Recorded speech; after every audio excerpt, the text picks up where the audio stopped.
1.2 Food and Cooking 1. Food. Fish and seafood. 1. Crab.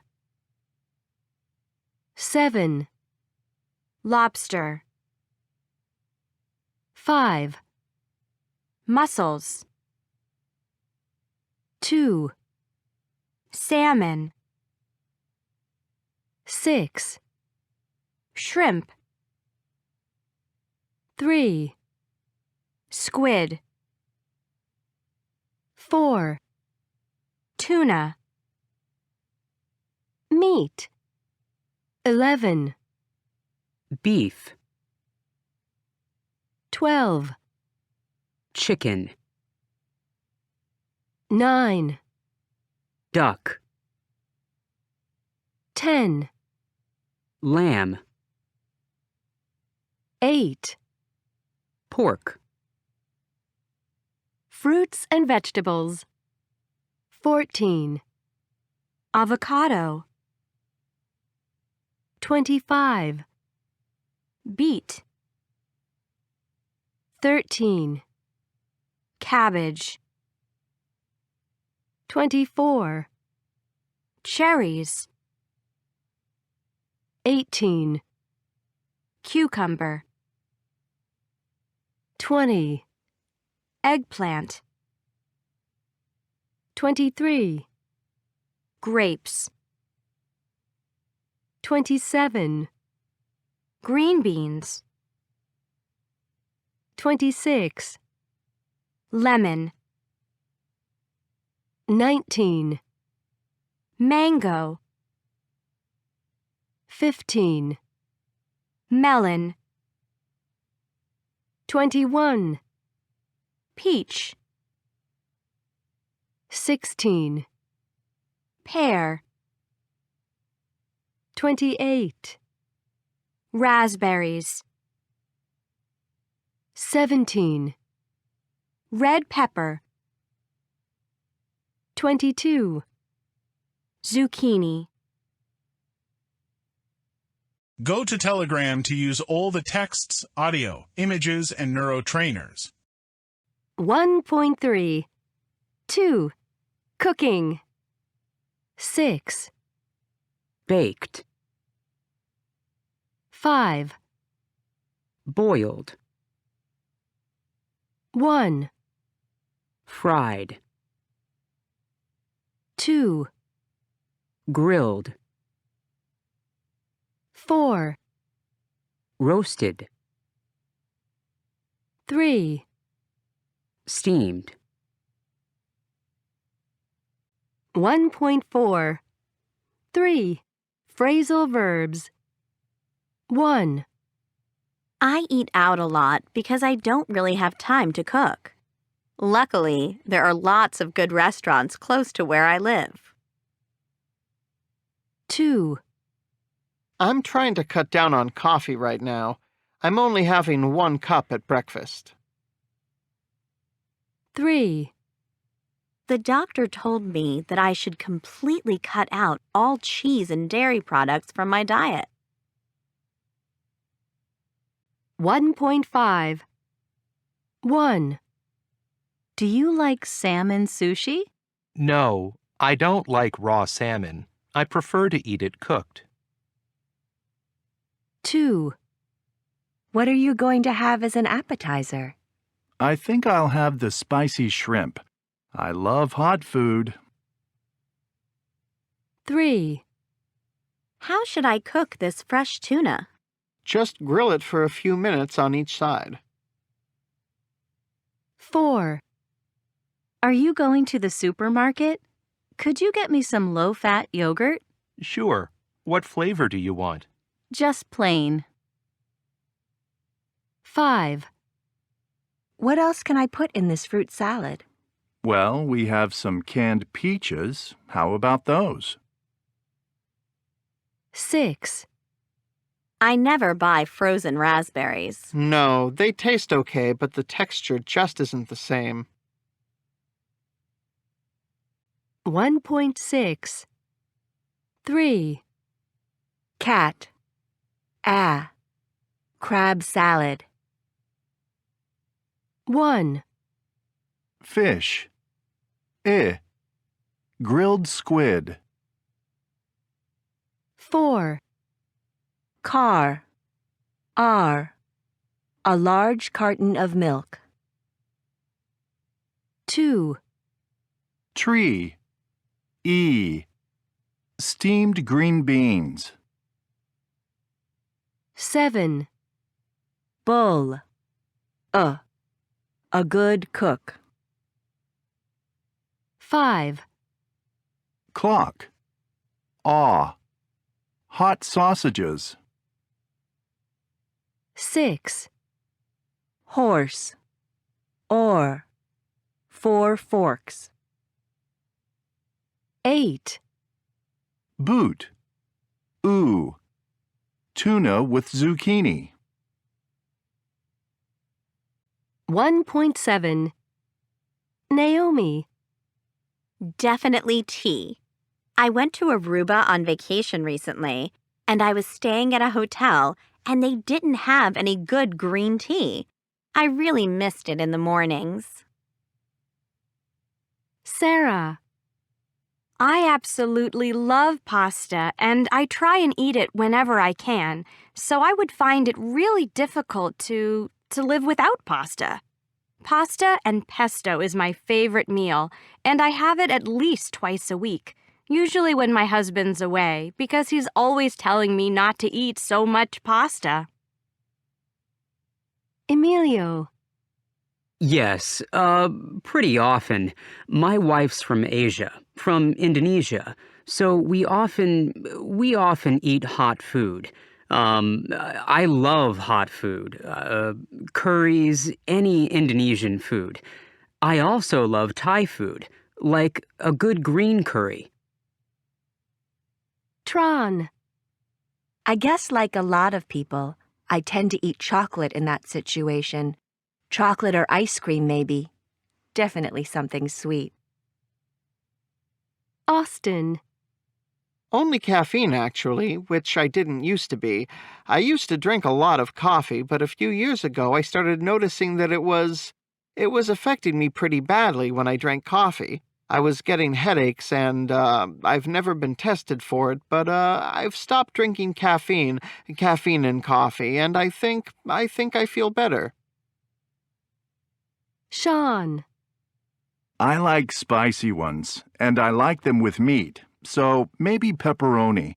That's what I always end up ordering in an Italian restaurant.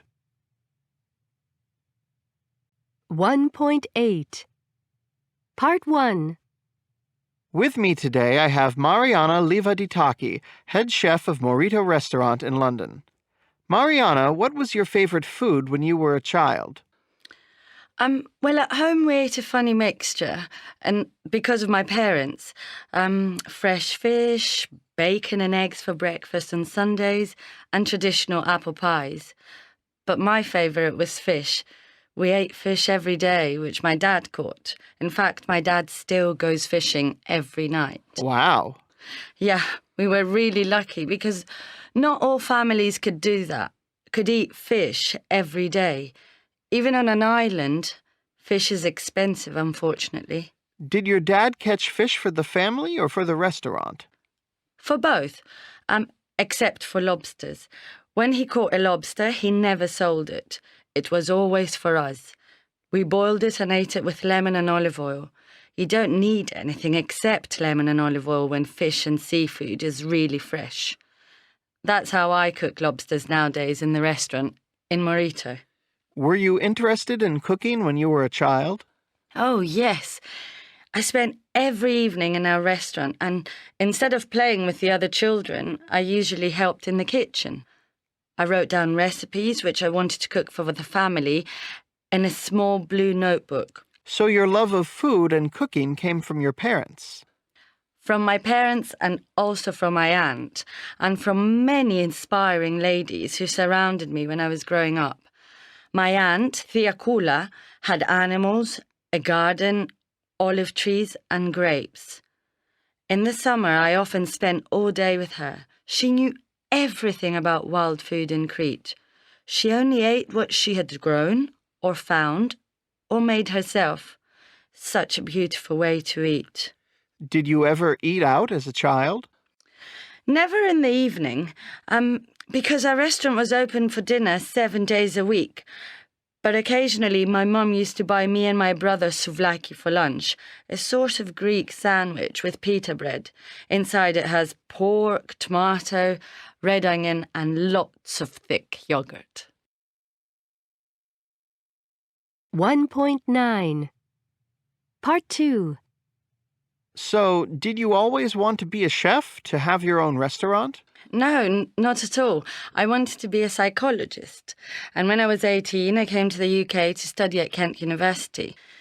Then I decided I didn't want to be a psychologist after all, and I went travelling for a bit. I'd saved some money at university because I worked in the evenings. I went all around Southern Europe and also to South America, to Ecuador. I tried all sorts of different dishes and fell in love with food again. So I went back to Crete and worked in our family restaurant for 2 years. Why did you come back to the UK? Well, I wanted to continue working as a chef, but I needed a bigger challenge. And when I was a student in the UK and I missed good food, I used to save money to go to London to have dinner in a restaurant called Morrow. It wasn't Greek food, but it was Mediterranean, Spanish, North African, and I loved it. So when I came back to London, I went to Morrow and I said, I want a job. And they gave me one. And what happened then? Well, really slowly, through hard work, and after 7 years, I became head chef. It was magic. And then the owners of Morrow, Samantha and Samuel Clark, suggested that I help them open Morito. How is Morito different from Moro? It's the same inspiration, and many of the dishes are similar, but because I run the kitchen, I have been able to have more Cretan dishes on the menu, dishes from my childhood. This week, for example, I'm making dakos, a Cretan salad made with fresh goat's cheese, tomato and bread. Do you go back to Crete much? Yes, I go to Crete maybe 4 or 5 times a year. My family's restaurant is closed now, but I go out for lunch with my friends, the people I miss when I'm in London. Food comes and we share everything. We always order too much, and by the end of it, we feel incredibly full. Well, Mariana, it's been great talking with you, and thanks for coming in. Thank you very much for having me. 1.10. 1. You don't need anything except lemon and olive oil when fish and seafood is really fresh. 2. This week, for example, I'm making dakos, a Cretan salad. 3. I go to Crete maybe 4 or 5 times a year. 1.11. 1. I live in New York. She works in a restaurant. We don't eat meat. Jack doesn't wear glasses. Where do you live? Does the supermarket open on Sundays? 2. She usually has cereal for breakfast. I'm never late for work. We only eat out about once a month. 1.12. Is your sister still going out with Adam? No, they broke up. She isn't going out with anyone now. The phone's ringing. Can you answer it? House prices are going up very fast right now. 1.13. What are you looking for? My car keys. I'll help you in a minute. But I need them now. What are you cooking? It smells delicious. I'm making pasta. Great. I love pasta. 1.14. The modern family. Family life is changing all over the world. And it's not just the structure of the family, but also its habits. The results of several recent American surveys showed some surprising statistics. Family structure. 69% of families have married parents. 23% are single-parent families. Only 4% of the single parents are men. 21% of families have one child, 41% have two, and 38% have three or more. 40% of families have stepchildren. On average, women get married at 27 and men at 29. Family habits.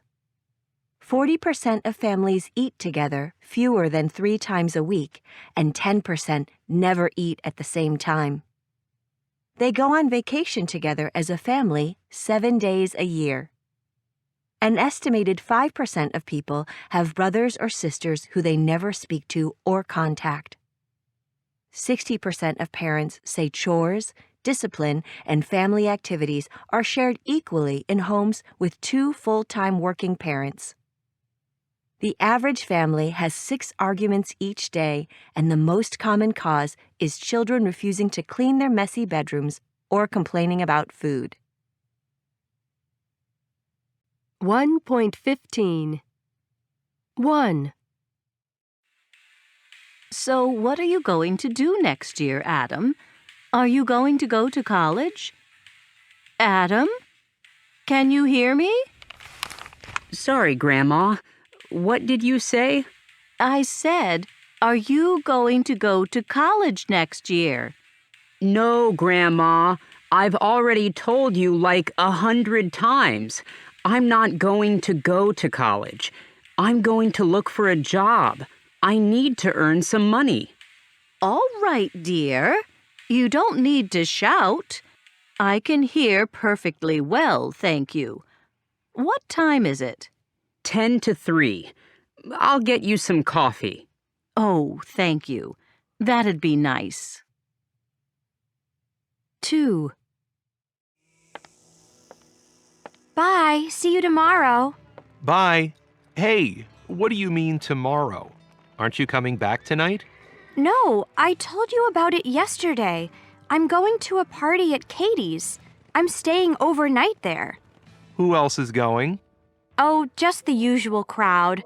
You don't know any of them. Well, make sure you don't go to bed too late. And don't forget to... Bye. Where's your coat? You can't go out like that. It's going to be cold tonight. Bye. 3. Can I use your car tonight? No, you can't. You said you didn't need it. Why can't I borrow it? Because you won't take care of it. You'll drive too fast. I won't. I promise. I'll drive really slowly. I'll be really careful. Oh, all right. Thanks. See you.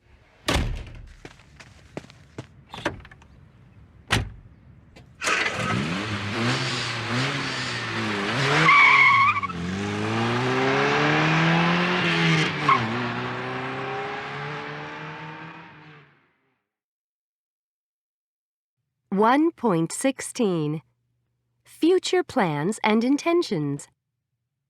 My sister's going to adopt a child.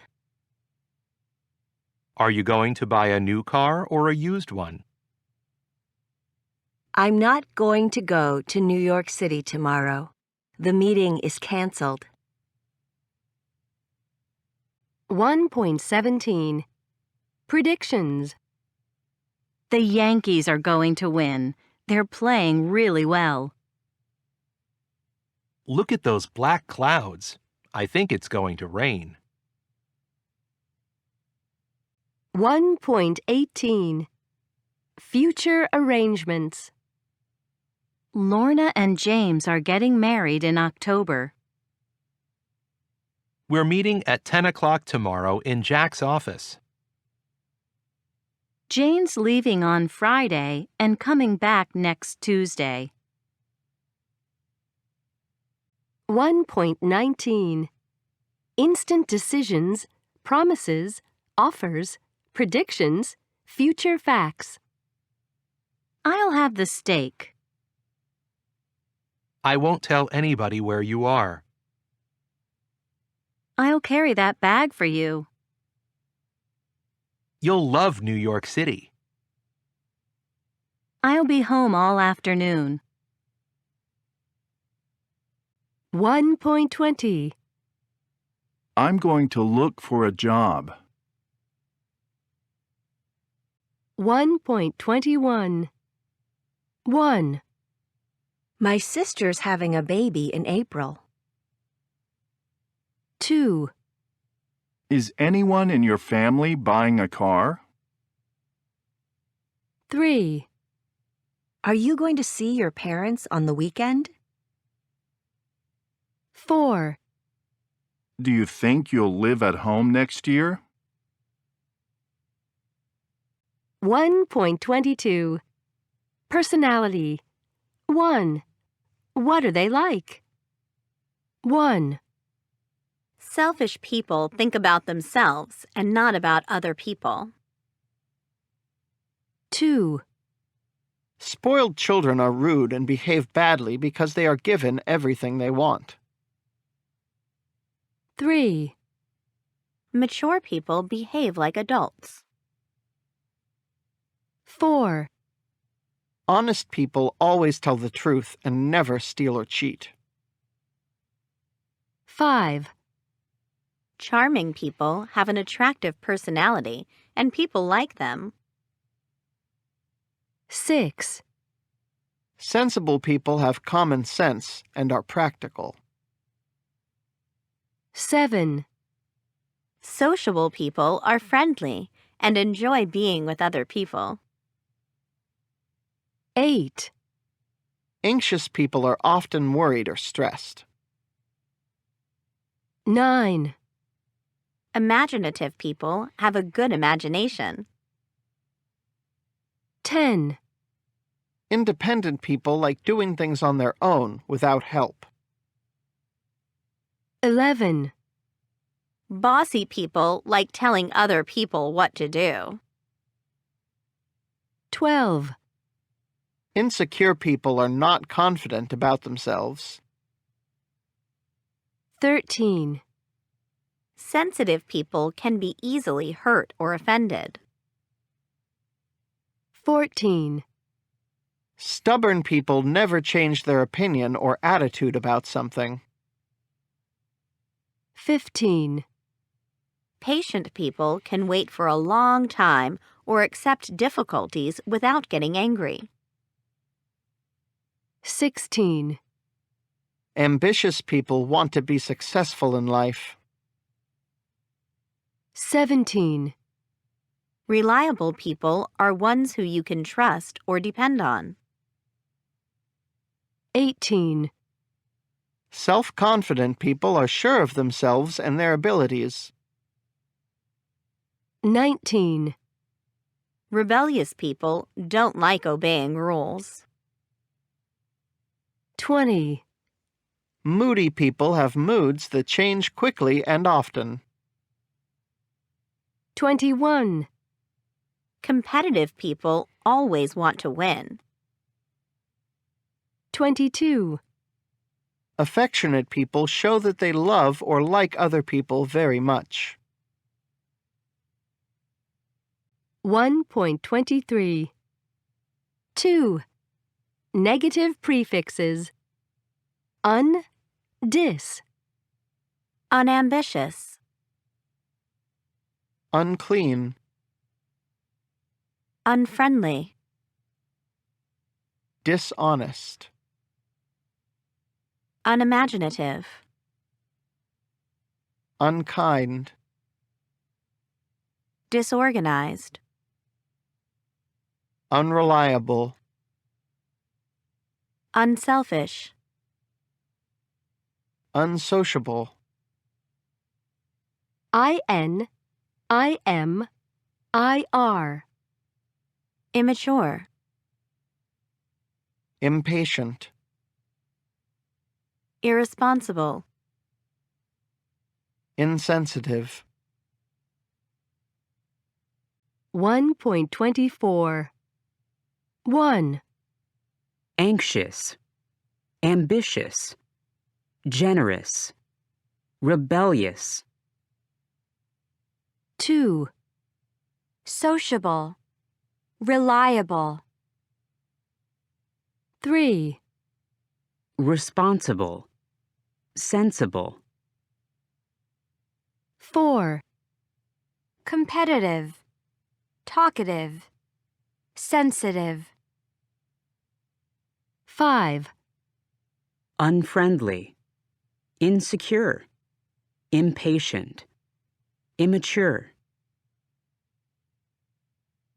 1.25 Well, I can remember one terrible thing I did to my brother when we were teenagers.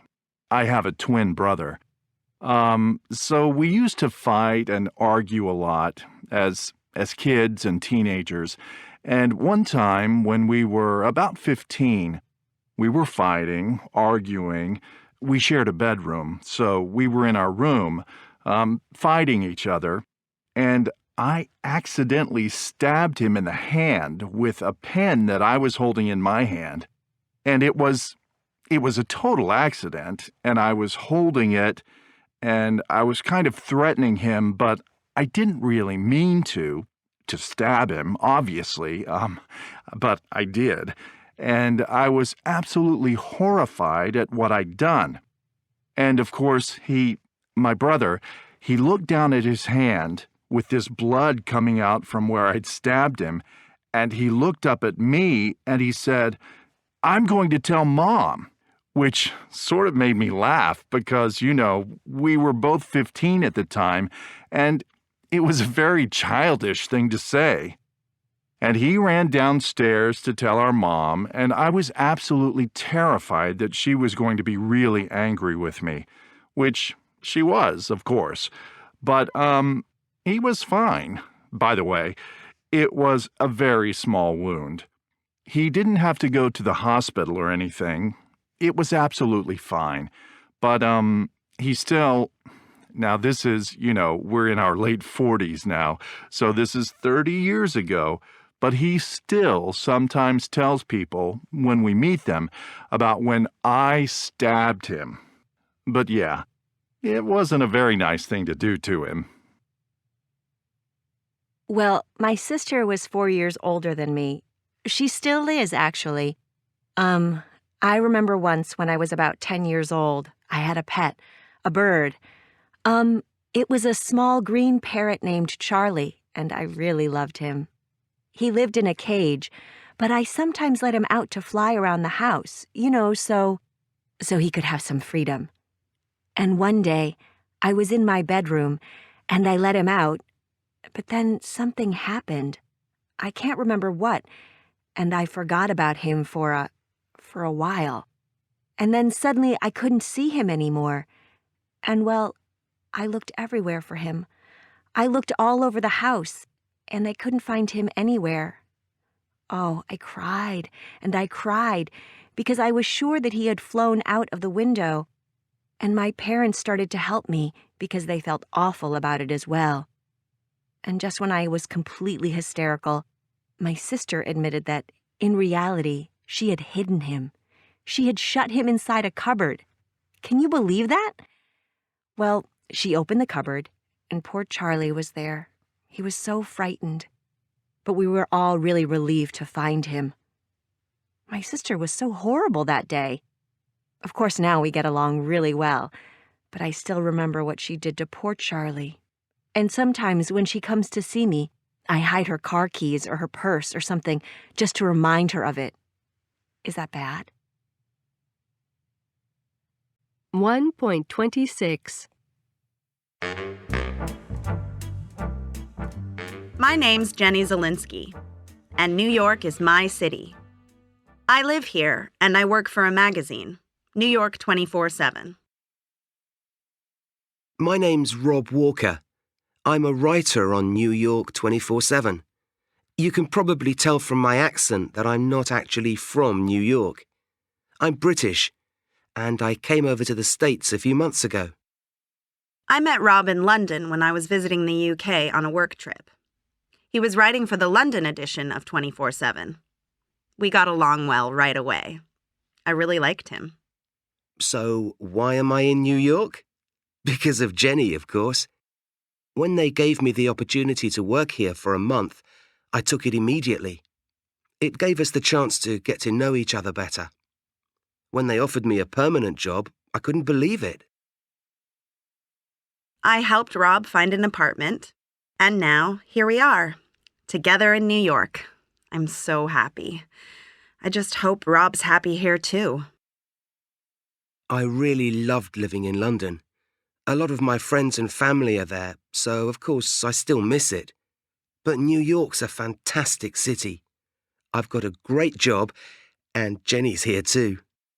Things are changing pretty fast in the office. We have a new boss, Don Taylor. And things are changing in my personal life too. This evening's kind of important. I'm taking Rob to meet my parents for the very first time. I just hope it goes well.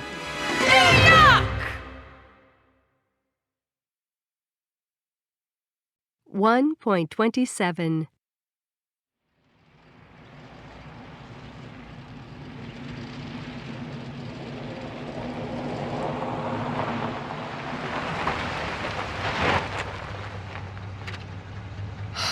I can't believe we got here so late. I'm sorry, Jenny. I had to finish that article for Dawn. Don't forget the chocolates. Okay. Oh no! I don't believe it. Don't tell me you forgot them. I think they're still on my desk. You're kidding. You know what my desk's like. Yeah, it's a complete mess. Oh. Why don't you ever tidy it?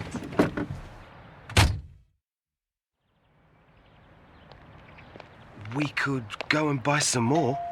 How can we get some more? We're already late. Hi there. You made it! Sorry we're late. So this is my mom and dad, Harry and Sally. And this, of course, is Rob. Hello. It's so nice to meet you at last. Yes, Jenny's finally decided to introduce you to us. Good to meet you. Come in, come in. Mom, I'm really sorry. We bought you some chocolates, but we left them at the office. Oh, what a pity. Never mind. Yeah, don't worry about it. We know what a busy young woman you are. And your mom has made way too much food for this evening anyway. Oh, Harry. But I also have some good news. Really? What's that? Well, you know we have a new boss. Mm-hmm. He's still new to the job and needs support. So today, he made me the managing editor of the magazine. So you've got a promotion. How fantastic! That's great news. Hey, does that mean Jenny's going to be your boss, Rob? Yes, I guess so. Well, not exactly.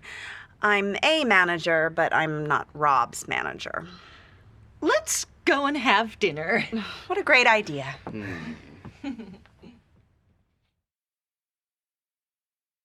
1.28. 1. Don't forget the chocolates. Okay. Oh no! I don't believe it.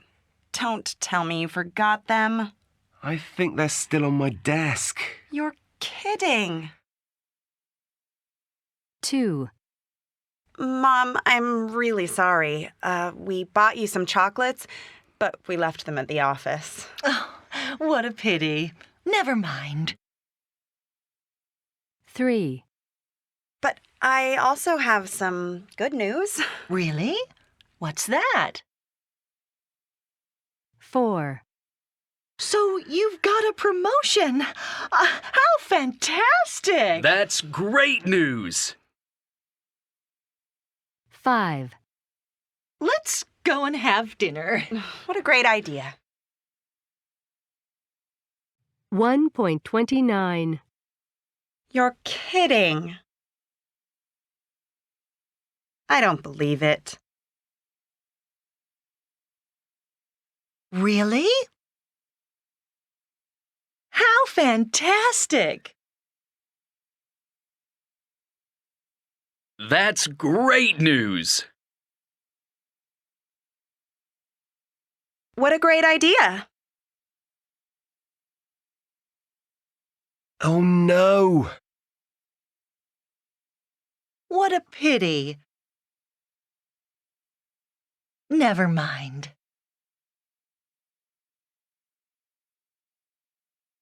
1.30.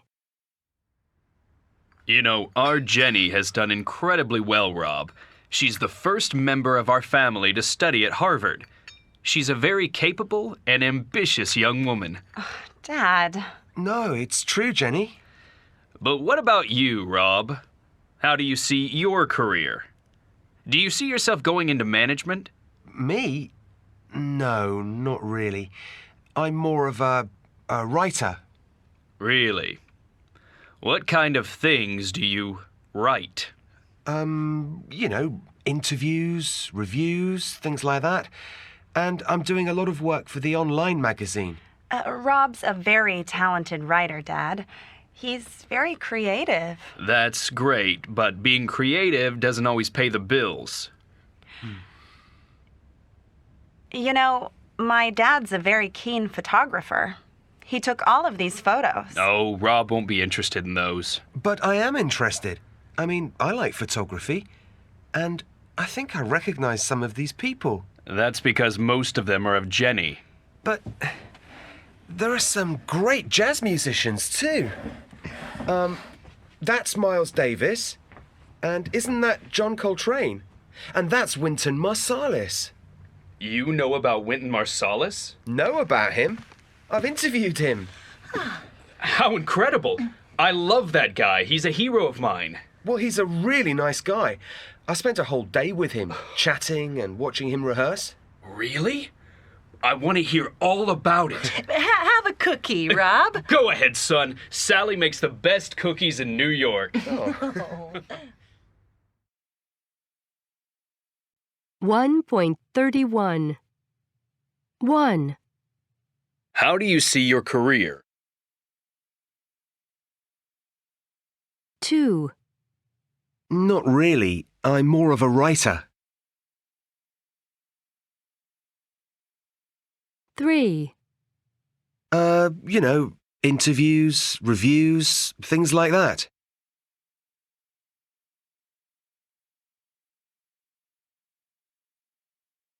4. I mean, I like photography. 5. That's because most of them are of Jenny. 6. How incredible! 7. Well, he's a really nice guy. 8. Go ahead, son.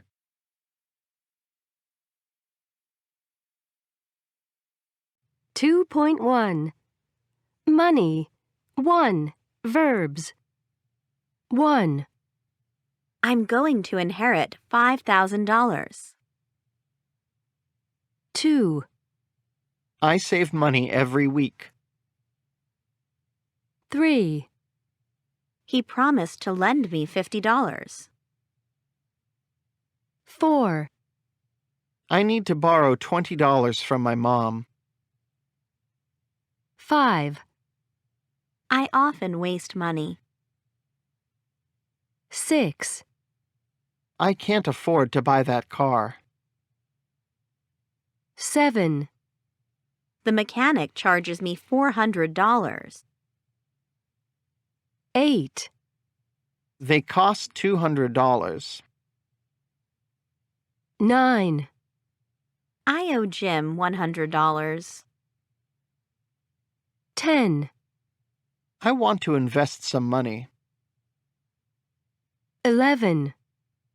I earn $1,800 a month.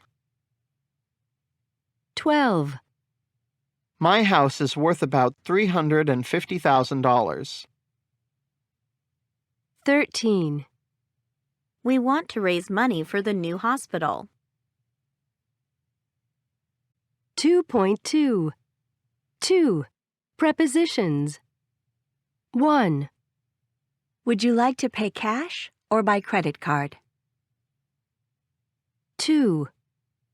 I paid for the dinner last night. 3. I spent $100 on books yesterday. 4. My uncle invested all his money in real estate. 5. I don't like lending money to friends. 6. I borrowed a lot of money from the bank. 7. They charged me $120 for a haircut. 8. I never get into debt. I hate owing people money. 2.3. 3. Nouns. 1. Bill. 2. Salary. 3. Tax. 4. Loan. 5. Budget.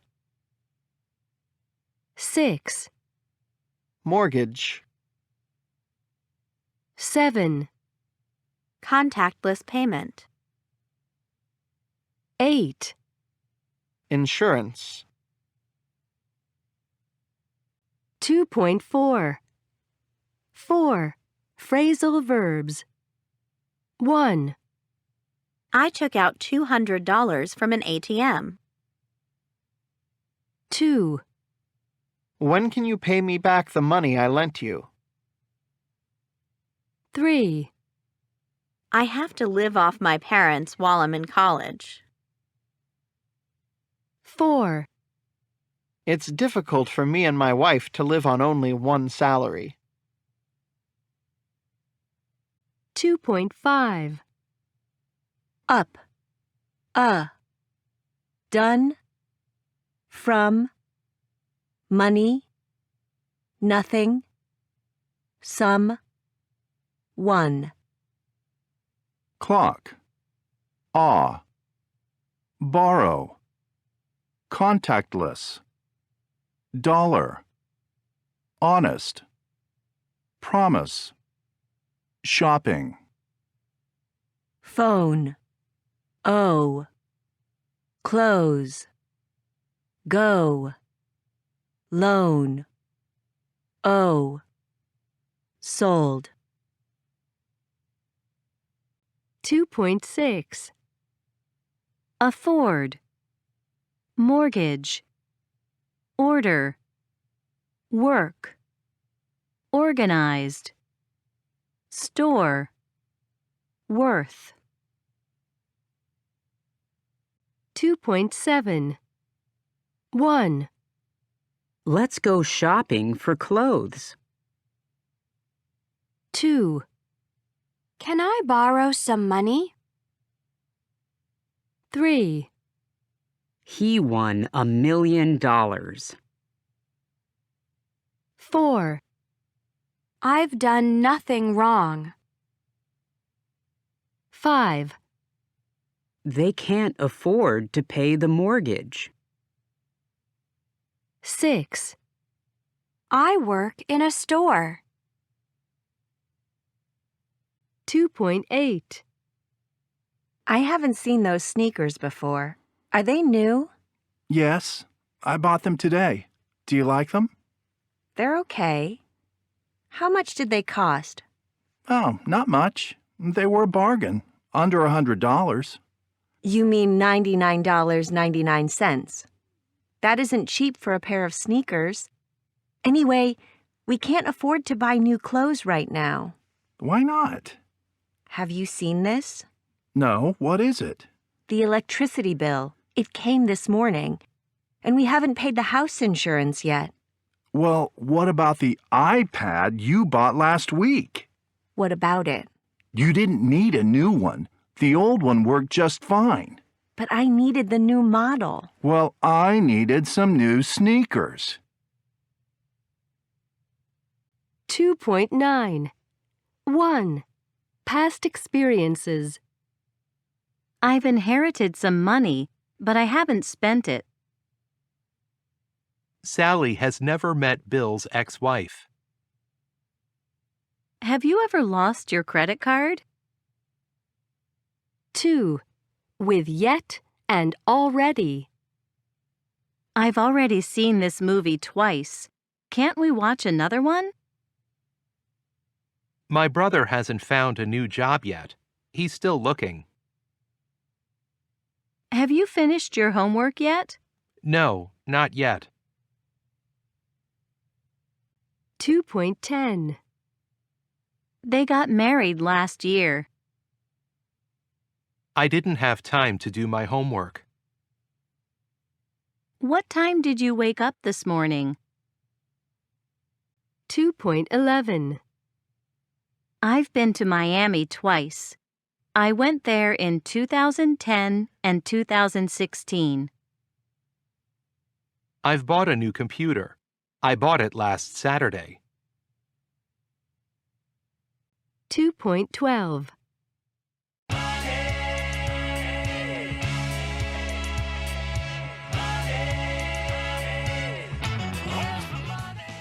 Hello, and welcome to 5-Minute Money. Today, we're talking about scams and scammers.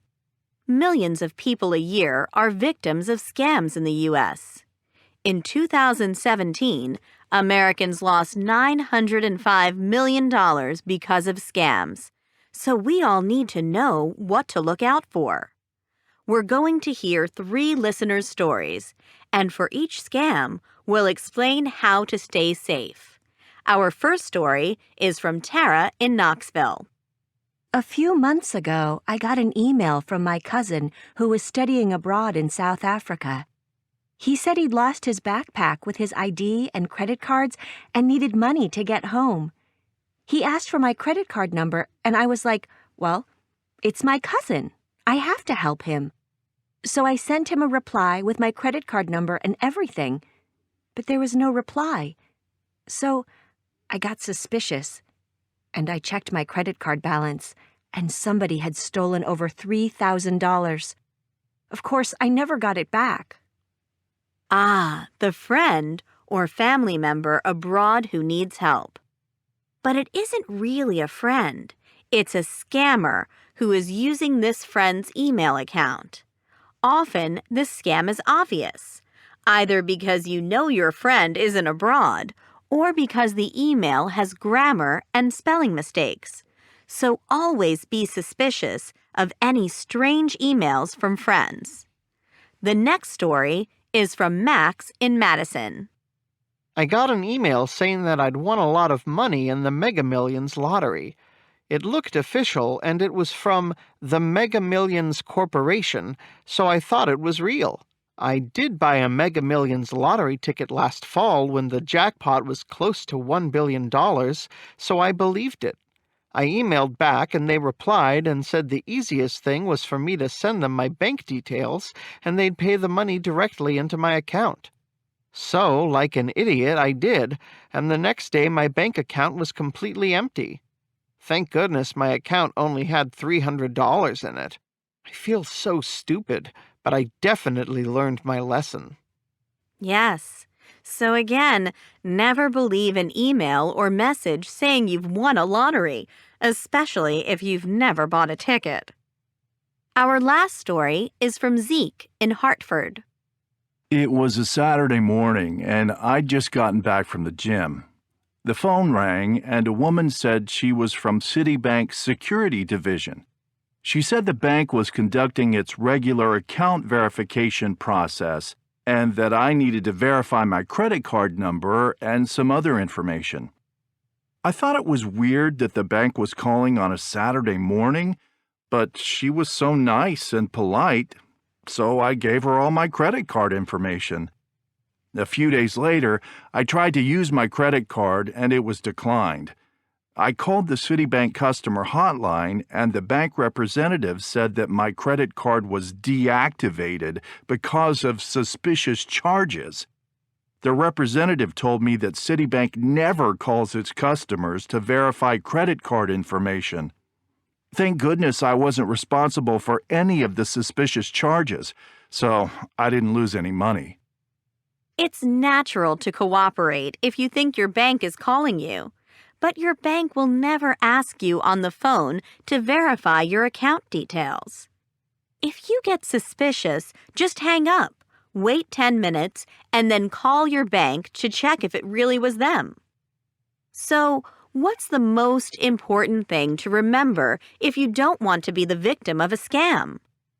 Be very suspicious of strange emails from friends or from someone saying that you've won a prize, and the same for phone calls from your bank.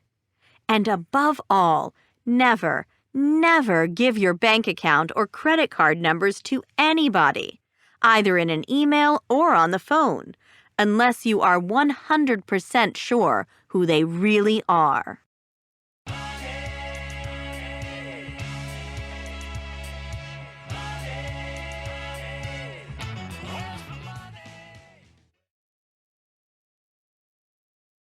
(2.13) Part 1.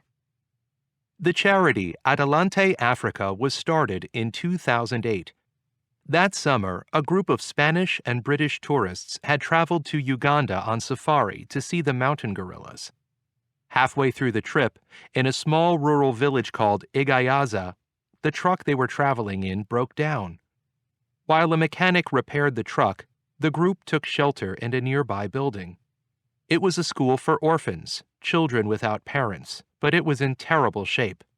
The walls were falling down, the blackboards were broken, and there weren't many desks. But the children were wonderful, very bright and friendly. One of the tourists was a school teacher, and she started teaching them English songs. She was amazed at how quickly they learned. When they left, they asked the principal how they could help, and he said, "What we need is a new school." When the tourists arrived home from their vacation, they decided to set up a charity to raise money to rebuild the school. 2 years later, on March 14, 2010, the new school opened with 75 children, and since then, Adelante Africa hasn't stopped. 2.14 Part 2. I'm with Jane Cadwallader, the secretary of Adelante Africa. Hello. Hi, Jane. How long have you been working with Adelante Africa? Well, for over 10 years now, since the beginning. I was the teacher who sang songs with the children back in 2008 when the lorry broke down. Jane, tell us what Adelante Africa has been doing since 2010, since the school was finished. Well, we've done a lot. Our next major project was to build a children's home for the orphans who don't have anybody in their extended family who can look after them. The children's home has been running since 2012, and now we have 57 children there. But we also realised that if we wanted to help the local children, we really needed to help their parents too. Our primary school was beautiful, but many of the children were sick. They had malaria or malnutrition. So we started several small community projects. For example, we tried to help people to improve their diet by giving them seeds to plant a variety of vegetables. Most people in rural Uganda, you see, don't eat fruit and vegetables except what they can find growing wild. We've also been building water tanks to collect rainwater so that they have cleaner water to drink. And they don't have to walk the long distances to the nearest river. And we've started a small factory to make sunflower oil, which has helped local farmers and also given some jobs to local people. Sunflower oil is much healthier than the palm oil that most people were using before, so really we've helped the whole community with this. And are any of your new projects related to education? Absolutely. In 2011, we started a FAL group in Igayaza. FAL stands for Functional Adult Literacy. So these are classes to teach adults, mainly women, to read and write and to speak English, which is the official language in Uganda. Since then, we've started 11 more FAL groups in other nearby villages.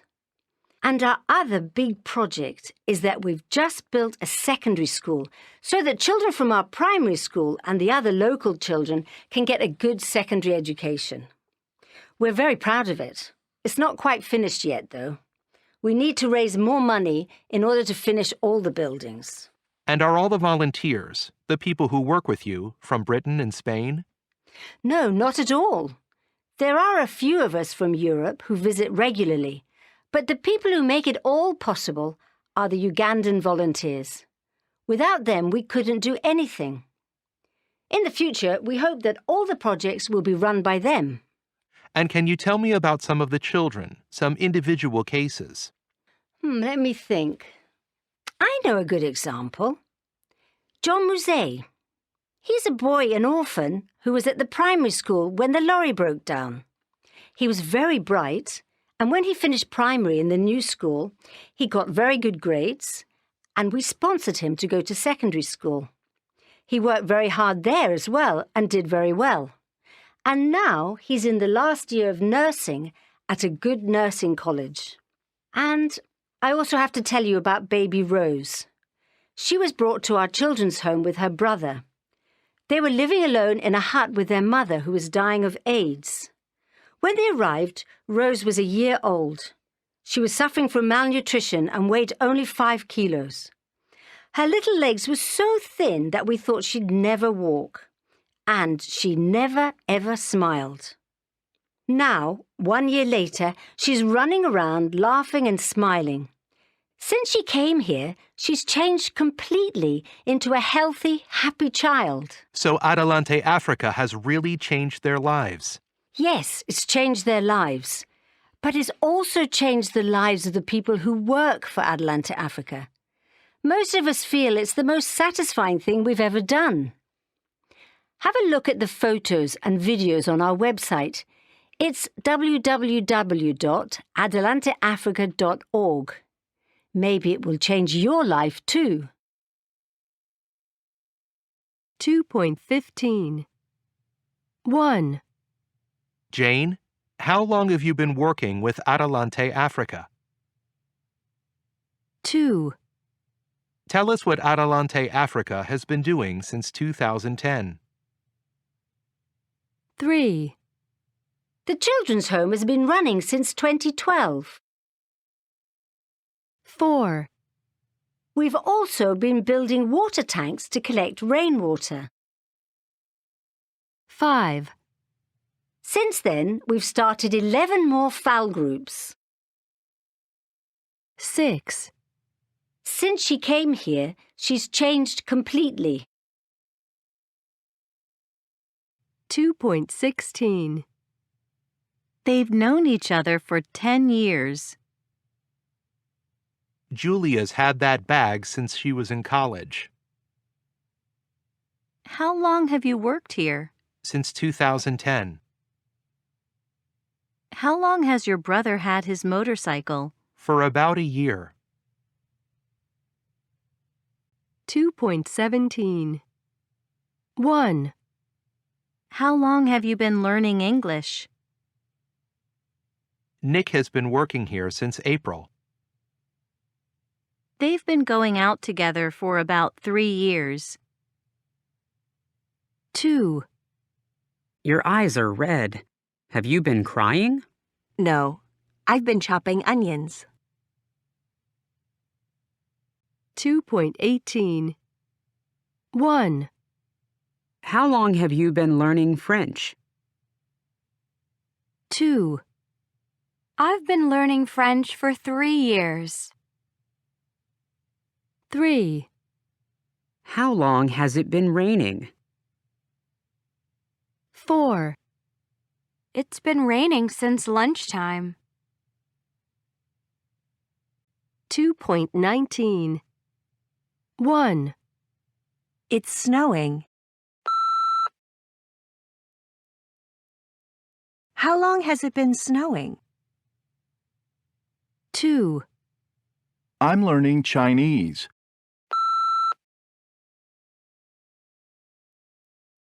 How long have you been learning Chinese? 3, Jesse is working in Argentina.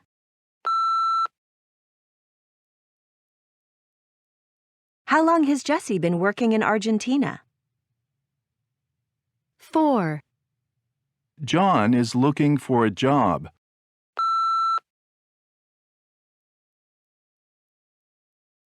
How long has John been looking for a job?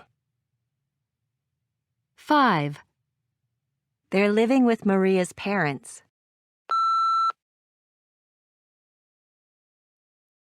How long have they been living with Maria's parents? 6, I'm going to salsa classes.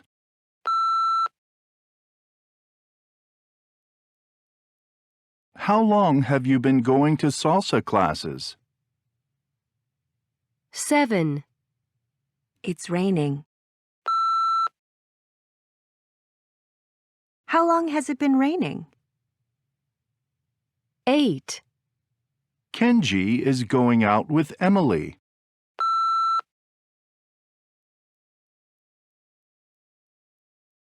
How long has Kenji been going out with Emily? 2.20. 1, Was Lisa's father angry about the car accident? Yes, he was furious. 2, Is Omar's apartment small? Yes, it's really tiny. Just a bedroom and a living room. 3, Are you afraid of flying? Yes, I'm terrified. I never fly anywhere. 4, There was an interesting documentary about whales on TV last night. Yes, I thought it was fascinating. 5, Are you very hungry? I'm starving. I haven't eaten all day. 6, Is your parents' house big? It's huge. It has 7 bedrooms. 7, Was it hot in Dubai? It was boiling, 110 degrees. 8, Was Jack's kitchen dirty? It was filthy. It took us 3 hours to clean it. 9, Are your parents happy about the wedding? They're delighted. In fact, they want to pay for everything. 10, Was the movie funny? It was hilarious. We laughed all the way through. 11, Are you sure you locked the door? I'm positive.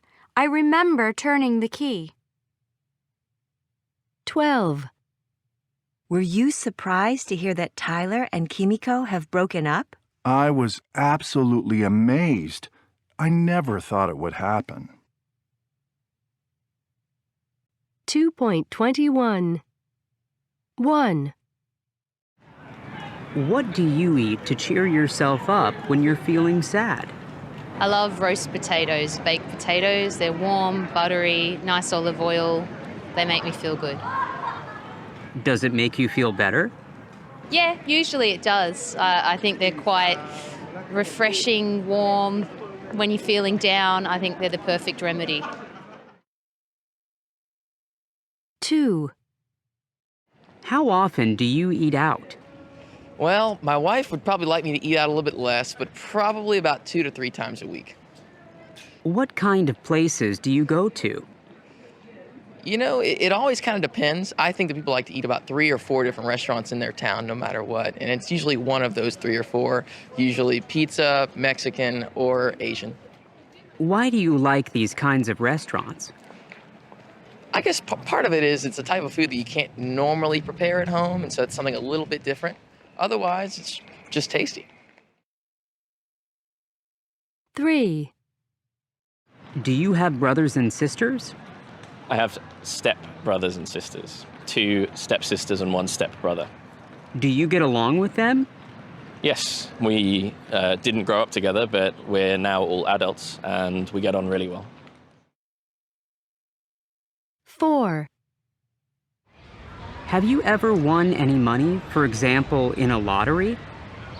No, I haven't. Well, actually, I've won like $5 just from a scratch-off lottery thing. What did you do with it? I'm pretty sure I went to McDonald's and treated myself. 5. Have you ever taken part in a charity event? I have, yes. Ran the London Marathon, I think about 8 years ago now, for cancer research. How much money did you raise? I think about £6,500. End of CD 1. CD 2. American English File, 3rd edition. Level 3 student book. By Christina Latham Koenig, Clive Oxenden, and Jerry Lambert. Published in copyright Oxford University Press, 2021. 3.1. 1. Tickets, please.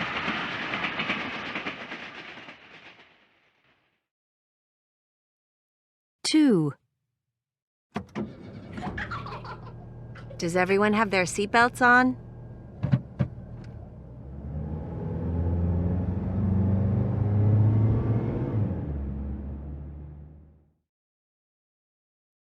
Three.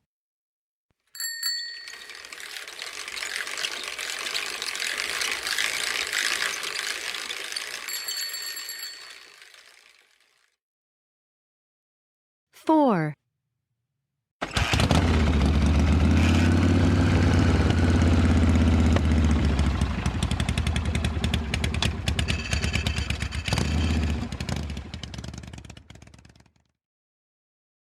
Five.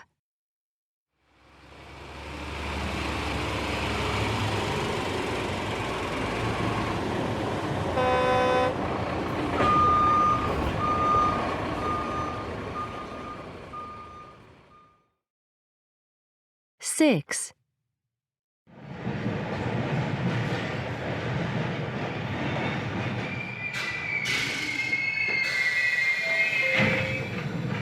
Stand clear of the closing doors, please.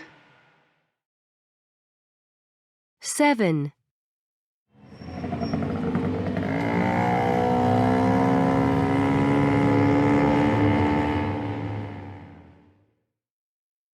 Eight.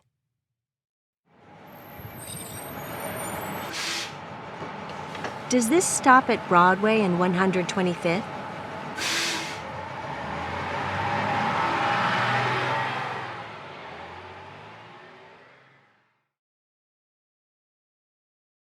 Three point two. Two. Bus. Six. Freeway. Nine.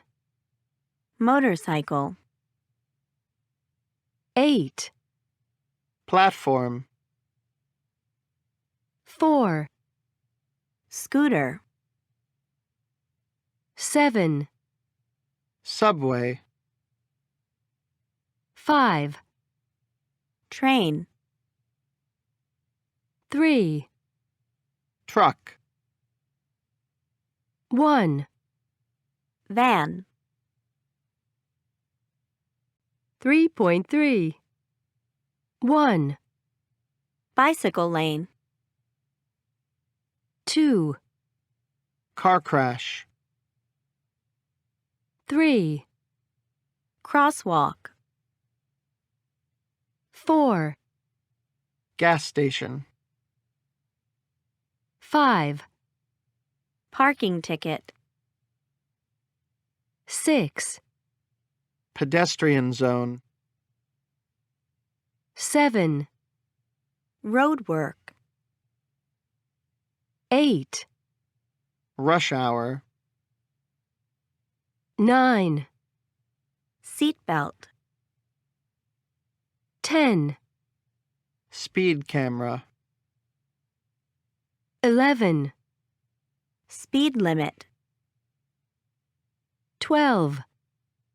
Taxi stand. 13. Traffic jam. 14. Traffic light. 3.4. 4. Phrasal verbs. 1. We set off at 7 o'clock in the morning to try to avoid the traffic. 2. I arrive at 8:15. Do you think you could pick me up at the train station? 3. Always check the address you put in your GPS, or you may end up in the wrong place. 4. We're going to run out of gas soon. Let's stop at the next gas station. 5. Look out, you're going to crash. 3.5. Shower. Sh. Jazz. J. Chess. Ch. 3.6. Shower. Sh. Crash. Rush. Station. Jazz. J. Bridge. Journey. Traffic jam. Chess. Ch. Adventure. Catch. Each. 3.7. 1. A. Cheap. B. Jeep. 2. A. Chain. B. Jane. 3. A. Choke. B. Joke. 4. A. Ship. B.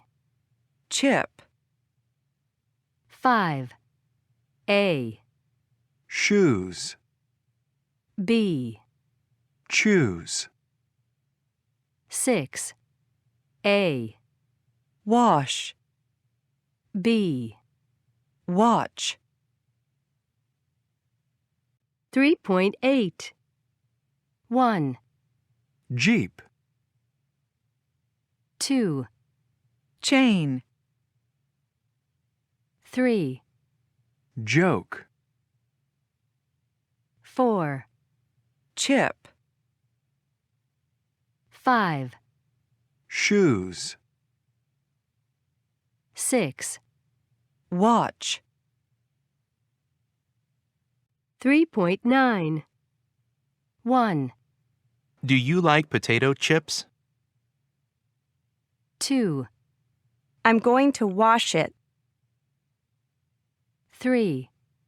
You choose. 4. Don't joke about it. 5. Is it cheap?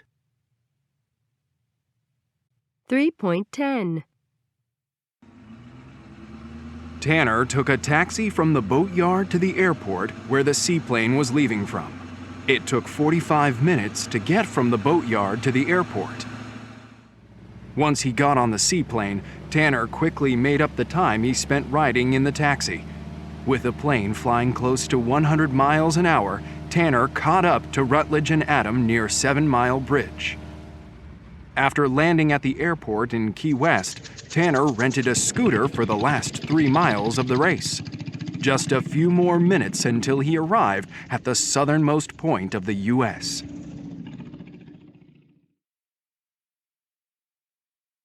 .11. Rutledge Wood, who had traveled in the boat, ran from the Key West boatyard to the streets of Key West. After running for a few minutes in the heat, he hailed a taxi, which brought him to the southernmost marker in Key West and the U.S. Unfortunately, Adam and Tanner were already standing next to the marker. Rutledge couldn't believe it. He looked at the other men who were standing nearby, laughing.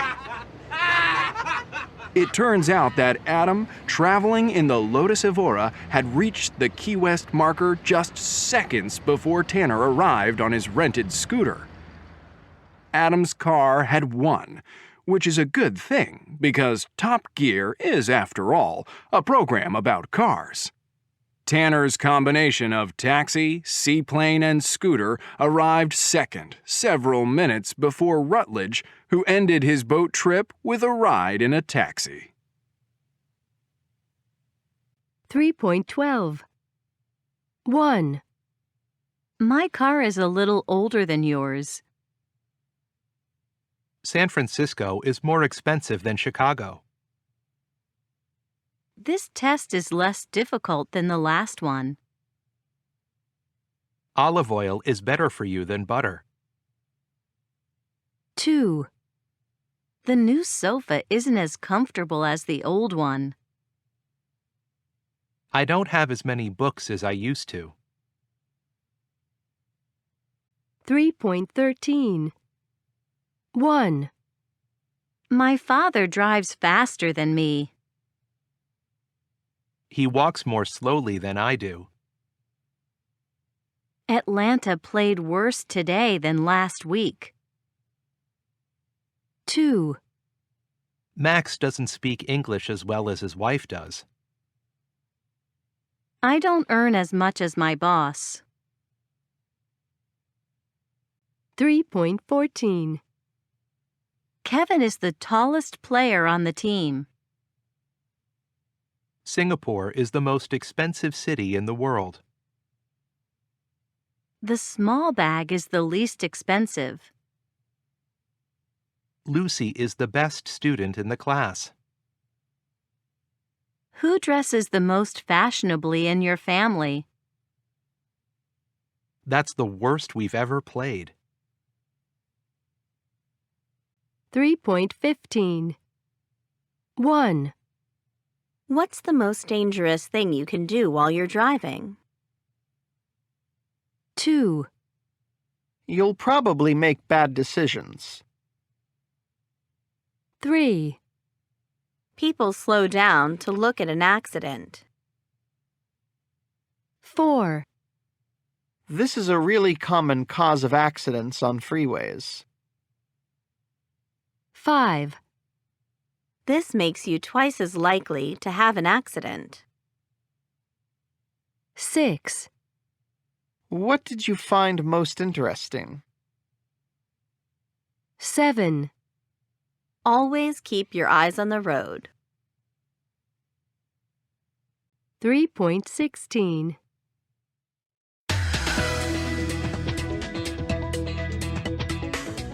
Hello and welcome. On today's show, we're talking about how to drive safely. A new book called Survive the Drive has just been published, and we asked Tom, our transportation and travel correspondent, to take a look. Welcome, Tom. Thank you. So tell us, what's the most dangerous thing you can do while you're driving?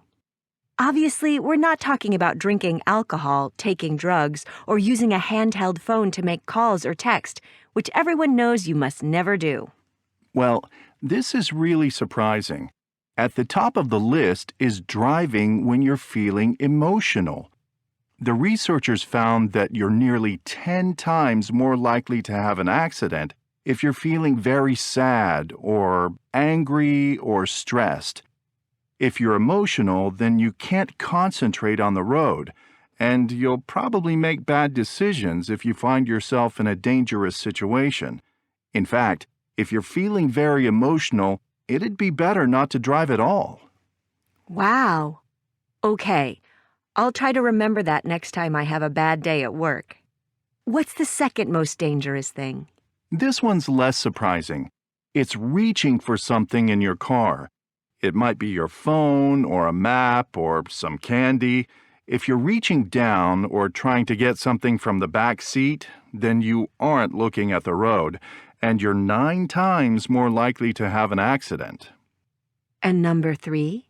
Number 3 is looking at something interesting or something that's happening by the road. A really common example of this is when people slow down to look at an accident. They don't realize that by looking at the accident and not at the road, the chance of having an accident themselves goes up over 7 times. In fact, this is a really common cause of accidents on freeways. So the message is, don't be distracted. Yes, exactly. If you're driving fast, you can travel over 300 feet in less than 3 seconds, and a lot can happen in 3 seconds. So that's the top 3. What about other things to avoid? Well, at number 4 is adjusting your GPS, which can be very distracting and makes you nearly 5 times more likely to have an accident. At number 5 is driving when you're tired. 60% of drivers say they've driven when tired in the last year, so it's a big problem. And you can lose control of your car completely. At number 6 is adjusting your radio or music system. This makes you twice as likely to have an accident. Again, it's the distraction from the road that's the problem, and only having one hand on the wheel. And the last 2? The 7th is eating or drinking, because again, you usually take one hand off the wheel. And the 8th is talking to a passenger, which can be distracting because the driver often turns to look at the passenger. So how would you summarize the research? What did you find most interesting?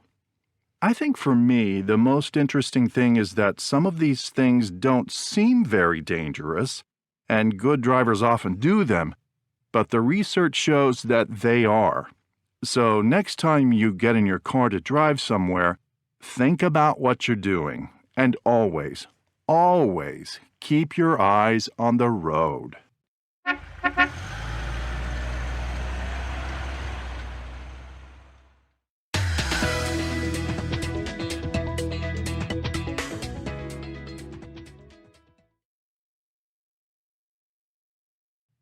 .17 1. Generally speaking, I think it's true that women worry more about their appearance than men. They spend longer choosing what to wear, doing their hair, and things like that. 2. I don't think it's true that men are more interested in sports than women. However, on the whole, I think women tend to have fewer opportunities to actively participate in sports. 3. I think that in general, men worry about their health more than women. Hypochondriacs are usually men, not women. 3.18 1. Daddy, did you know that girls are smarter than boys? No, I didn't know that. Ha! See? 2. A man goes to see a lawyer. Excuse me, what do you charge? $1,000 for 3 questions. Wow, isn't that a little expensive? Yes. What's your 3rd question? 3. Hello. Did you come to see me with an eye problem? Yes. How did you know? Because you came in through the window instead of the door. 4. What did you do at school today, Patrick? It was a great day. We made explosives. And what are you going to do at school tomorrow? What school? 3.19 1. It's a nice house. She's a lawyer. 2. I saw an old man with a dog. 3. What an awful day. 4. I have classes 3 times a week. 3.20 1. I saw an old man with a dog. The dog was barking. 2. The doorbell rang and my father opened the door. The children are at school. 3. The moon goes around the earth. 4, I'm going to the movies tonight. 5, It's the best restaurant in town. 3.21. 1, Girls often learn to read earlier than boys. Love is more important than money. 2, She's not at home today. I get back from work at 5:30. 3, I never have breakfast. I'm going to the movies on Tuesday. 4, See you next week. 3.22. Computer. About. Accident. Complain. Problem. Question. Talkative. Usually. 3.23. The movies. The office. The umbrella. The universe. The moon. The internet. The kitchen. The accident. The evening. The dark. 3.24.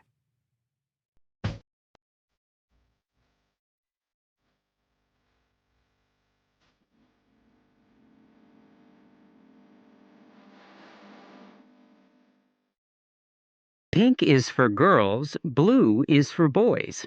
How many times have we heard that?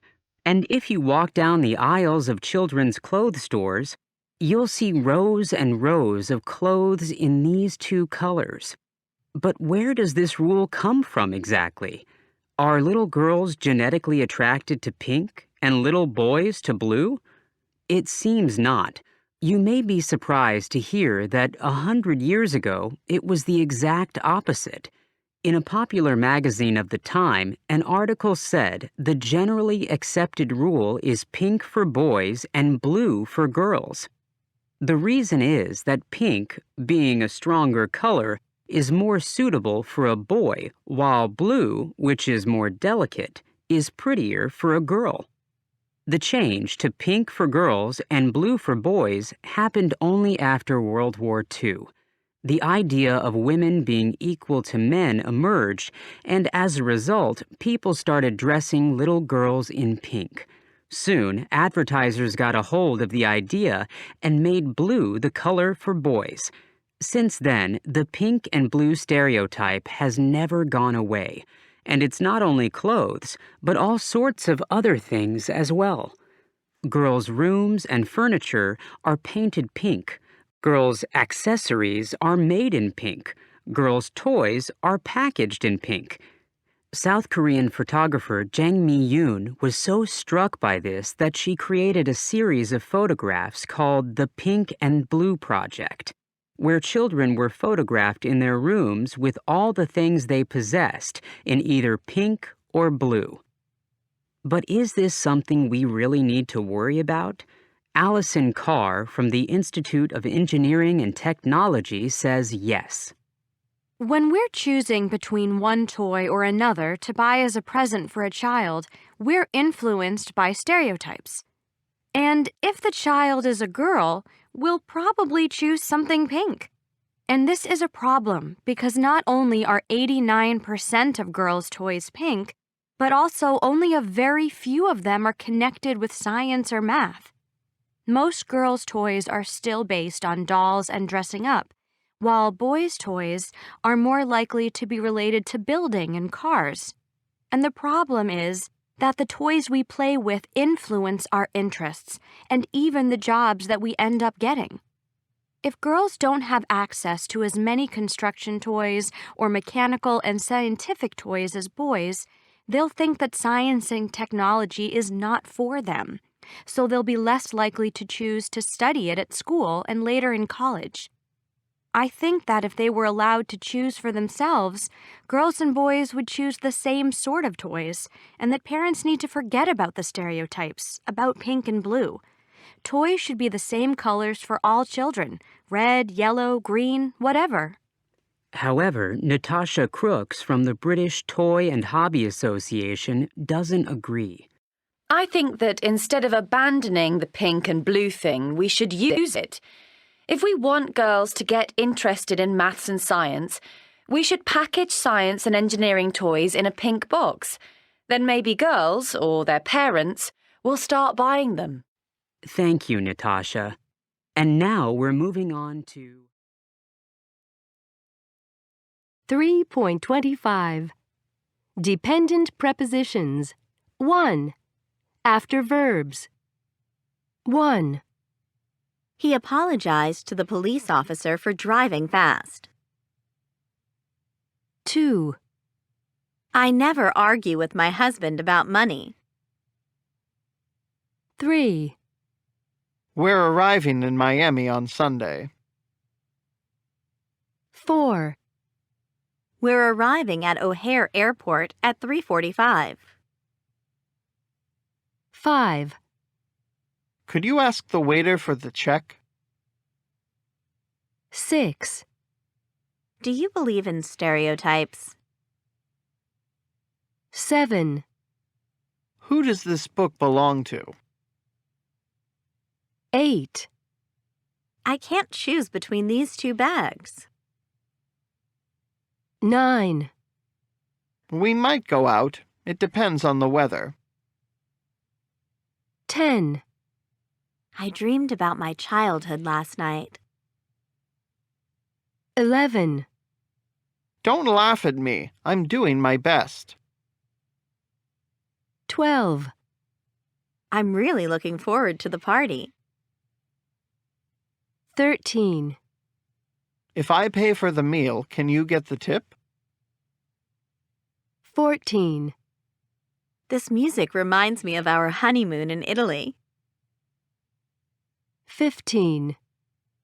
I don't spend a lot of money on clothes. 16. We need to talk to Anita about her report card. 3.26. 2. After adjectives. 1. My brother is afraid of bats.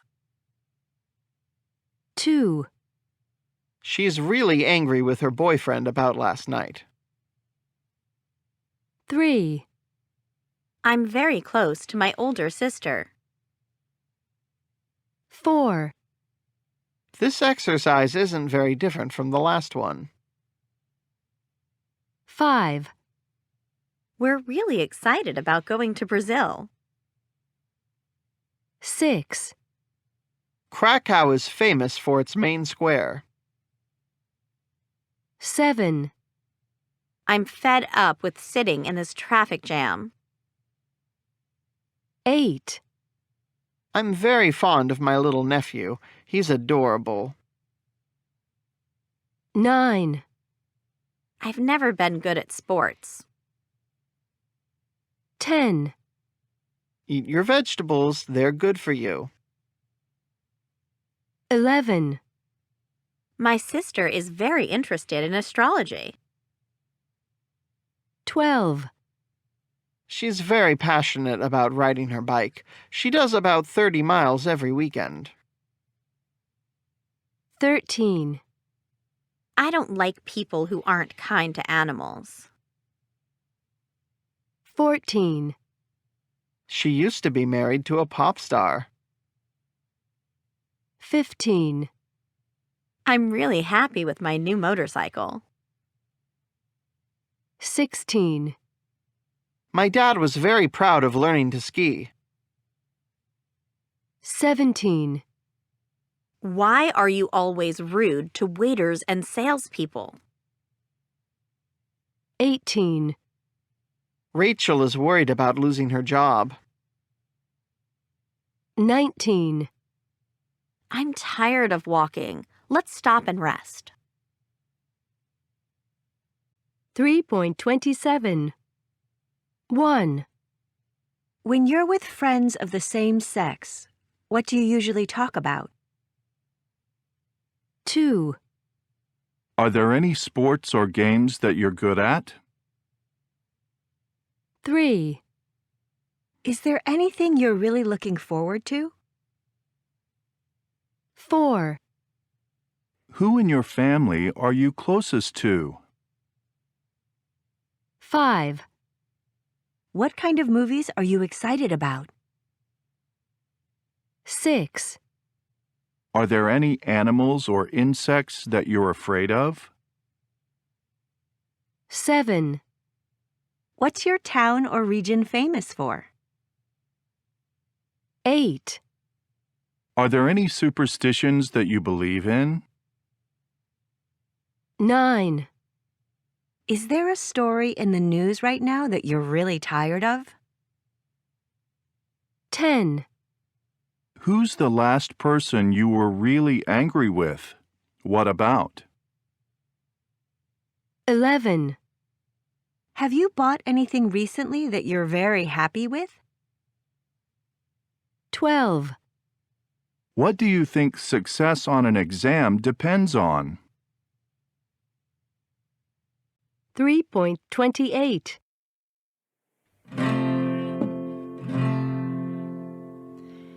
You work hard, but your money's all spent. Haven't got enough to pay the rent. You know it's not right, and it makes no sense to go chasing those dollars and cents. Chasing those dollars and cents. That was great, Kerry. Thanks. Kerry, you used to be in a band. Now you play solo. Why did you change? What happened with the band is private. I've already said I don't want to talk about it in interviews. All I'll say is that I have a lot more freedom this way. I can play and say what I want. Did your relationship with the band's lead guitarist affect the breakup? No comment. I never talk about my private life. Your dad was in a famous punk band and your mum's a classical pianist. Have they influenced your music? Of course they have. What do you think? Isn't everyone influenced by their parents? When did you start playing? I started playing the guitar when I was about 4. 4? That's pretty young. Yeah, the guitar was nearly as big as me. I think that your new album is your best yet. It's a lot quieter and more experimental than your earlier albums. Thank you. I think it's my best work. So, what have you been doing recently? Well, I've been writing and recording some new songs, and I've played at some of the summer festivals in the UK. And what are you doing while you're in the States? I'm going to play at some clubs here in New York. Then I'm doing some small gigs in other places. I just want to get to know the country and the people. It's all very new to me.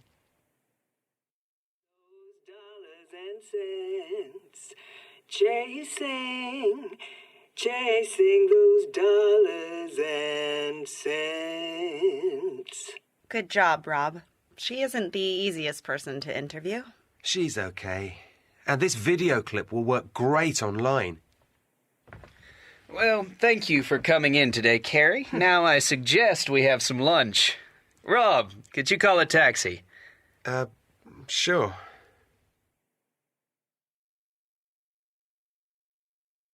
$3.29. So, when will you be coming back to New York, Carrie? Oh, I don't know. Hi, guys. Is everything okay? Yes, it's delicious, thank you. That's great.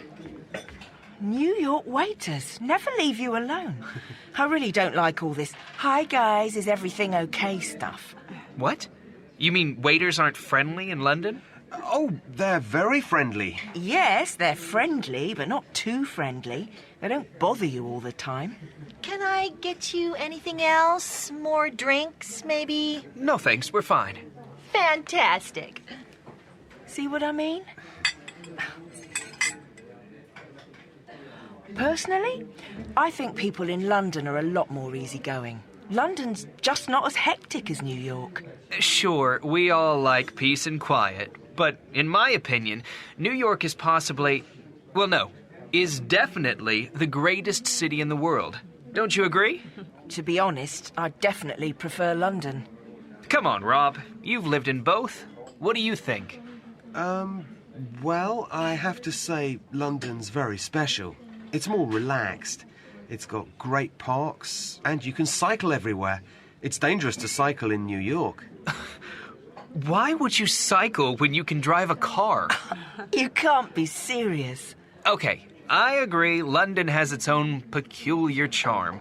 But if you ask me, nothing compares with a city like New York. The whole world is here. But that's the problem. It's too big. There are too many people. Everybody's so stressed out, and nobody has any time for you. I don't think that's right, Carrie. New Yorkers are very friendly. Oh, sure, they can sound friendly with all that have a nice day stuff, but I always think it's a little bit fake. You've got to be kidding me. Oh, I'm sorry. I'll just have to take this.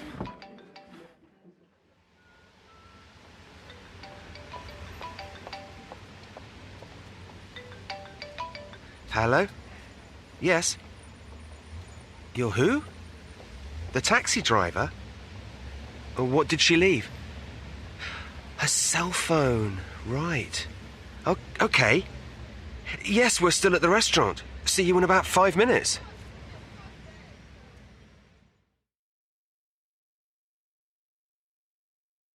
$3.30. 1. Personally, I think people in London are a lot more easygoing. London's just not as hectic as New York.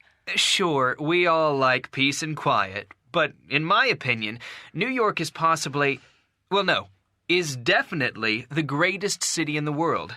Don't you agree? To be honest, I definitely prefer London. Come on, Rob. You've lived in both. What do you think? 2. Okay, I agree London has its own peculiar charm, but if you ask me, nothing compares with a city like New York. The whole world is here. But that's the problem. It's too big. There are too many people. Everybody's so stressed out, and nobody has any time for you. I don't think that's right, Carrie. New Yorkers are very friendly. Oh, sure, they can sound friendly with all that have a nice day stuff. 3.31. 1. Personally, I think...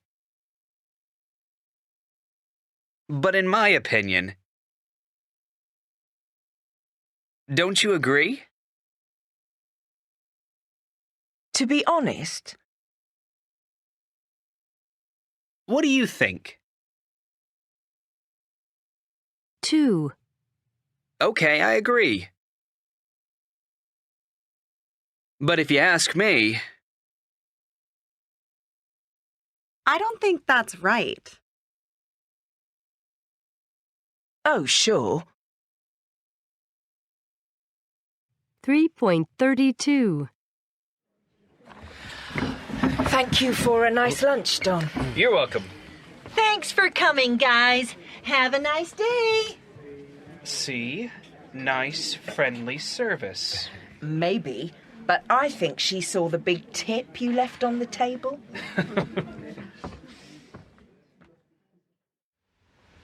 Did you mean what you said in the restaurant, Rob? Did I mean what? About missing London. Sure I miss it, Jenny. Really? But hey, not that much. It's just that moving to a new place is always difficult.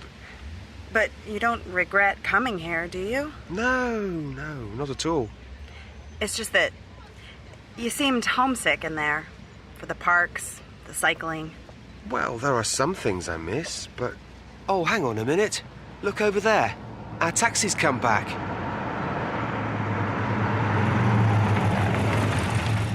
Excuse me, ma'am. Who, me? What is it? I believe this is your cell phone. You left it in my cab. What? Oh, wow.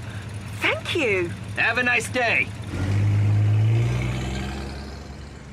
That was so kind of him. See? New Yorkers are really friendly people.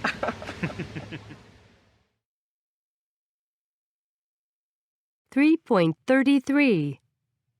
1, Did you mean what you said in the restaurant, Rob? 2, It's just that you seemed homesick in there. 3, Oh, hang on a minute. 4, Our taxi's come back. 5, That was so kind of him. 4.1. 1, Thanks very much. Okay, goodbye. 2, That's all good, but the financial figures for the last quarter do give us some cause for concern. I mean, it has... Oh, who's that? Sorry. Sorry about that, guys. 3.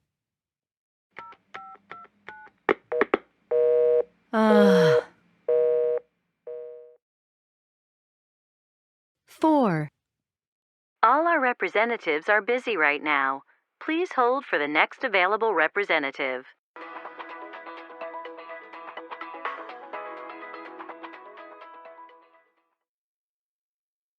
Five. Please leave a message after the tone.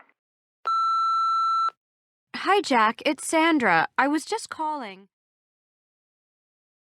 6.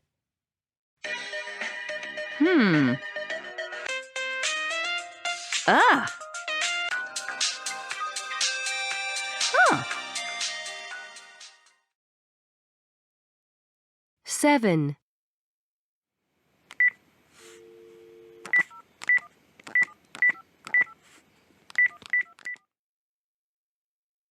Eight.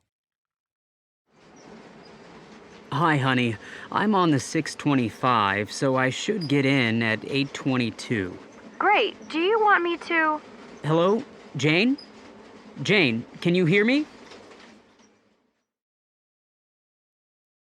9. Hello? Oh, hi. It's Eric. I called half an hour ago, but Anne wasn't in. Is she there now? 10.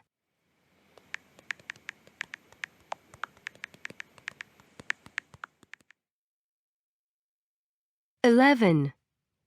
Here, take a look. Yeah, the next one. Oh, you look so pretty. Where's this one taken? 4.2. 7A.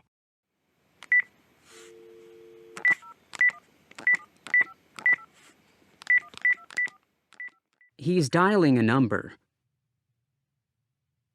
10B.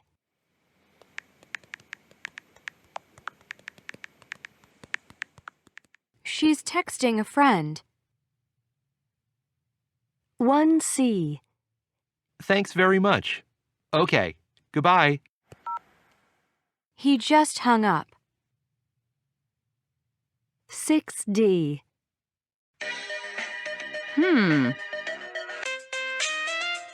Ah. Huh. She's choosing a new ringtone. 9E. Hello? Oh, hi. It's Eric. I called half an hour ago, but Anne wasn't in. Is she there now? He's calling back. 5F. Please leave a message after the tone. Hi, Jack. It's Sandra. I was just calling.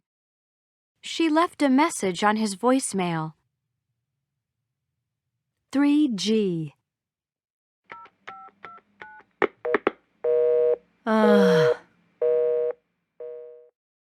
The line's busy. 11H.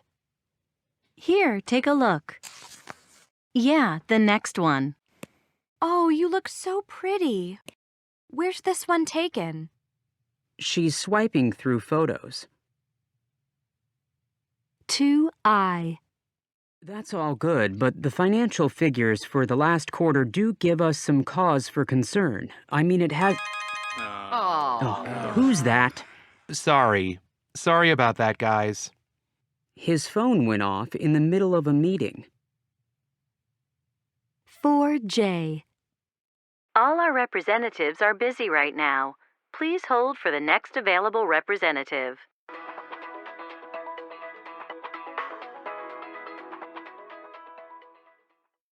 She needs to talk to a helpline, but they put her on hold.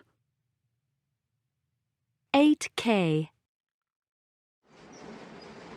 Hi, honey. I'm on the 6:25, so I should get in at 8:22. Great. Do you want me to? Hello? Jane? Jane, can you hear me? He was cut off in the middle of a conversation. 4.3.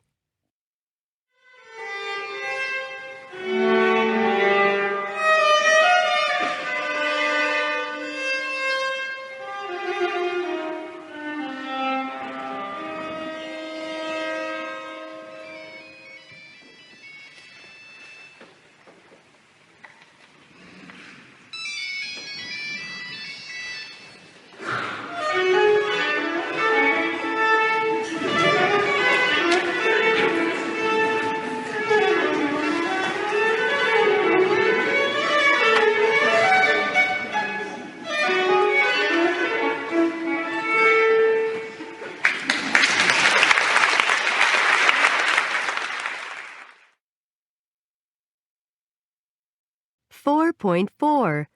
1. You have to turn off your phone during takeoff and landing. You must be on time tomorrow because there's a test. 2. I love the Louvre. You have to go when you're in Paris. You must see this movie. It's amazing. 3. I had to wear a uniform at my elementary school. I hate having to get up early. My interview is at 9 o'clock. Do you have to work on Saturdays? 4.5. You don't have to pay. This museum is free. You don't have to go to the party if you don't want to. 4.6. You must not park here. 4.7. 1. You should take warm clothes with you to Quito. It might be cold at night. You shouldn't drink so much coffee. It isn't good for you. 2. I think the government should do something about unemployment. 4.8. Calm. Design. Dishonest. Doubt. Foreign. Half. Hour. Island. Knowledge. Listen. Rhythm. Should. Talk. Walk. Whole. Wrong. 4.9. 1. She's a nice woman, don't get me wrong. And on the whole, we get along well. But one thing she does that I think is really rude is that whenever she comes over for a meal, she criticizes my cooking. I'm not a professional, obviously, but I think I'm a pretty good cook, and it really annoys me, especially after I've spent hours making something really good. 2.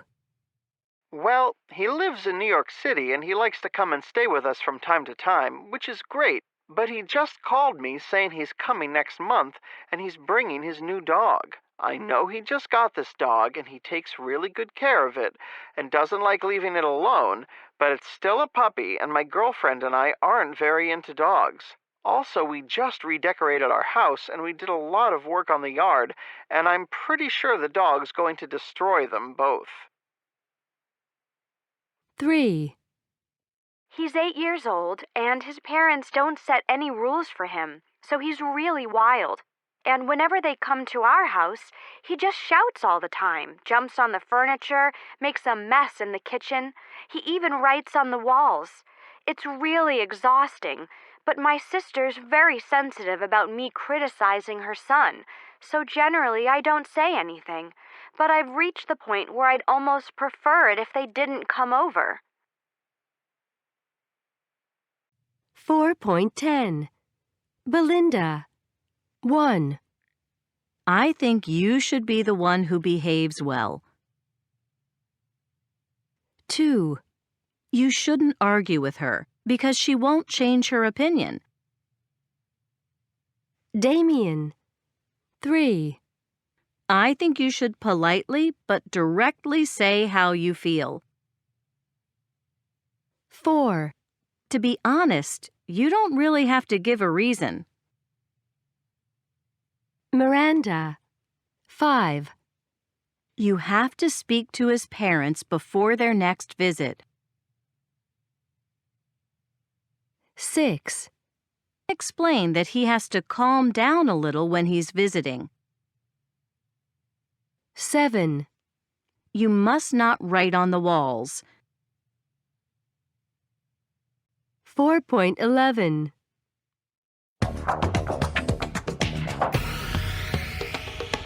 Good afternoon, everyone. On today's Modern Manners Show, the subject is family and what to do with rude relatives. Our etiquette expert, Sarah, is here to take your calls. So if you have a family member who behaves badly and you don't know what to do about it, just call us here at 1-800-555-4545. And our first caller is Belinda from Walnut Creek. Hi, Belinda. Tell us about your rude relatives. Well, I hate to say it because it's such a cliche, but it's my mother-in-law. She's a nice woman, don't get me wrong, and on the whole, we get along well. But one thing she does that I think is really rude is that whenever she comes over for a meal, she criticizes my cooking. I'm not a professional, obviously, but I think I'm a pretty good cook, and it really annoys me, especially after I've spent hours making something really good. Okay, so Sarah, over to you. How should Belinda deal with her mother-in-law? Hi, Belinda. I know this won't be easy, but when she does this, I think you should be the one who behaves well. Stay calm, thank her as politely as possible for her advice, and change the subject. You shouldn't argue with her because she won't change her opinion, and it won't make you feel better either. Instead, encourage your husband or another relative to say how great your cooking is in front of your mother-in-law. When she sees that her criticisms aren't having any effect and that everybody else loves your food, she'll either stop criticizing or she'll start paying compliments herself. Thanks very much, Sarah. Great advice. And our next caller is Damien from Hudson. Hi, Damien. I think you're going to tell us about a problem with your brother. Is that right? Yes, that's right. So, what's the issue? Well, he lives in New York City and he likes to come and stay with us from time to time, which is great. But he just called me saying he's coming next month and he's bringing his new dog. I know he just got this dog and he takes really good care of it and doesn't like leaving it alone, but it's still a puppy and my girlfriend and I aren't very into dogs. Also, we just redecorated our house and we did a lot of work on the yard, and I'm pretty sure the dog's going to destroy them both. Sarah, What do you think Damien should do with his brother and his dog? Do you think it's rude to arrive at someone's house with a dog? Yes, I have to say I do. It's bad manners for a guest to bring an uninvited pet, even to a relative's home. This is true even if you have one of your own and your house is already animal-friendly. I think you should politely but directly say how you feel. You can add a reason, like, as you say, you just redecorated. But to be honest, you don't really have to give a reason. Well, that's very clear advice. Thanks, Sarah. And finally, Miranda from San Pedro. Hi, Miranda. Tell us about your problem. Hi there. My problem's with my nephew, my sister's son. He's 8 years old, and his parents don't set any rules for him, so he's really wild. And whenever they come to our house, he just shouts all the time, jumps on the furniture, makes a mess in the kitchen. He even writes on the walls. It's really exhausting, but my sister's very sensitive about me criticizing her son, so generally I don't say anything. But I've reached the point where I'd almost prefer it if they didn't come over. Sarah, what should Miranda do with her nightmare nephew? You have to speak to his parents before their next visit, or at least to your sister. But instead of being critical, say how great it is that their son has so much energy and how much you love him, but then explain that he has to calm down a little when he's visiting. And at the beginning of his next visit, welcome him, but give him some rules for your house. Say, "Hi, it's great to see you again. But just a couple of house rules. No jumping on the furniture, and if you want to draw, please use a piece of paper. You must not write on the walls." He won't mind, and in the long run, your sister will be grateful.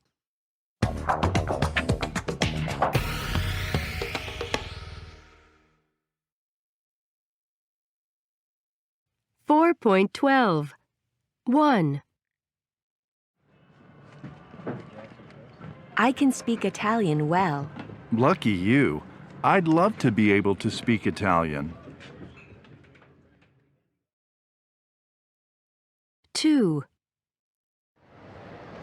When I was a child, I could draw really well. Really? I've never been able to draw. 4.13. I can speak 3 languages fluently. Jenny can't come tonight. She's sick. Our daughter could play the violin when she was 3. They couldn't wait because they were in a hurry. Could you open the door for me, please? 4.14. 1.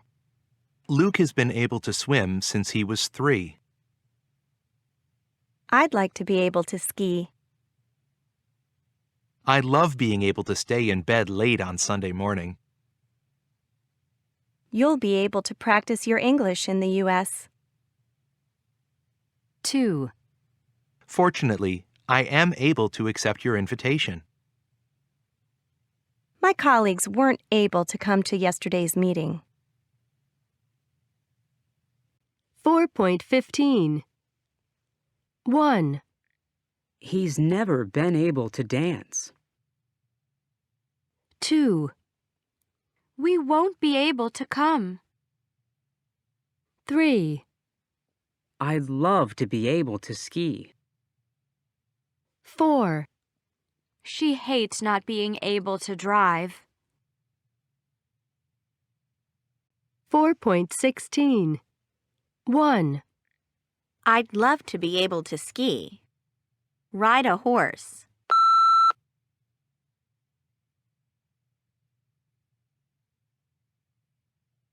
I'd love to be able to ride a horse.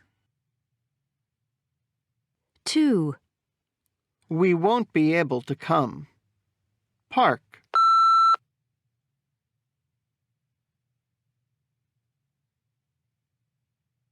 We won't be able to park. 3. I've never been able to dance. Speak French.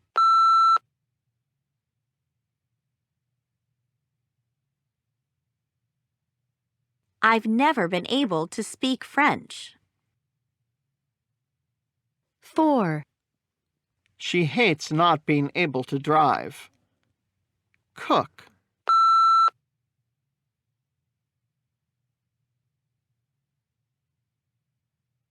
She hates not being able to cook. 5. Will you be able to find it? Afford it. Will you be able to afford it? 6. He'd love to be able to snowboard. Windsurf.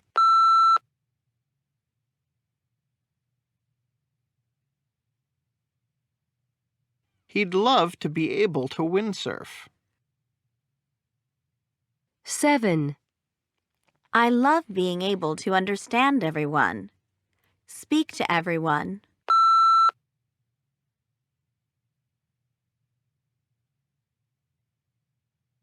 I love being able to speak to everyone. 8. They haven't been able to finish. Come.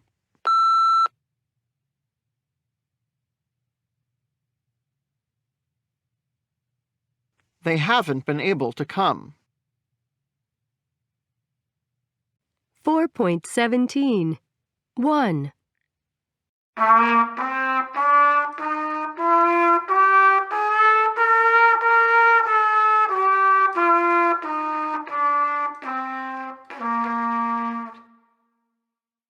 Two.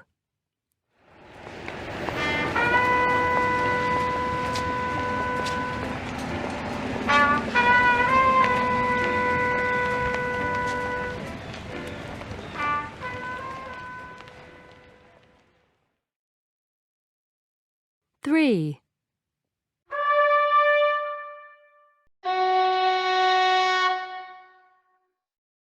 4.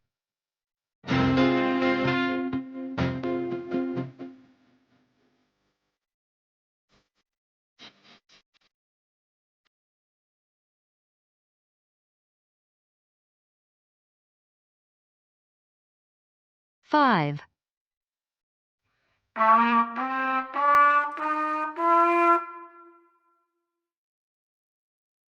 6.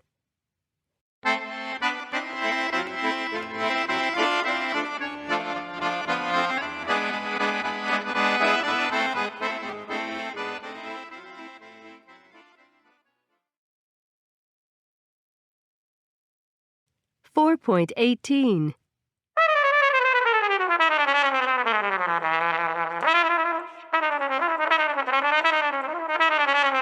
I haven't played a musical instrument for years. 5 years ago, I got a trumpet for my birthday, and I tried to learn it, but I gave up after 7 minutes, and it ended up in the garage. So here I am, a beginner again. 1 hour. I have everything I need: YouTube trumpet lessons and a book called Trumpet for Beginners. I plan to practice for 20 minutes a day, 3 times a week. I want to be able to play the trumpet, and I want to do it fast. 2 hours. Well, that was optimistic. Playing the trumpet is more difficult than it looks. I can only play for 10 minutes before I start seeing stars and my mouth hurts. I can get from C to G, but I can't get any higher.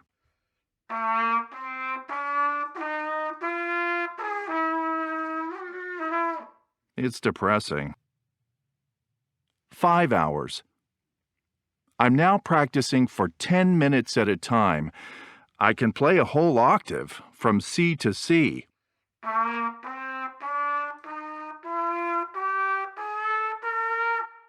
I've watched a lot of trumpet lessons on YouTube.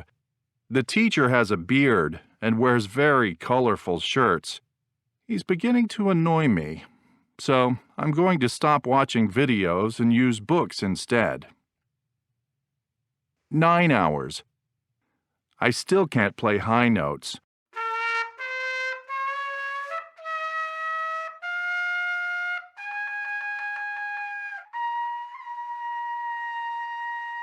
I can play some very simple tunes, but nothing I actually want to play.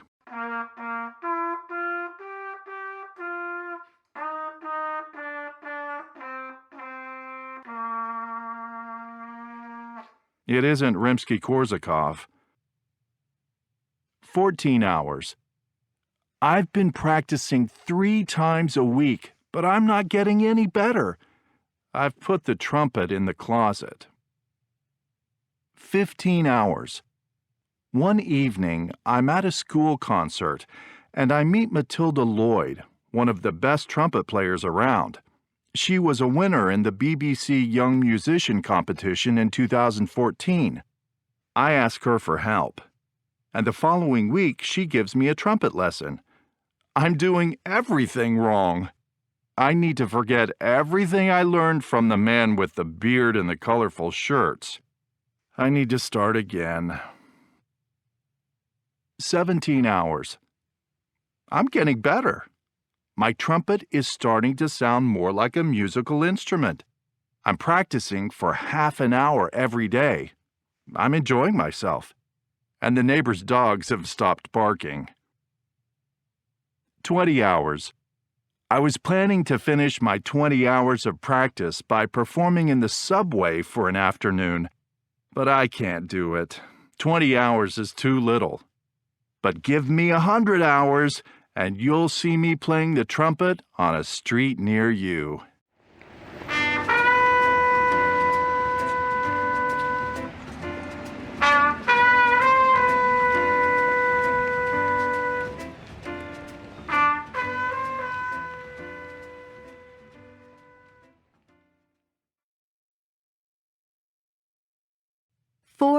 .19.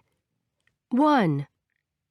What music do you listen to if you feel depressed? 2. What do you think is the most exciting sport to watch? 3. What's the most amazing scenery you've ever seen? 4. Have you ever been disappointed by a birthday present? 5.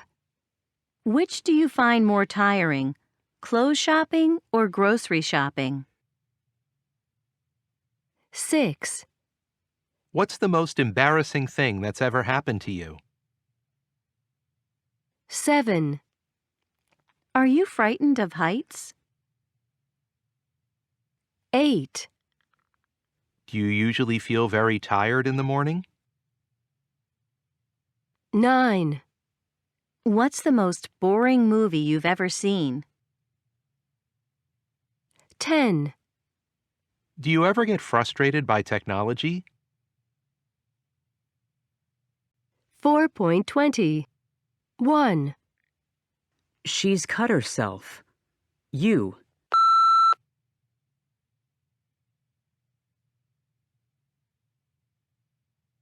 You've cut yourself.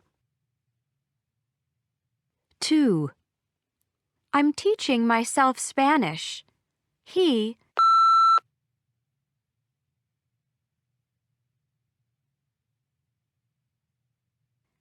teaching himself Spanish. 3. We introduced ourselves. They.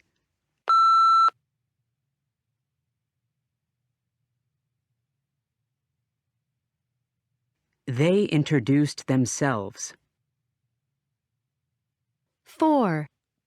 He taught himself to play the guitar. She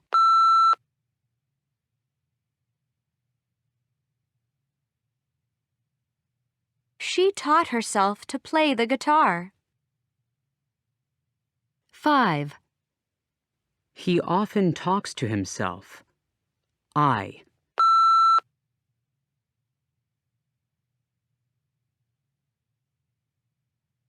I often talk to myself. 6. I really enjoyed myself last night. We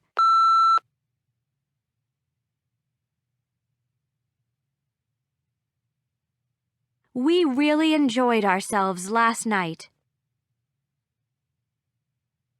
4.21. 1. How do you get to work? I usually get to work by taking the bus or the subway. How long does it take?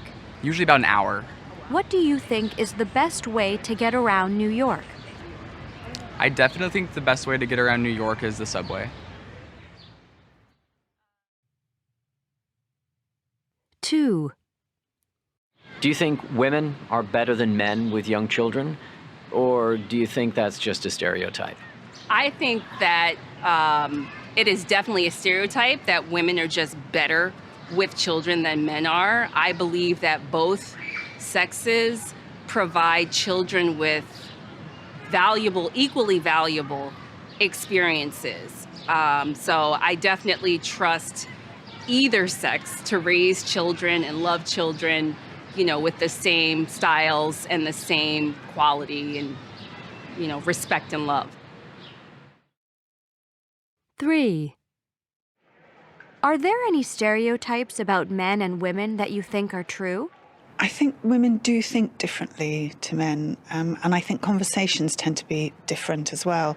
Women are much more into what did you say and what did he say and what did you feel and all the rest of it, and men are far more pragmatic and, just want to know the score, as it were. 4. How many languages do you speak? I speak English, and I also speak Afrikaans. Is there a language you'd like to be able to speak? I would very much like to be able to speak Spanish. Why Spanish? Because Spanish is spoken all over the world, and I feel it's important to be able to communicate with more people. 5. Is there anything that people do with their phones that really annoys you? It annoys me when people, like you're trying to have a conversation and they're just sitting there texting somebody else or having a conversation with people that aren't, in front of them.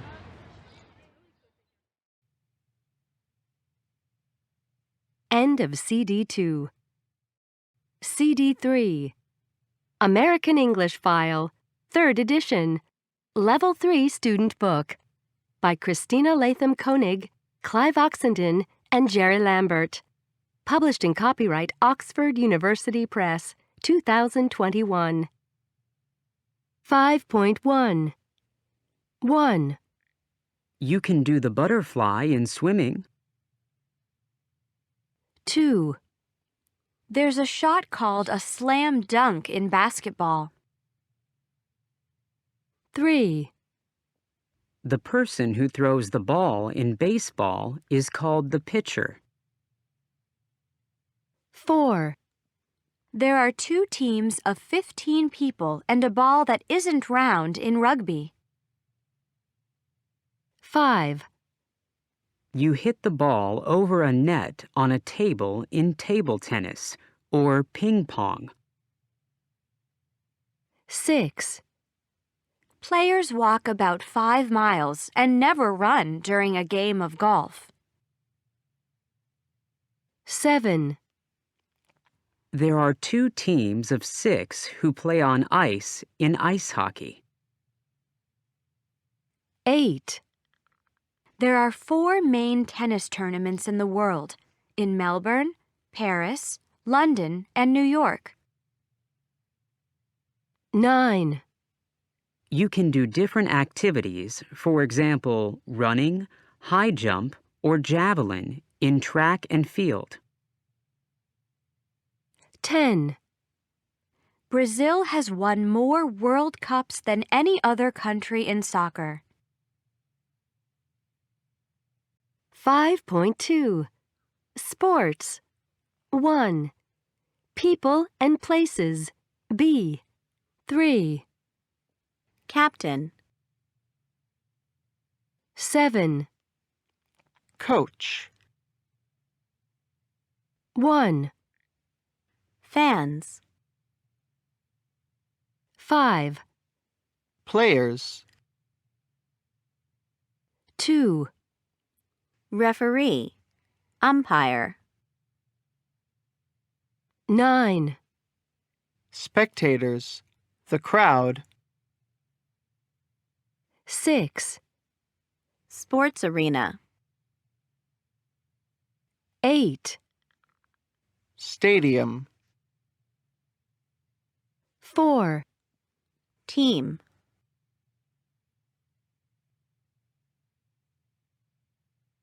5.3. D. 1. Tennis court. Basketball court. 2. Soccer field. Baseball field.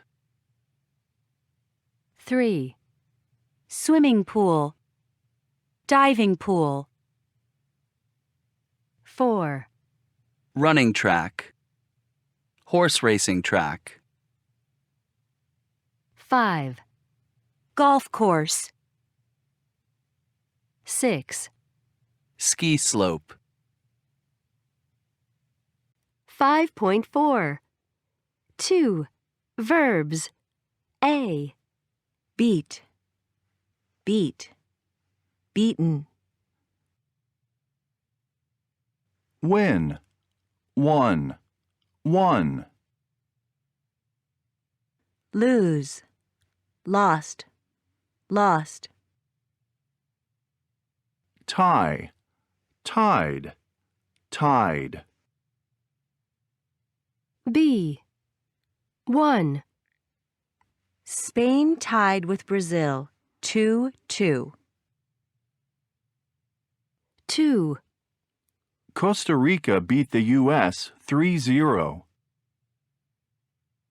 3. Costa Rica won the game 3-0. 4. The Chicago Bulls lost 78-91 to the Boston Celtics. 5.5. E. 1.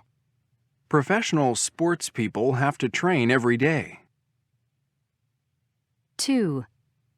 Don't play tennis on a wet court. You might get injured. 3. A soccer player has to try to kick the ball into the goal.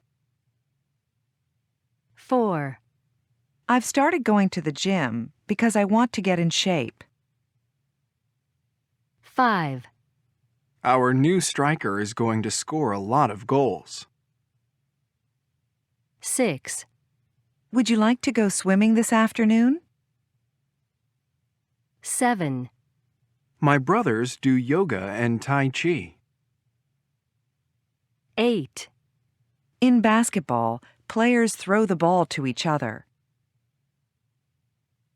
5.6. 3. Phrasal verbs. 1D. Warm up means do gentle exercise to get ready, for a game, for example. 2B. Work out means exercise, usually at a gym. 3C. Was sent off means was told to leave the field, court, etc. 4A. Was knocked out means was eliminated. 5.7. Horse. Or. Course. Court. For. Score. Shorts. Sport. Warm up. Bird. Girl. Hurt. Serve. Shirt. Work out. World. Worse. 5.8. 1. I hurt myself when I worked out yesterday. 2. Her serve's worse than the other girls. 3. It was a tie. The score was 4-4. 4. It's the worst sport in the world. 5. We warmed up on the court. 6. They wore red shirts and white shorts. 5.9. Part 1. What made you want to become a referee? Mi padre fue árbitro, pero eso no me influyó. My father was a referee, but that didn't influence me. In fact, the opposite, because I saw all the problems that he had as a referee. But as a child, I was always attracted by the idea. And at school, I used to referee all kinds of sports: basketball, handball, volleyball, and of course, football. I was invited to join the Referees Federation when I was only 14 years old. Were you good at sports yourself? Yes, I was a very good handball player. People often think that referees become referees because they're frustrated sportsmen, but this is just not true in most cases, in my experience. What was the most exciting match you ever refereed? It's difficult to choose one match as the most exciting, but I remember some of the Real Madrid-Barcelona matches, for example, the first one I ever refereed. The atmosphere was incredible in the stadium, but really it's impossible to pick just one. There have been so many. What was the worst experience you ever had as a referee? The worst? Well, that was something that happened very early in my career. I was only 16, and I was refereeing a match in a town in Spain, and the home team lost. After the match, I was attacked and injured by the players of the home team and by the spectators. After all these years, I can still remember a mother who had a little baby in her arms who was trying to hit me. She was so angry with me that she nearly dropped her baby. That was my worst moment, and it nearly made me stop being a referee.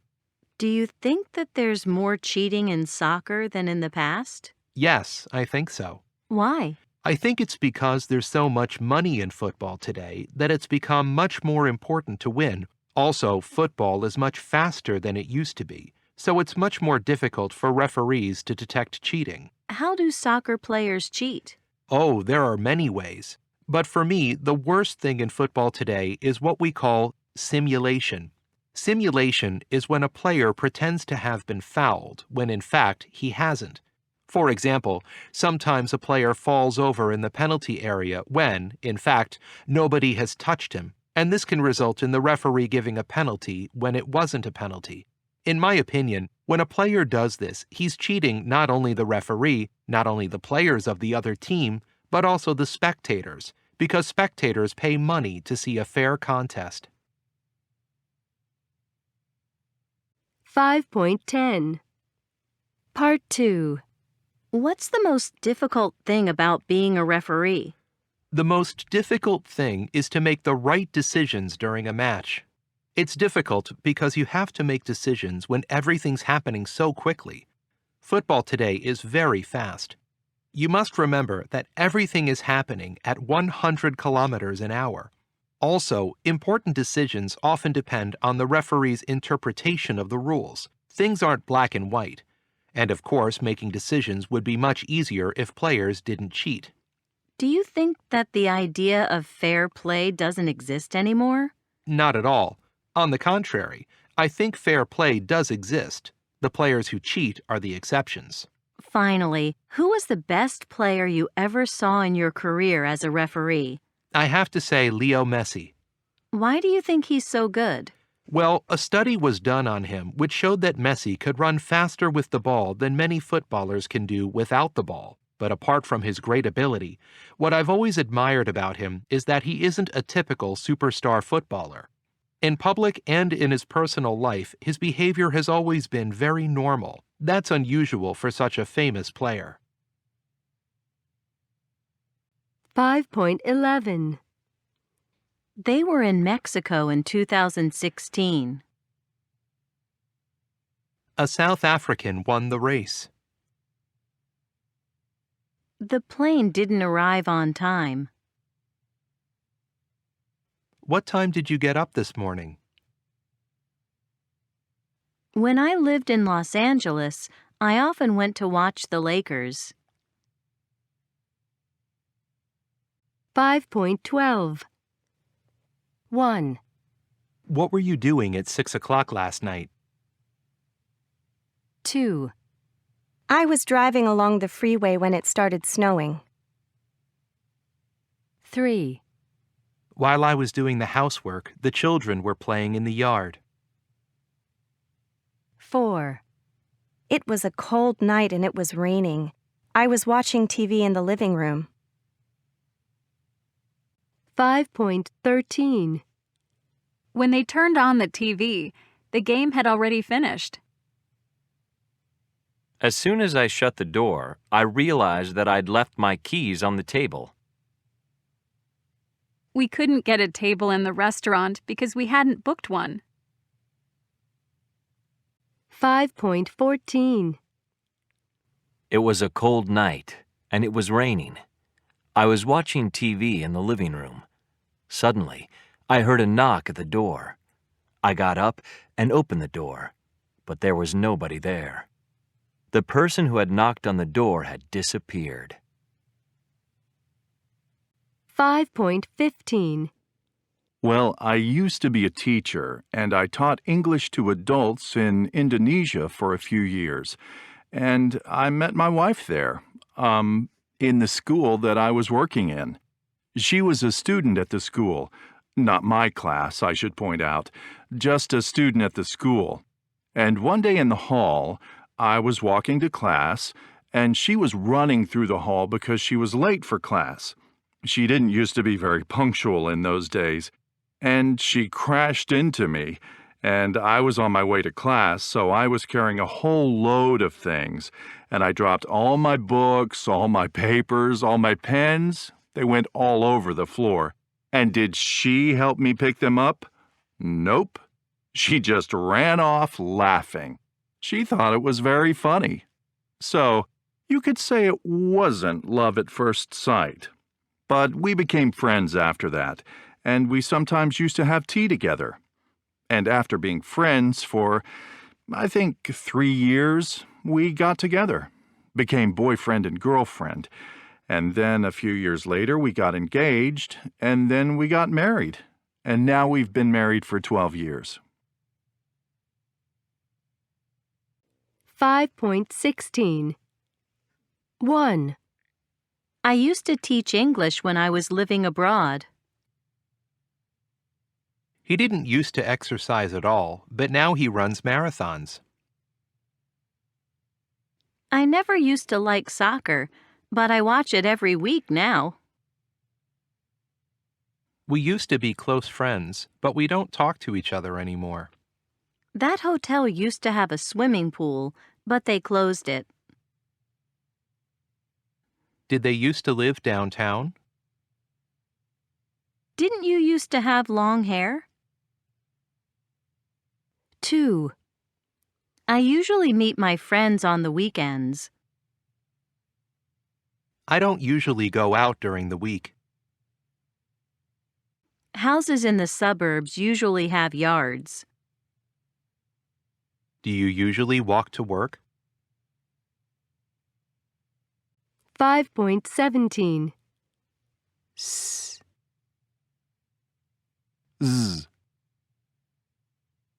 Sh. J. Used to. Usually. Use.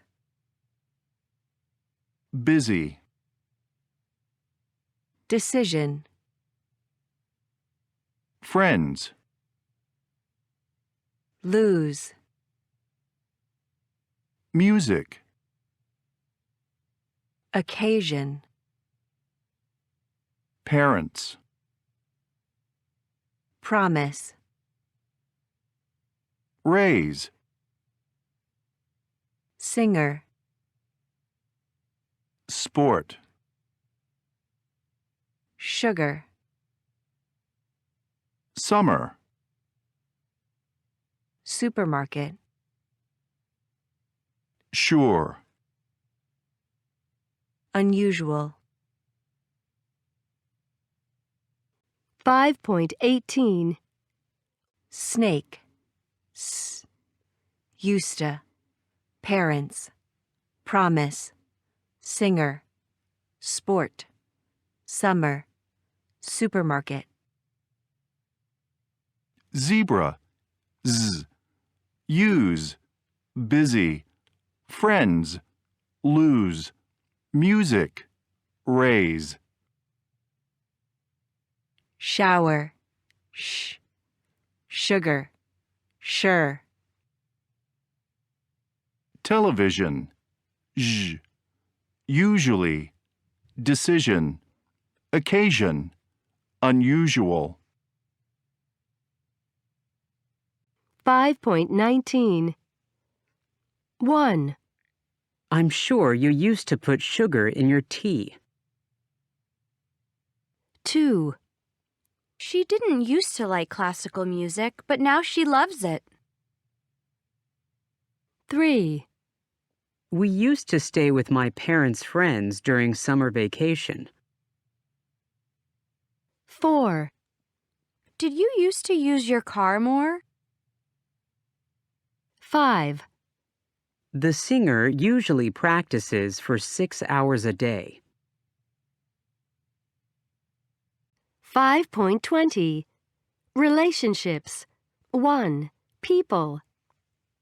1, Couple. 2 people who are married or in a romantic relationship. 2, Partner, your husband, wife, boyfriend, or girlfriend. 3, Fiancé. The person that you are engaged to be married to. 4, Roommate, a person that you share an apartment with. 5, Colleague. A person that you work with. 6, Ex, a person that you used to have a relationship with. 7, Close friend. A very good friend that you can talk to about anything. 8, Classmate, a person who is in the same class as you at school. 5.21. 2, verb phrases. 1, I met Mark when I was studying at Boston University. 2, We got to know each other quickly because we went to the same classes. 3, We soon became friends, and we discovered that we had a lot in common. For example, we both liked art and music. 4, We went out together in our second semester, and we fell in love. 5, We were together for 2 years, but we argued a lot, and in our last semester of school, we broke up. 6, After we graduated, we lost touch because I moved to Chicago and he stayed in Boston. 7, 5 years later, we got in touch again on Facebook. We were both still single, and Mark had moved to Chicago too. 8, This time, we got along better than before, maybe because we were older. 9, After 2 months, Mark proposed and I accepted. 10, We got married last summer. A lot of our old college friends came to the wedding. 5.22.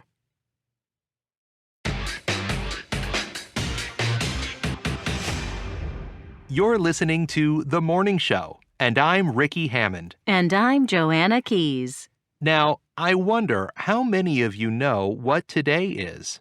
Well, it's Friendship Day. All over the world today, people are celebrating those wonderful people called friends. We've been doing some research this morning about friends, and we've discovered 5 fascinating facts about friends for you. Just listen to these. Joanna? Friends fact number 1. Animals have friends too. Yes, apparently, we humans aren't the only ones who have friends.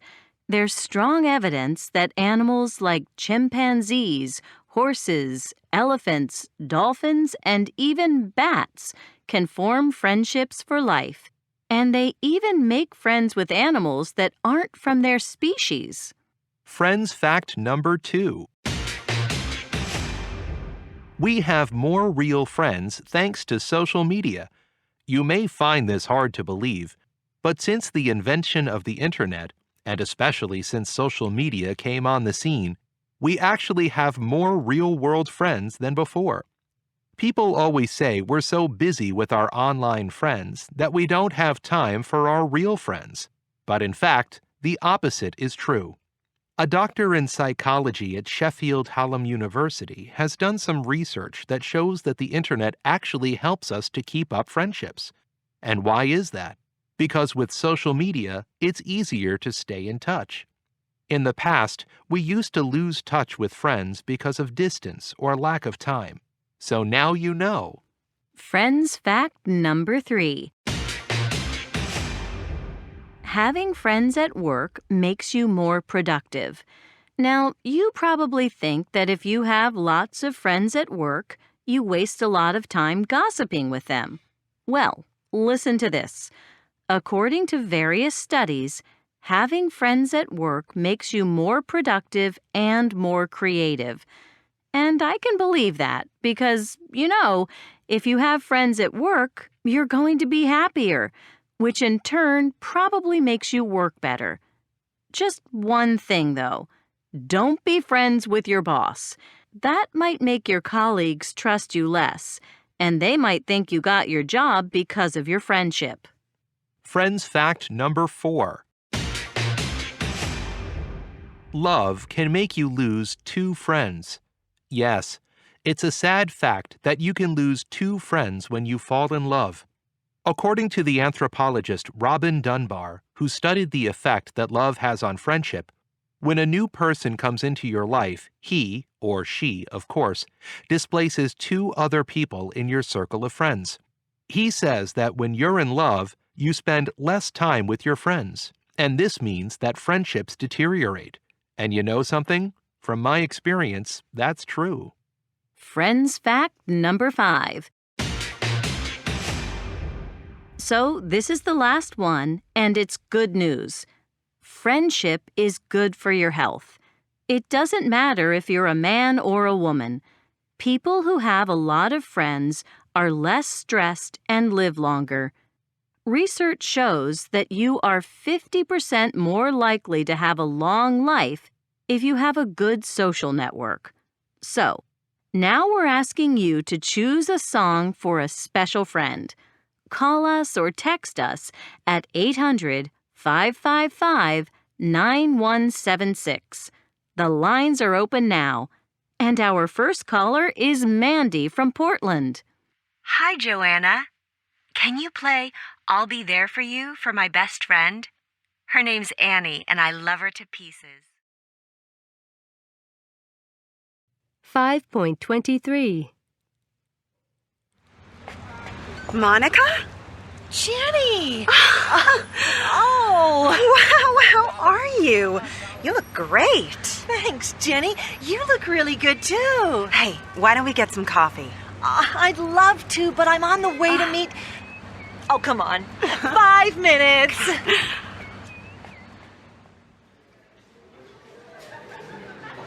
So, how is everything? Oh, great. Things couldn't be better, actually. Scott and I, we're getting married. You're what? Congratulations. Oh, thank you. When did you get engaged? Only a few days ago. I'm glad I saw you, actually. I was going to call you. We've only told family so far. I can't believe it. Monica the wife. And to think you used to go clubbing every night. Well, that was a few years ago. All I want to do now is stay in and read wedding magazines.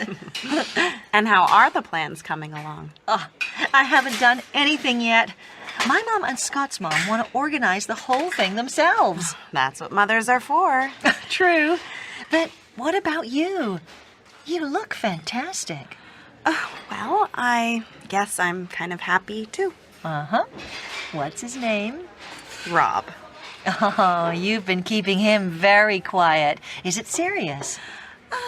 It's kind of, So it is. It's still early. We haven't been together for long. He only moved here from London a few months ago. What? He's British? And you think you couldn't persuade him to stay in New York? That won't be easy. I think he likes it here. You know how guys are. You never know what they're thinking. When can I meet him? That's him now.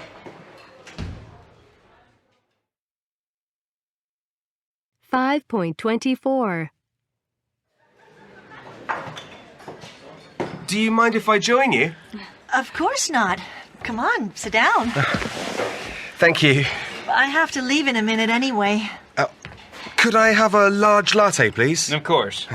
Rob, this is Monica. Nice to meet you, Rob. You too, Monica. You know, Jenny talks about you a lot.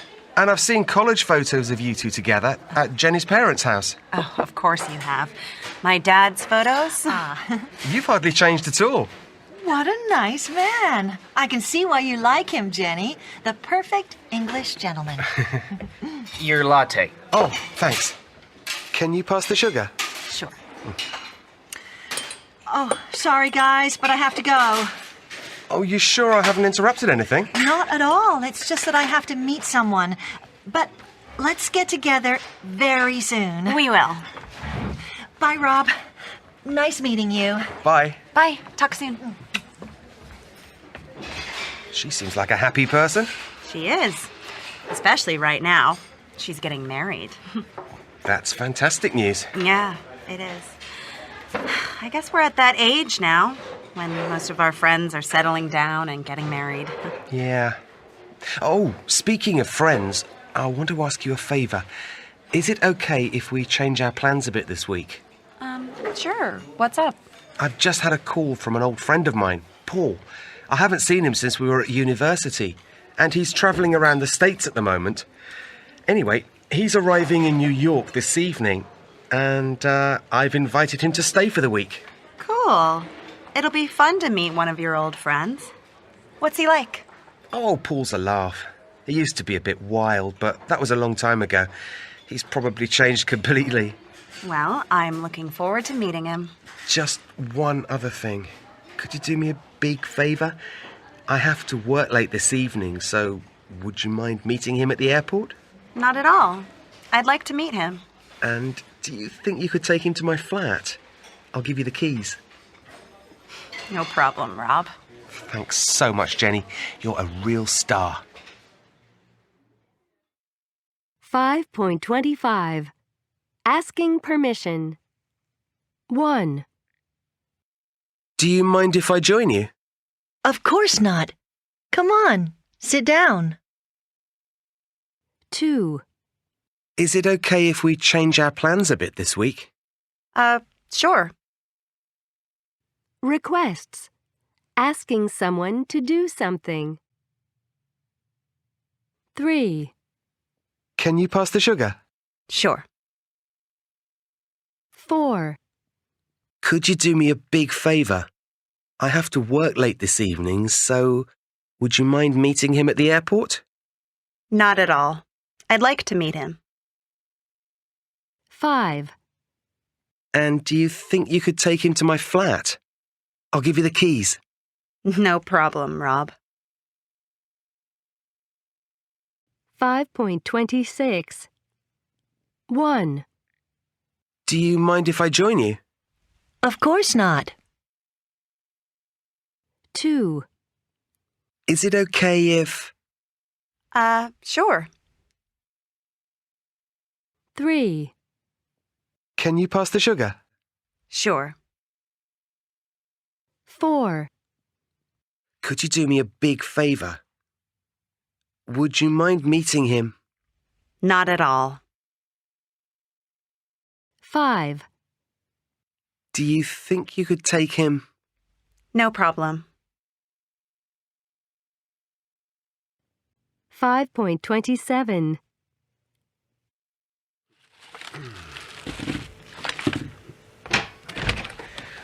Hey, man. Paul! It's great to see you, mate. You too, Paul. It's been years. You haven't changed at all. Just got better looking. How come you're so late? Paul's flight from LA was delayed, and then the traffic coming back was just awful. But that gave us time to get to know each other. Yeah. Paul told me all about his travels. Every detail. And look at this. Your own New York flat. How cool is that? It's good. Really good. But do you want something to eat? I got some things on my way home. Stay in. It's my first night in the Big Apple. Let's go out and have a pizza or something. I thought you'd be tired after the flight. No way, man. I'm ready for action. Great. I'll get my jacket. Rob, I think I'll go home if you don't mind. I'm exhausted. Oh, okay then. So it's a boys' night out. Just like the old days. And after the pizza, we can go on somewhere else. Rob, we've got a lot to talk about.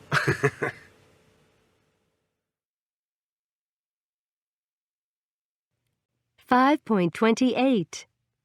1, It's great to see you, mate. 2, How come you're so late? 3, No way, man. 4, Rob, I think I'll go home if you don't mind. 5, Just like the old days. 6, Rob, we've got a lot to talk about. 6.1. 1, A lot of movies are shot on location. When is our car being repaired? Andy's bike has been stolen. The director died when the movie was being made. You'll be picked up at the airport by one of our staff. This bill has to be paid tomorrow. I love being given a massage. 2, The new concert hall will be opened by the president. Gladiator was directed by Ridley Scott. 6.2. 1, Dog. Filmed. Used. Recorded. Owned. 2, Tie. Finished. Directed. Released. Booked. 3, Saw. Bought. Caught. Worn. Drawn. 4, Clock. Shot. Gone. Dialogue. Done. 5, Phone. Forgotten. Spoken. Stolen. Known. 6, Egg. Spent. Said. Meant. Read. 7, Train. Made. Paid. Taken. Fallen. 8, Up. One. Put. Sung. Drunk. 9, Fish. Built. Written. Driven. Given. 6.3. 1, They shot the movie in Canada. The movie.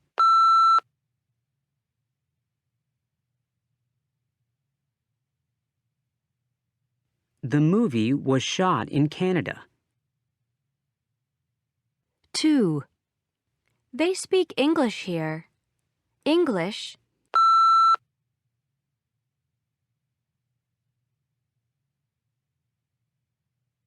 English is spoken here. 3, They didn't employ me. I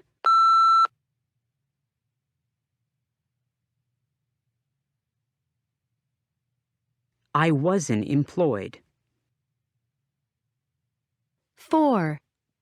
He wrote his first book when he was 20. His first book.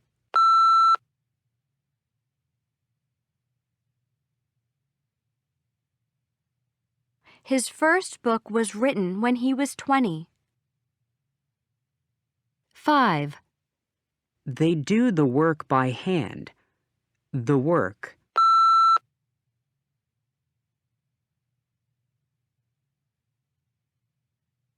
The work is done by hand. 6. He drew this picture in the 18th century. This picture.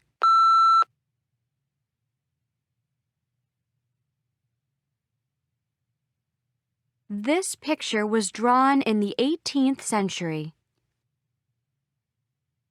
7. They record the music in a studio. The music.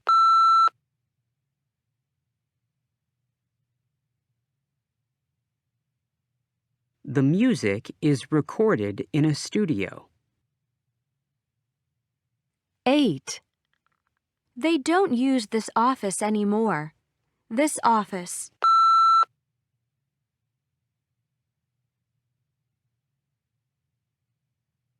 This office isn't used anymore. 6.4. Movies. 1.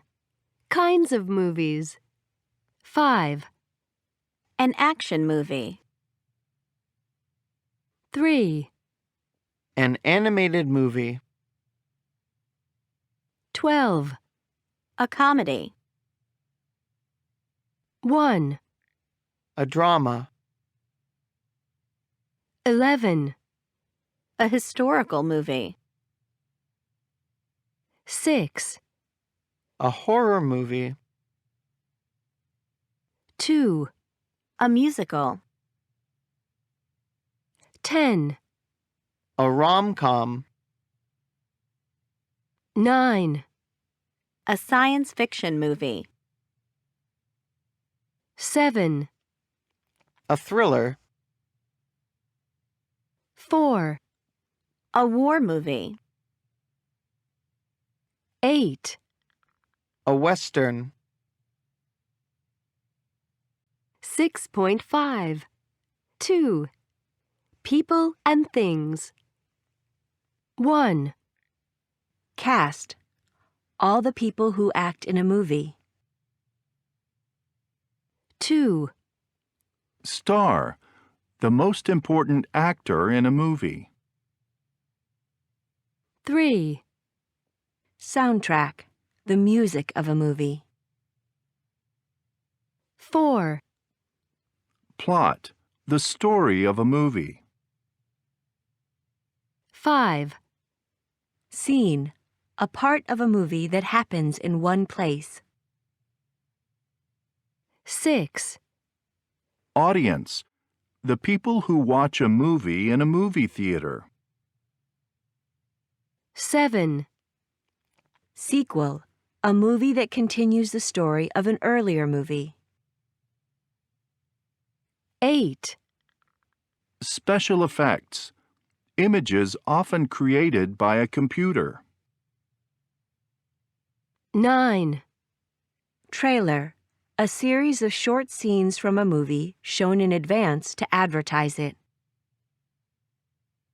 10. Script. The words of a movie. 11. Extra. A person who is employed to play a very small part in a movie, usually as a member of a crowd. 12. Subtitles. The translation of the dialogue of a movie on screen. 13. Review. An article that gives an opinion about a new movie. 14. Set. The place where a movie is being shot. The scenery used for a movie or play. 15. Critic. A person who writes movie reviews for the press.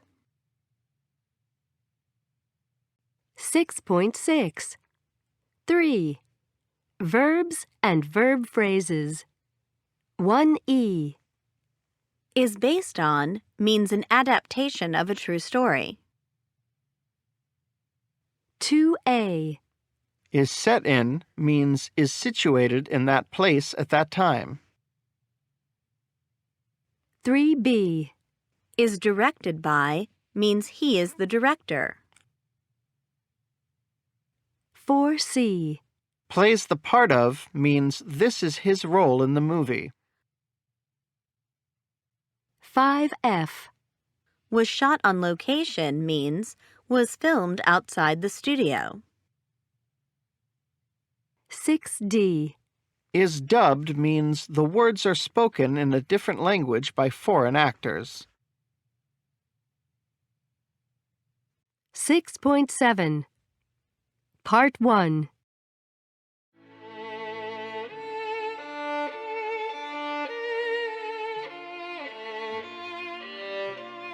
So tell me, how did you get involved in the movie, Dagmara? Well, as you probably know, Schindler's List was shot in Krakow, in Poland, which is where I live. I was a university student at the time, studying English. And the film company set up their production office here 3 months before they started shooting the film, and I got a job there as a production assistant, preparing and translating documents and the script. But how did you get the job as Steven Spielberg's interpreter? Well, it was a complete coincidence. Just before the shooting started, there was a big party in one of the hotels in Krakow for all the actors and the film crew, and I was invited too. When I arrived at the party, the Polish producer of the film came up to me and said, "The woman who was going to interpret for Steven Spielberg can't come, so we need you to interpret his opening speech." How did you feel about that? I couldn't believe it. I was just a student. I had no experience of interpreting, and now I was going to speak in front of hundreds of people. I was so nervous that I drank a couple of glasses of champagne to give myself courage. I must have done a pretty good job, though, because soon afterwards, Spielberg came up to me to say thank you, and then he said, "I'd like you to be my interpreter for the whole film." I was so stunned, I had to pinch myself to believe that this was happening to me. 6.8. 1. I had to go to the film set every day and translate Spielberg's instructions to the Polish actors and also to the extras. 2. It was really exciting, and I often felt as if I was a director myself. 3. The worst thing was when we had to shoot a scene again and again because Spielberg thought it wasn't exactly right. 6.9. Part 2. So what exactly did you have to do? I had to go to the film set every day and translate Spielberg's instructions to the Polish actors and also to the extras. I had to make them understand what he wanted them to do. It was really exciting, and I often felt as if I was a director myself. So was it a difficult job? Sometimes it was really hard. The worst thing was when we had to shoot a scene again and again because Spielberg thought it wasn't exactly right. Some scenes were repeated as many as 16 times, and then sometimes I would think that maybe it was my fault, that I hadn't translated properly what he wanted, so I'd get really nervous. I remember one scene with lots of actors in it, which we just couldn't get right, and Spielberg started shouting at me because he was stressed. Eventually, we got it right, and then he apologized, and I cried a little because I was also very stressed. And after that, it was all right again. So was Spielberg difficult to work with? Not at all. I mean, he was very demanding. I had to do my best every day, but he was really nice to me. I felt he treated me like a daughter. For instance, he was always making sure that I wasn't cold. It was freezing on the set most of the time. And he would make sure that I had a warm coat and gloves and things. Did you ever get to be an extra? Yes, twice. I was going to be in 2 party scenes, and I got to wear beautiful long dresses and high heels. Unfortunately, one scene didn't make it to the final cut of the film, and before we started shooting the other one, I tripped walking down some stairs and twisted my ankle really badly. I was in so much pain that I couldn't take part in the filming. And that was the end of my acting career. I still have the photos of me looking like a girl from the 40s, though. Have you ever worked with Spielberg again? Yes. A year later, he invited me to interpret for him again, this time during the premiere of Schindler's List in Poland, which was broadcast live on national television. Before that, he had also asked me to come to work as a production assistant on his next movie in Hollywood. I was very tempted and thought really hard about it, but I hadn't finished my studies yet, and all my family and friends were in Poland, so in the end, I decided not to go. Do you regret it? Not at all. I had my moment, and it was unforgettable, but that was it.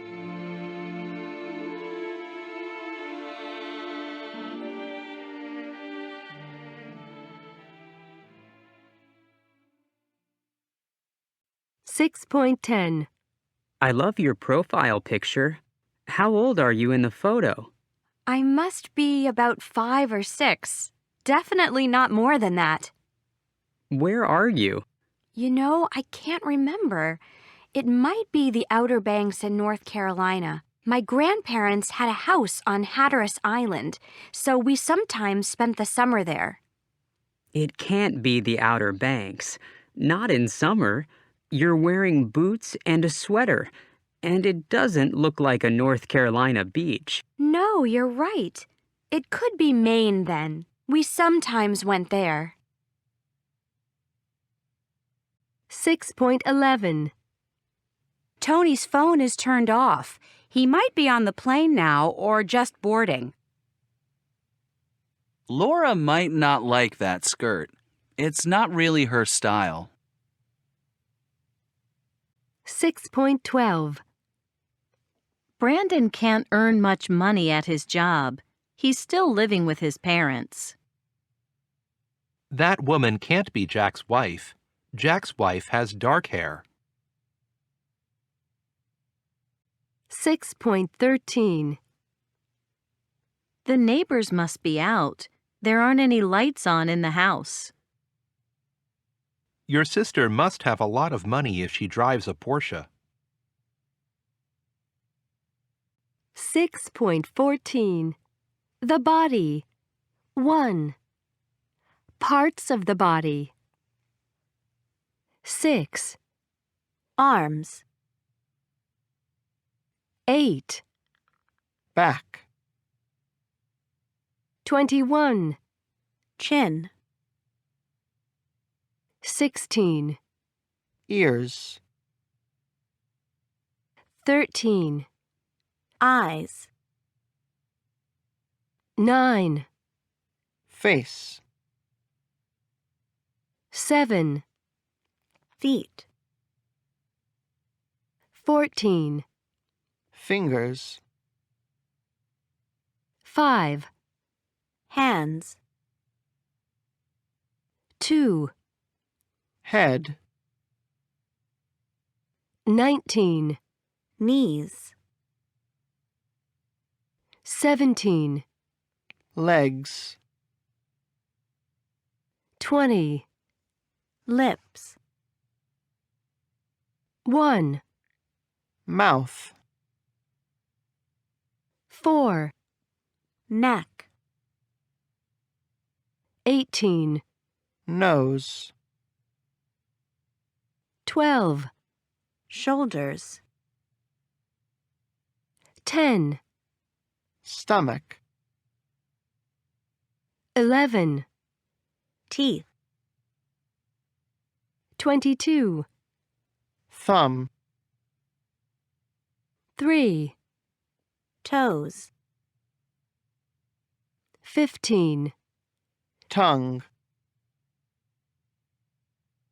6.15 2. Verbs related to the body. 1. Don't be frightened of the dog. He won't bite. 2, Jason kicked the ball too hard, and it went over the wall into the next yard. 3, Something smells delicious. Are you making a cake? 4, The stranger stared at me for a long time, but he didn't say anything. 5, Can you taste the sauce? I'm not sure if it needs more salt. 6, My dog always comes back when I whistle. 7, Don't touch the oven door. It's really hot. 8, The audience clapped when I finished singing. 9, The teacher suddenly pointed at me and said, "What's the answer?" I hadn't even heard the question. 10, He's a very serious person. He never smiles. 11, Everybody nodded in agreement when I explained my idea. 6.16. Clap your hands. Stare at the person next to you.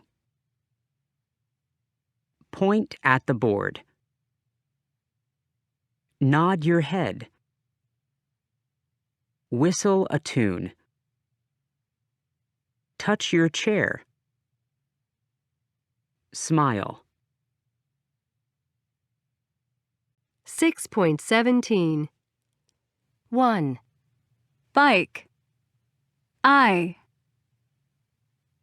2, Train. A. 3, Phone. O. 4, Owl. Ow.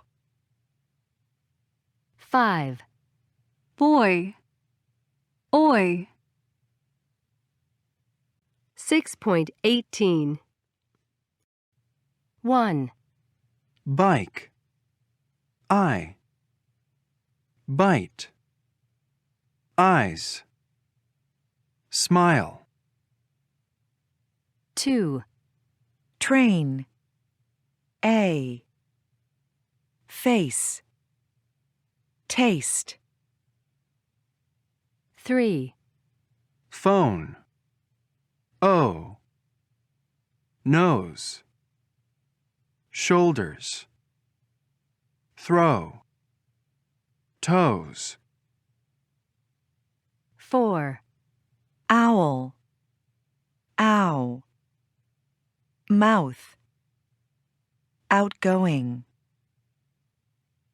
5, Boy. Oi. Pointy. Voice.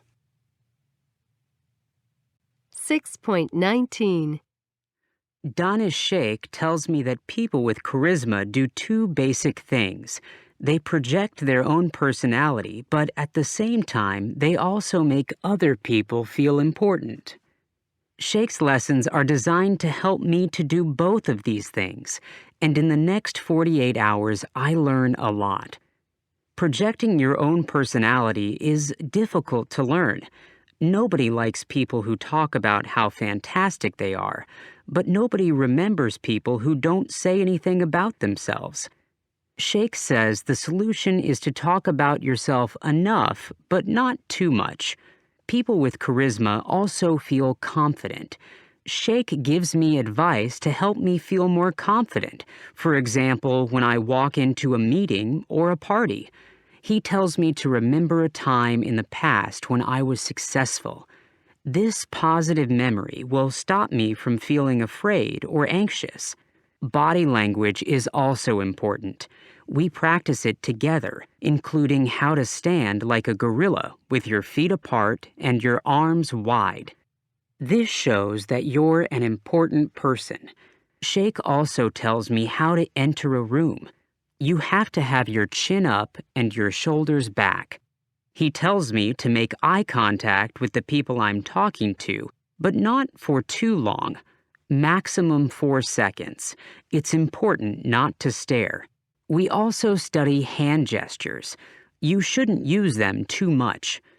Finally, conversation. I learned that it's important not to speak too fast or too slowly. You need to vary your speed to keep your listeners' attention. But the most important thing of all is listening carefully. If you show interest in people, it makes them feel special. But if you're not really listening, the person you're talking to notices very quickly. So you need to make sure you really concentrate on what they're saying. At the end of the 2 days, I have a test. 6.20. At the end of the 2 days, I have a test. I go to a club with Sheikh, and I have to talk to strangers. I start talking to people, and it goes okay. I don't think people really like it when a stranger starts speaking to them, but we laugh, and I have some interesting conversations. Occasionally, Sheikh gives me advice. He reminds me to make eye contact with everyone I'm talking to, and tells me not to cross my arms, that kind of thing. As we leave the club, we shake hands. He says that the course has been good for me, and he gives me a thumbs up. So, have I changed? Am I more charismatic? Not exactly. I'm never going to stand like a gorilla again, for example. But perhaps charisma is simpler than that anyway. It's about understanding who you are better and showing the best version of yourself. 6.21. 1. Do you prefer doing sports or watching them? Probably doing it. I find watching it really boring. What sport do you play? I don't do a lot. I'd say I don't mind tennis, swimming in variation, depends on the weather. What sports do you like watching the most? If I had to watch one, I like the rhythmic gymnastics or the diving, like for example at the games when they're on TV. Why do you like them? I think because they're kind of like a dance. It's like a routine. It's very graceful. It's not as rough as sport. 2. Do you know anyone who has gone out with someone they met online? I know lots of people who've gone out with people they've met online. How did it work out? A couple of people are married. For some of them, they're still with the other person. And for a lot of them, it didn't work out. 3. Have you ever cheated on an exam? I have definitely cheated on an exam. How did you cheat? I had friends with me, or I would write it on a piece of paper or on my hand. Were you caught? I've never gotten caught cheating on an exam. 4. What's your favorite movie of all time? My favorite movie of all time is John Wick. How many times have you seen it? I have seen it at least 10 times. Why do you like it so much? A lot of action, a lot of blood, just good fights. 5. Do you have a profile photo? Yes, I have a profile photo on my Facebook and Instagram and Twitters. What is it? The profile photo on my Facebook page is of me and my husband in Las Vegas on our anniversary. Why did you choose it? My makeup looked good. End of CD 3. CD 4. American English File, 3rd edition. Level 3 student book. By Christina Latham Koenig, Clive Oxenden, and Jerry Lambert. Published in copyright Oxford University Press, 2021. 7.1. 1. History. 2. Geography. 3. Math. 4. Information technology. 5. Physics. 6, Literature. 7, Biology. 8, Chemistry. 7.2 Education. 1. The school system in the U.S. and the U.K. In the U.S., Many children start their education between the ages of 2 and 4 in preschool. Once a child turns 5, he or she enters the U.S. school system, which is divided into 3 levels: elementary school, middle school, sometimes called junior high school, and high school. In almost all schools at these levels, children are divided by age groups into grades. The youngest children begin in kindergarten, followed by first grade, and continue until 12th grade, the final year of high school. The school year is divided into 2 semesters. Most U.S. schools, about 75%, are public schools, which means they are supported by U.S. tax dollars and education is free. The other 25% are private schools, where parents have to pay. Many of these schools are religious schools, where the teachers may be priests or nuns. If you want to go to college, you have to apply. Admission depends on high school grades, college aptitude test scores, and extracurricular activities. A person who has completed college and has earned a degree is called a college graduate. 7.3 In the UK, Children start primary school when they are 5. Before that, many children go to nursery school. From 11 to 18, children go to secondary school. Some children go to boarding schools, where they study, eat, and sleep. School children are usually called pupils, not students, which only refers to people who are at university. And the person who is in charge of a school is called the head teacher. The school year is divided into 3 terms. Higher education is often called university. 7.4 2. Discipline and exams. A. Discipline is very strict in our school. We aren't allowed to take our phones to school, and they don't let us bring junk food for lunch like potato chips or soda. Most students behave well, but if you misbehave, for example, talk too much in class, you'll be punished, and the teacher will probably make you stay behind after class. If you do something more serious, like cheat on an exam, you might even be suspended. B. Mark has to take an important English exam next week. He hopes he'll pass, but he hasn't had much time to study, so he's worried that he might fail. He won't get his grade until the end of June. 7.5 Boot. Ooh. Rude. Rules. Student. True. Up. Lunch. None. Study. Subject. Bull. Full. Put. You. Future. Music. Uniform. University. 7.6 1. What subjects did you study in high school? 2. Do students at your school wear uniforms?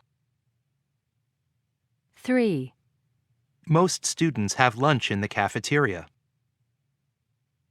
4. I usually get good grades on my music exams. 7.7 Week 1 On the first day of Week 1, students change their usual school clothes for Chinese-style tracksuits. They start the day much earlier than usual, at 7 in the morning, with 30 minutes of physical exercise. In the UK, PE is usually fun, and students only have 2 hours a week. But in the Chinese system, students have PE every day. Then lessons begin, and students get another shock. All 50 of them are together in one class. In Western countries like the US and the UK, the maximum is usually 30. In China, it's common to have 50 kids in one room. They stop for lunch early, at 11:30. Classes end at 5, but they're not allowed to go home. They have dinner at school, and after dinner, they still have a lot of homework and self-study. When they finish, at 7, they have to clean the classroom. The school day is 12 hours long. Western students find this exhausting. 7.8 Weeks 2 and 3. There are big differences between Chinese and Western teaching styles. The Chinese teachers teach very fast. Everything is done in books and on paper, and there is a lot of copying from the board. In the UK and the US, for example, in science, the approach is to let students do experiments and discover things by themselves with less help from the teacher. Discipline is also very different in Western and Chinese schools. In China, the teachers have complete authority. But in the UK, the same teachers are having problems. They're surprised that the students don't take school seriously. When her students don't pay attention, Miss Yang, the science teacher, makes them stand and look at the wall. But it doesn't seem to work very well. As Rosie, one of the students, says, "It probably works in China because everybody does what their teacher says. But here we don't care. We think it's funny." By week 3, there is a serious problem with discipline. Some students like the Chinese system, but a lot of others are behaving badly in class, and some students stop coming to class completely. The Chinese teachers are losing control and realize they need to change the way they are teaching, or their students will fail the tests in week 4. They start to teach the students about Chinese culture and food, and they add Chinese face massage to their daily lessons. They also try to teach patience and concentration using traditional Chinese games. During a meeting with the parents, the Chinese teachers try to get them to help and to encourage their children to work hard. The parents are impressed, and the Chinese teachers are filled with new energy and confidence. 7.9 Week 4. During the last week of the experiment, the students in the Chinese class are behaving better. At the end of the week, all the students from the classes with Chinese teachers and the classes with British ones take tests in math, science, and Mandarin. These tests will decide which style of teaching has worked better. So, what do the results show?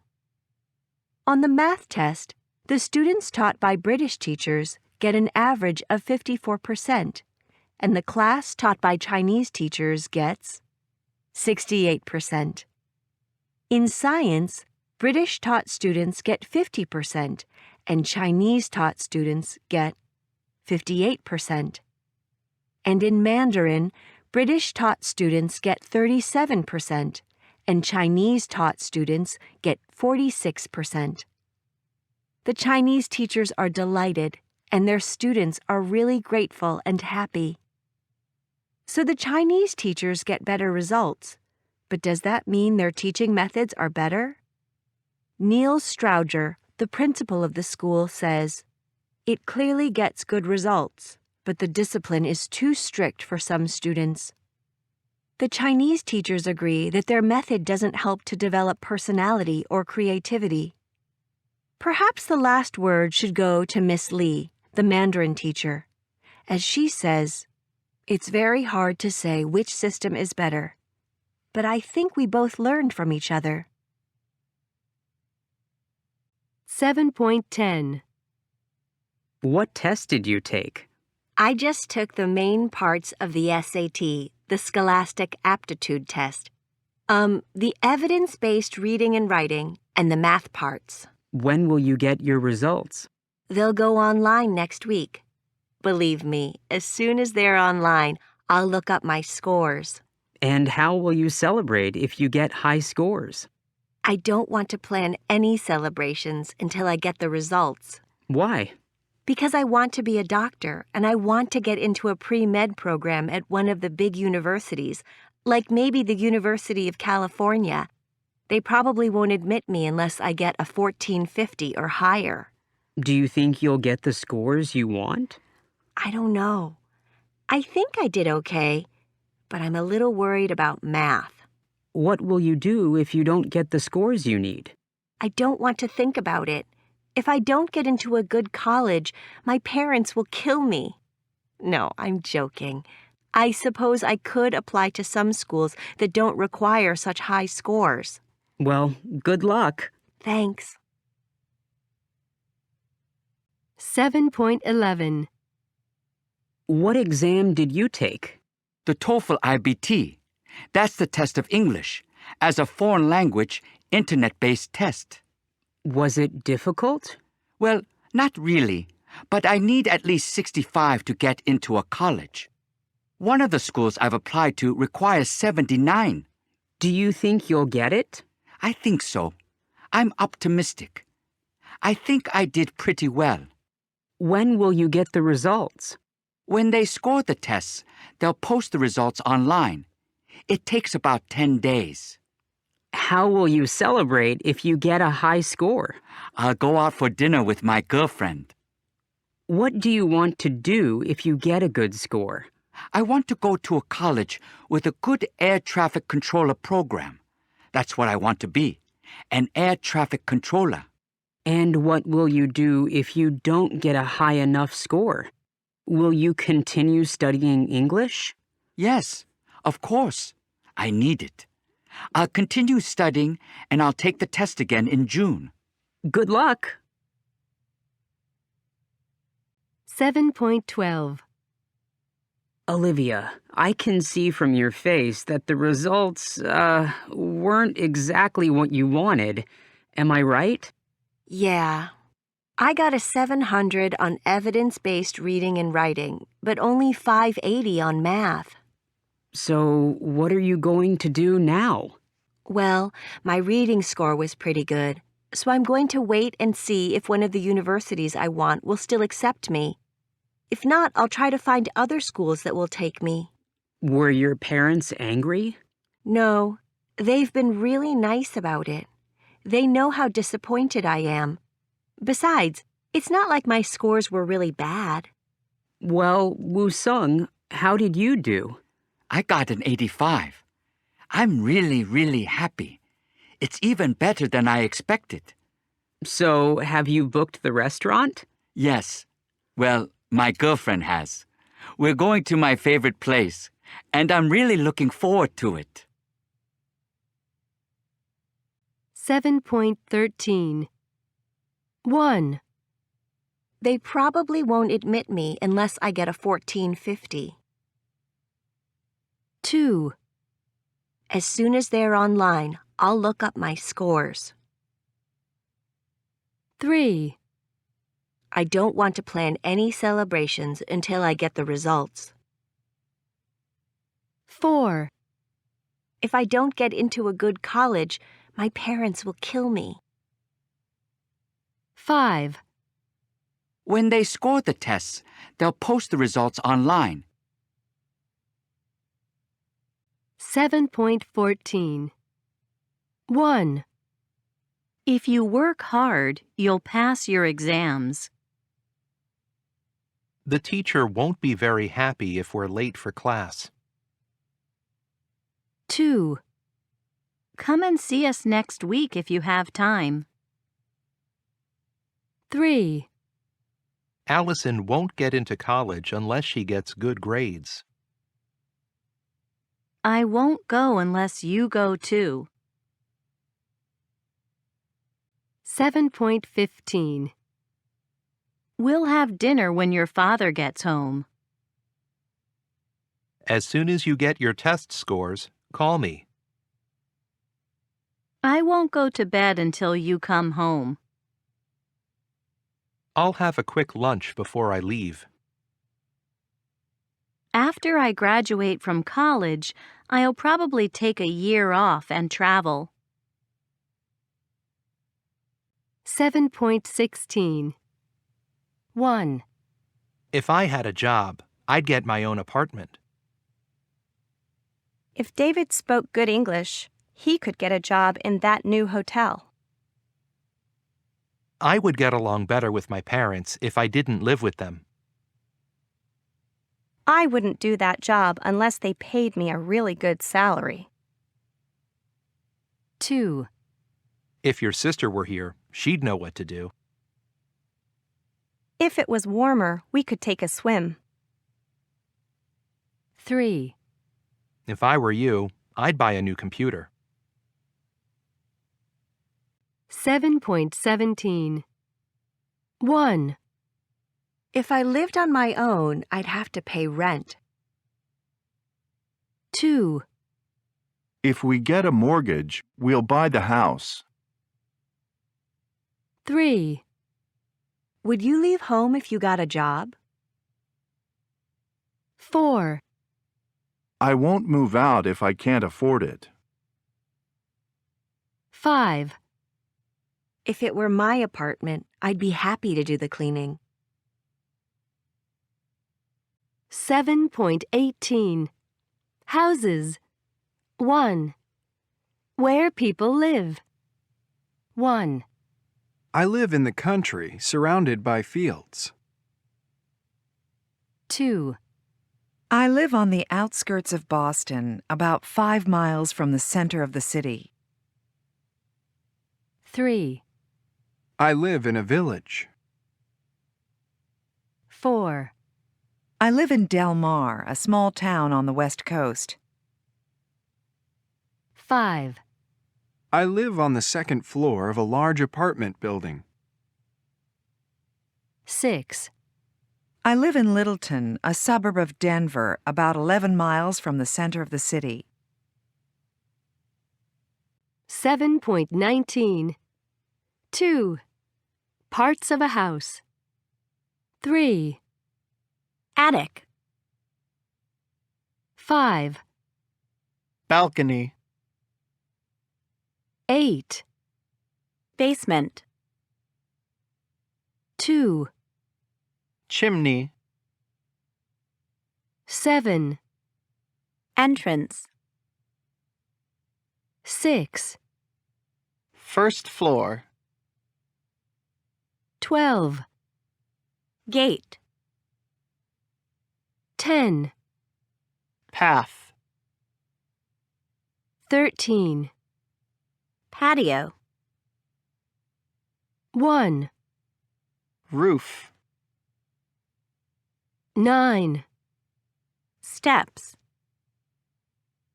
4. Top floor. 11. Wall.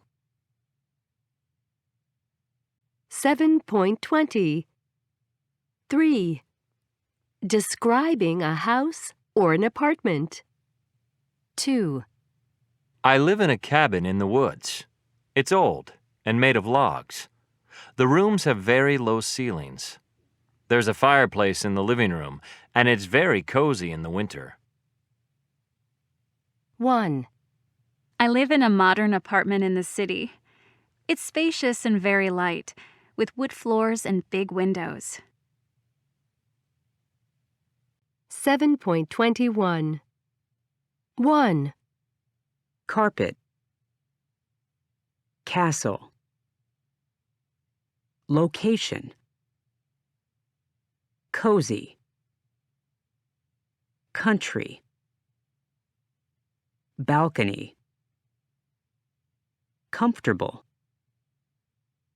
Cupboard. Cushion. Curtains.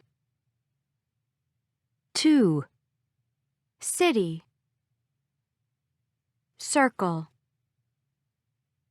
decide, center, entrance, ceiling, place, bicycle, agency, icy.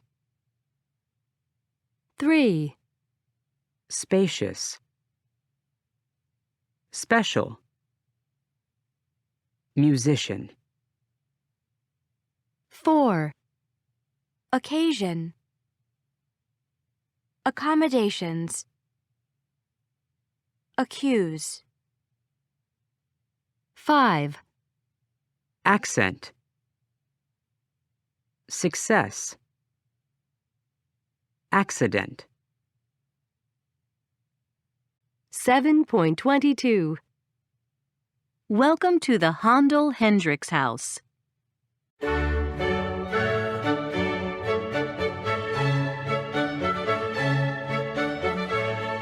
Handel's house.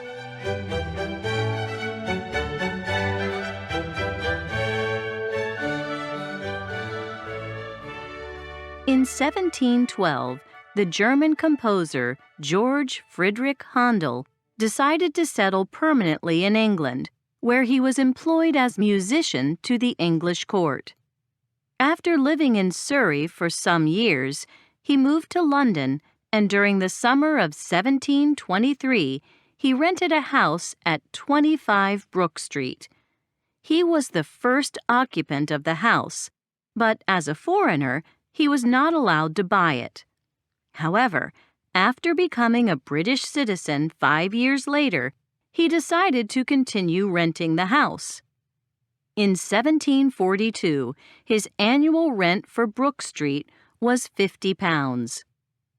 The plan of the house on Brook Street was usual for a modest London townhouse of the period. There was a basement containing the kitchens, and on the first floor there was a room at the front for receiving visitors. On the second floor, there were bigger rooms where Handel entertained and worked. In the largest room, he kept his instruments, a harpsichord and a little house organ, and he occasionally rehearsed there. The room next to it is where he composed many of his most famous works, including The Messiah. The third floor contained the bedroom at the front, with a dressing room at the back where he kept his clothes. In the attic at the top of the house, the servants had their rooms. During the last decade of his life, Handel's eyesight got worse, and by 1754 he was completely blind. He died at his Brook Street house on April 14, 1759. He was buried in Westminster Abbey, and more than 3,000 people attended his funeral.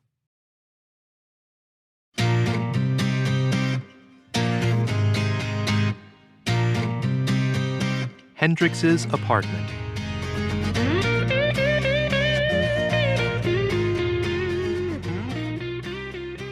Although Jimi Hendrix's career only lasted 4 years, he is widely regarded as one of the most influential electric guitarists in the history of rock music. The apartment on the upper floors of 23 Brook Street was found by Jimmy's girlfriend, Kathy Etchingham, when she saw an ad in one of the London evening newspapers in June 1968 while he was in New York. He moved in briefly in July before returning to the United States for an extensive tour. He spent some time decorating the apartment to his own taste. He bought curtains and cushions from the nearby John Lewis department store, as well as ornaments from Portobello Road Market and elsewhere. He told Kathy that this was my first real home of my own. In January of the following year, he gave a series of press and media interviews and photo shoots in the apartment. He also appeared on the BBC and gave 2 concerts in February at the Royal Albert Hall.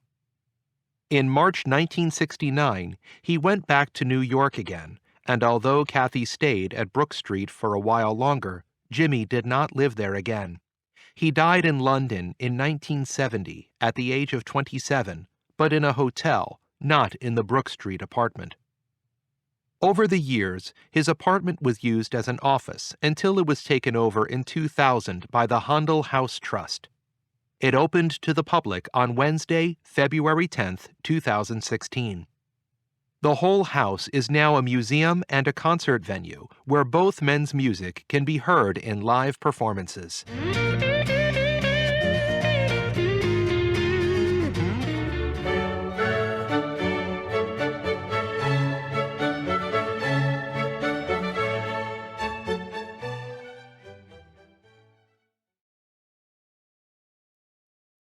(7.23) 1.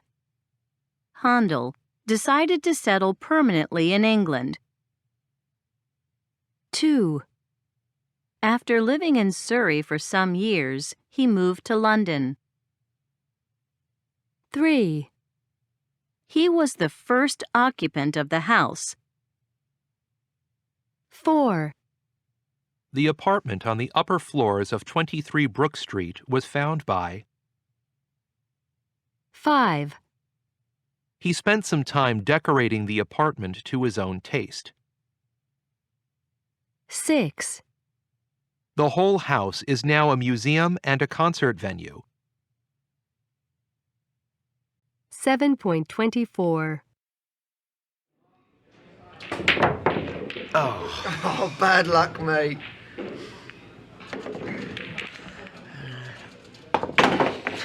Yes. Nice shot. I've had years of practice. You used to play pool a lot at university. You did too? Yeah. I don't really have the time anymore. Or anybody to play with. Oof. So, what do you do in your free time? The magazine keeps me pretty busy. And when I'm free, I'm usually with Jenny. Your turn. Don't blow it.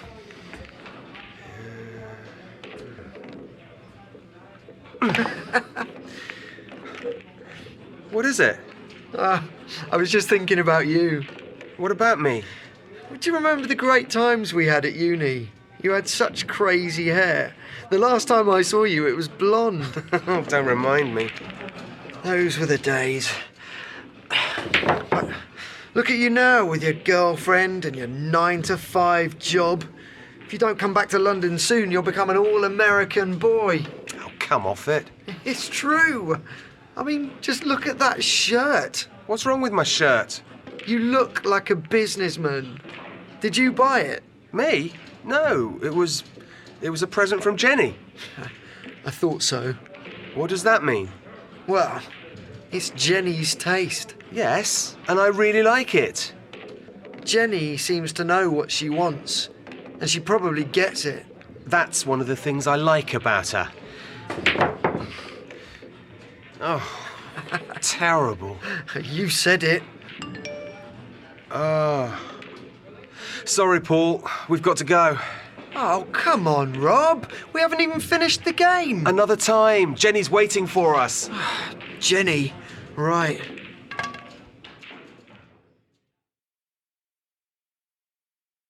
(7.25)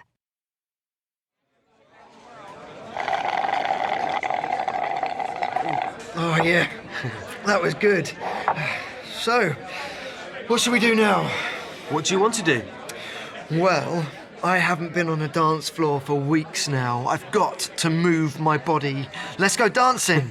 I'm going running in the morning. Why don't you join me? No, thanks. I'm not very keen on running. But I've read about this place called Deep Space where they play great music. We could go there. A club? Don't you feel like dancing? Not on a Wednesday night. What about going to the late show at MoMA? MoMA?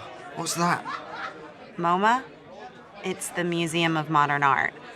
There's a Kandinsky exhibition. That isn't exactly my idea of a great night out. What about staying in and watching a movie on TV? I'm in New York. I can watch TV anywhere. Who's that? Oh, it's a text from Kerry. She's doing a gig at the Bowery Ballroom. Kerry who? Kerry Johnson. I interviewed her last week. Kerry Johnson? I've seen her play live. She's cool. Do you like her, Jenny? I have to admit, I'm not crazy about her music.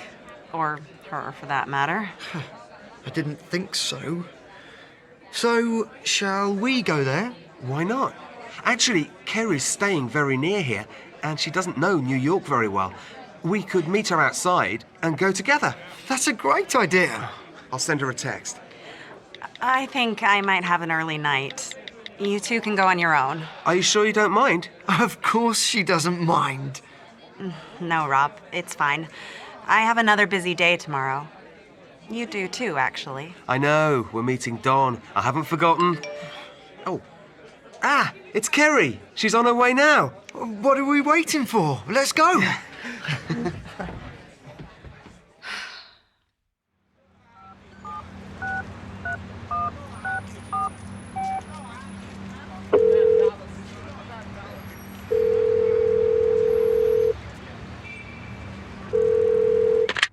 Hello? Hi, Monica. It's not too late to call, is it? Jenny! No, why? Are you okay? I need to talk. Can you come over? Why don't you take a cab? Okay, thanks. 7.26. 1. What shall we do now? What do you want to do? Well, I haven't been on a dance floor for weeks now. I've got to move my body. Let's go dancing. 2. I'm going running in the morning. Why don't you join me? No thanks. I'm not very keen on running. But I've read about this place called Deep Space where they play great music. We could go there. 3. What about going to the late show at MoMA? MoMA? What's that? 4. What about staying in and watching a movie on TV? I'm in New York. I can watch TV anywhere. 5. I didn't think so. So shall we go there? Why not? 6. We could meet her outside and go together. That's a great idea. 7.27.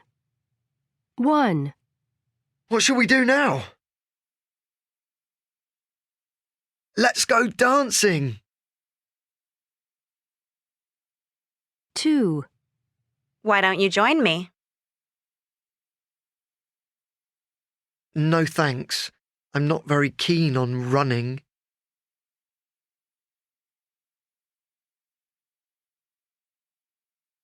We could go there. 3. What about going to the late show?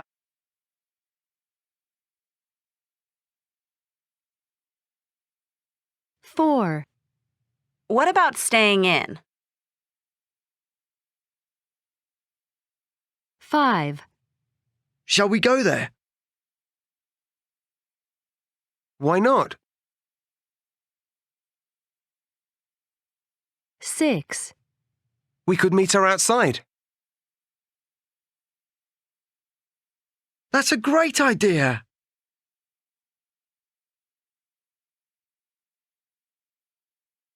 7.28. Rob? Hi, Jenny. Are you okay?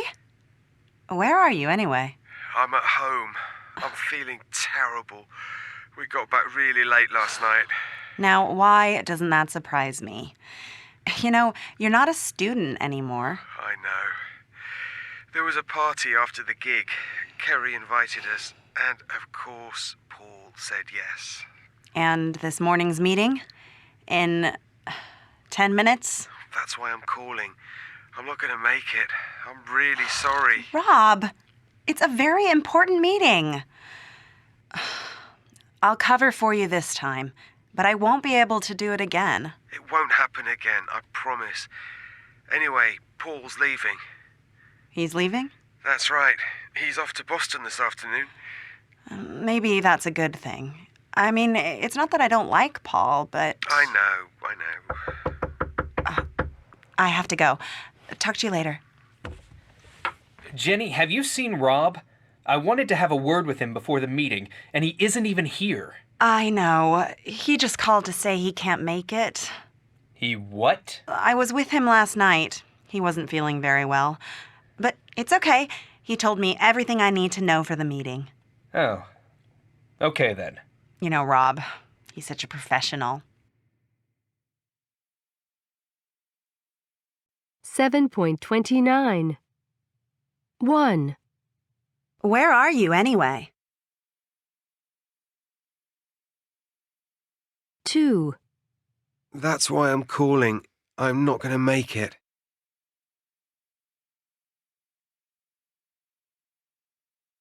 3. It won't happen again. 4. He's off to Boston this afternoon.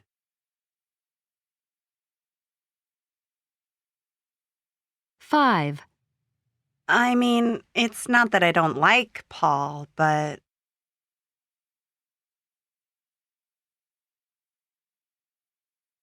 6.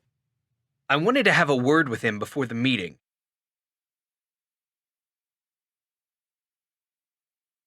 7. He's such a professional.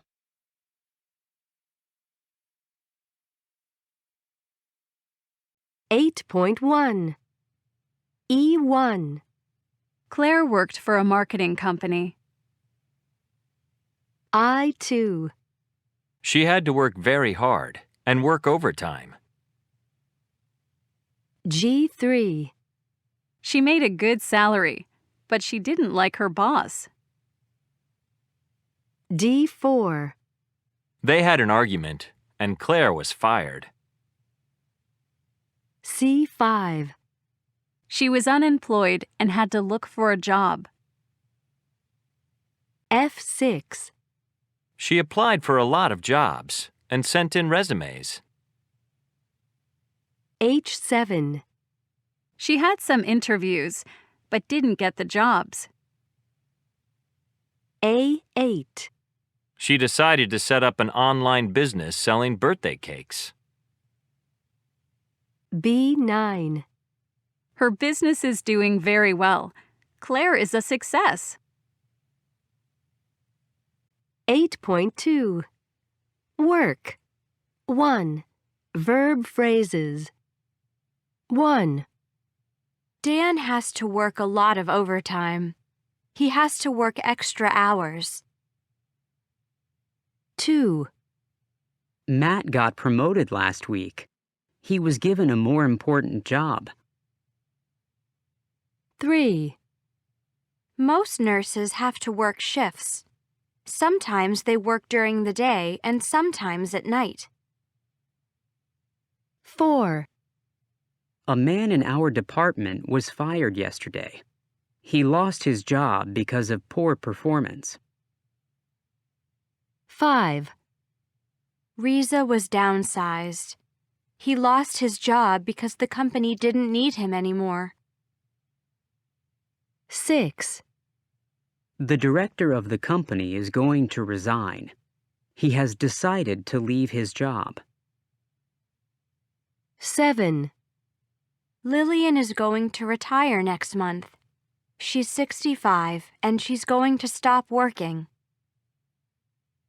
8. Angela has set up a business selling clothes online. She had the idea and has started doing it. 9. Everyone in the office has to take a training course. They need to learn how to use the new software. 10. Mandy applied for a job online. She replied to an ad and sent in her resume. 11. My parents run a language school in San Diego. They employ 6 teachers who teach English to foreign students. 8.3. 2. Saying what you do. A. 1. I'm unemployed. 2. He's self-employed. 3. He's a freelance designer. 4. It's a temporary job. 5. It's a part-time job. B. 1. I work for a multinational company. 2. I'm in charge of the marketing department. 3. I'm responsible for customer loans. 4. I'm in school. 5.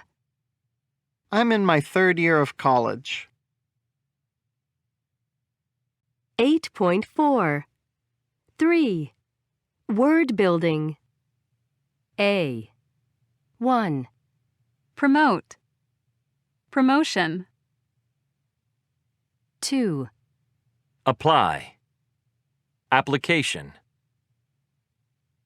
3. Retire. Retirement. 4. Employ. Employment. 5. Qualify. Qualification. 6. Resign. Resignation. B. 1. Science. Scientist. 2. Law. Lawyer. 3. Music. Musician. 4. Pharmacy. Pharmacist. 5. Farm. Farmer. 6. Translate. Translator. 8.5. 1. Apply. 2. Salary. 3. Downsize. 4. Experience. 5. Overtime. 6. Permanent. 7. Qualifications. 8. Resign. 9. Responsible. 10. Temporary. 8.6. 1. I'm not very good at working on a team. Katie's given up eating junk food. 2. Looking for a job can be depressing. Shopping is my favorite thing to do on weekends. 3. I hate not being on time for things. I don't mind getting up early. 8.7. 1. My apartment is very easy to find. 2. Simon is saving money to buy a new car. 3. My sister has never learned to drive. Try not to make a noise. 8.8. 1. I can't drive. We must hurry. 2. She always makes me laugh. My parents didn't let me go out last night. 8.9. Part 1. Today we're talking to 2 contestants who appeared on Dragon's Den, the UK version of Shark Tank. While the business people are called sharks on the US show, they're called the dragons on the UK show. So, Jake and Joe, whose idea was it to go on the show? It was my idea. I applied without telling my business partner, Jake. Of course, I never really expected to get on it. But then they called me and said, "You're on the show." So that's when I told him. Did you spend a long time preparing your pitch? Yes, we worked really hard and we practiced a lot so that we knew the pitch word for word. The evening before the show, we actually went for a run where the show is filmed, just repeating the pitch over and over again. How did you feel when you arrived at the den? Well, we were told to get to the set at about 11 the night before because you had to prepare everything in advance, like any furniture you need, things like that. It was freezing cold and we were exhausted. We didn't get back to our hotel until the middle of the night, and a car came to pick us up a few hours later at 5:30 in the morning. What time did you actually do your pitch? 11:30. So we were lucky because we were the first on that particular show. Why lucky? Because we didn't have to wait too long. The other contestants spent a long time just waiting around. Some of them, the ones who are on last, had to wait 12 hours. Did you meet the dragons before you went in to do the pitch? No, you're not allowed to. Like, if you go to the bathroom before you go on, someone has to escort you in case you meet a dragon. So the first time you see them is when you go into the den. 8.10 Part 2. What were the dragons like?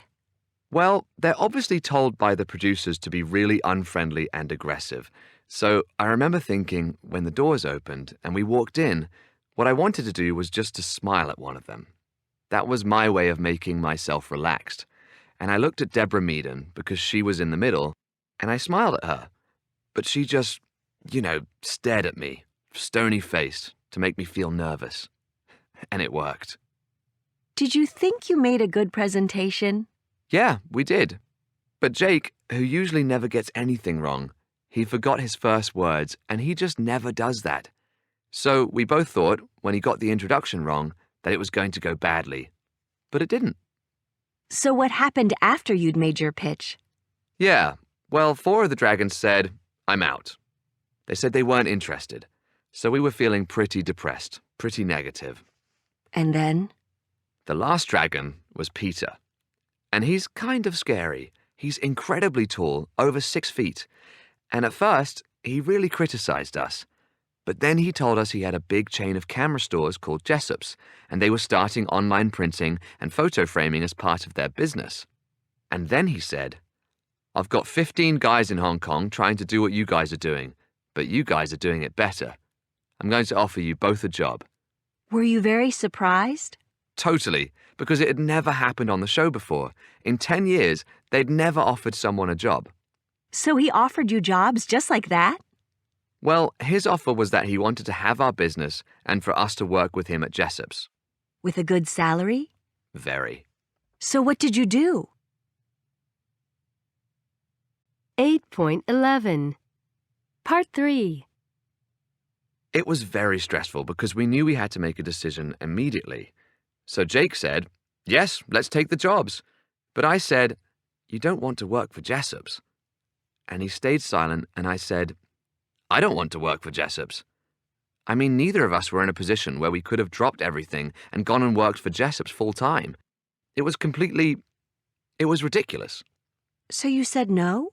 That's right. Have you ever regretted saying no? No, not for a second. It was still in the early days for us then, so we were still kind of having fun and enjoying running our own business. And things worked out well for us. Frame Again was successful, and eventually we sold the business this year. But not to one of the dragons? No, but that would have been perfect. 8.12 Good morning. I'm Joe, and this is Jake. Oh no, I'm sorry. I'm Jake, and this is Joe. And we're here to tell you about our new product, Frame Again. Frame Again is an online service for printing and framing your photos. It's easy to take a photo, but it's difficult to print and frame it attractively. With Frame Again, it couldn't be simpler. First, you upload your photo to the Frame Again website, right from your phone, tablet, or computer. Then, you choose the colors of your frame. Then we print, frame, and deliver your photo to you the very next day. It's quick and it's easy. The product's great and the service is great. Frame Again is for today's smartphone photographers and Instagram users. That's why we designed a modern frame that is square, perfect for framing Instagram photos. We think it will be very popular because the frames look great in any home or office. One photo printed, framed, and delivered to your door will cost $12.99. Our slogan is printed, framed, and delivered in 24 hours. 8.13 Direct statements and reported statements. I like traveling. She said that she liked traveling. I'm leaving tomorrow. He told her that he was leaving the next day. I'll always love you. He said that he would always love me. I passed the exam. She told me that she had passed the exam. I've forgotten my keys. He said that he had forgotten his keys. I can't come. She said that she couldn't come. I may be late. He said that he might be late. I must go. She said that she had to go. 8.14 Direct questions and reported questions. Are you married? She asked him if he was married. Did Lucy call? He asked me whether Lucy had called. What's your name? I asked him what his name was. Where do you live? She asked me where I lived. 8.15 1. Where do you live? I live downtown. Where do you live?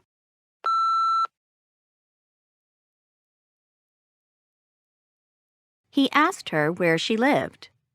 I live downtown.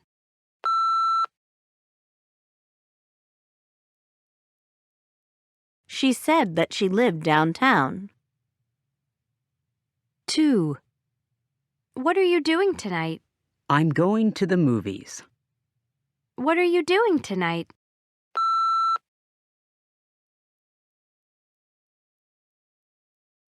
She asked him what he was doing tonight.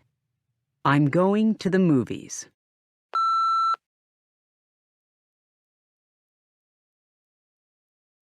He said that he was going to the movies. 3. Will you be at home at 8 o'clock? No, I'm going out. Will you be at home at 8 o'clock?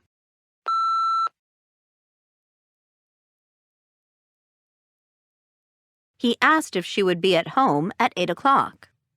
No, I'm going out.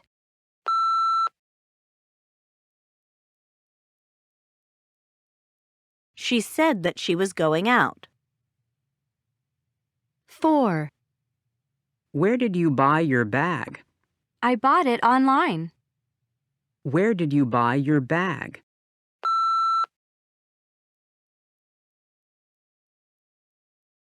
He asked her where she'd bought her bag. I bought it online.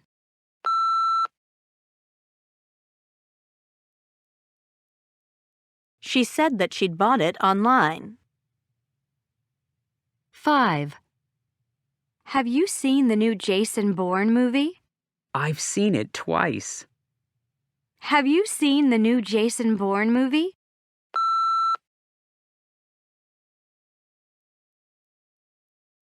She asked him if he'd seen the new Jason Bourne movie. I've seen it twice.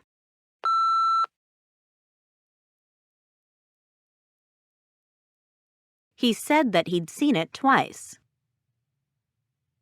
6. Can I try on the jacket? The fitting rooms are over there. Can I try on the jacket?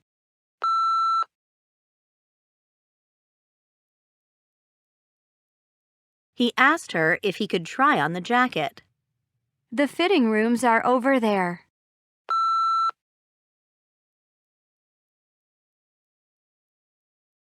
She said that the fitting rooms were over there.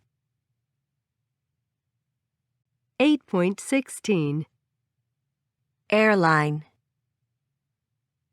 Bargain. Captain. Claim.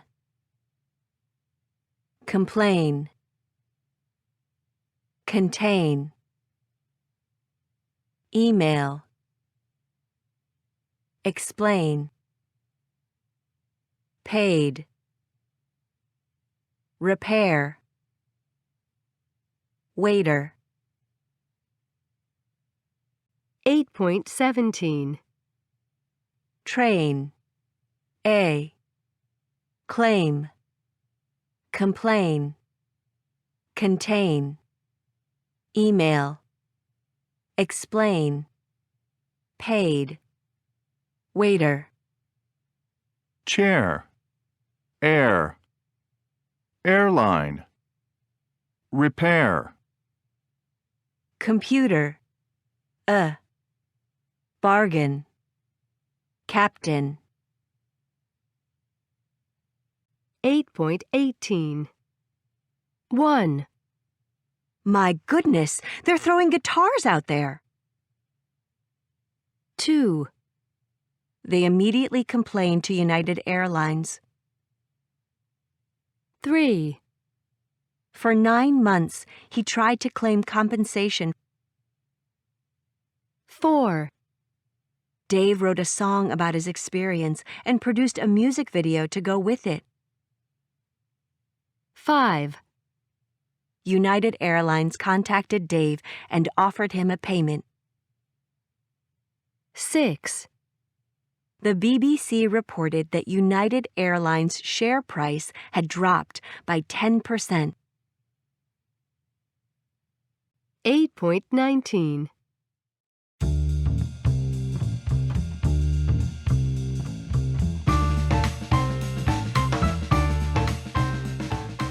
Hello, and welcome to How's Business? Today we're going to look at how social media can affect businesses. And I'd like to start with the story of Dave Carroll, an American singer-songwriter who had a very bad experience with United Airlines.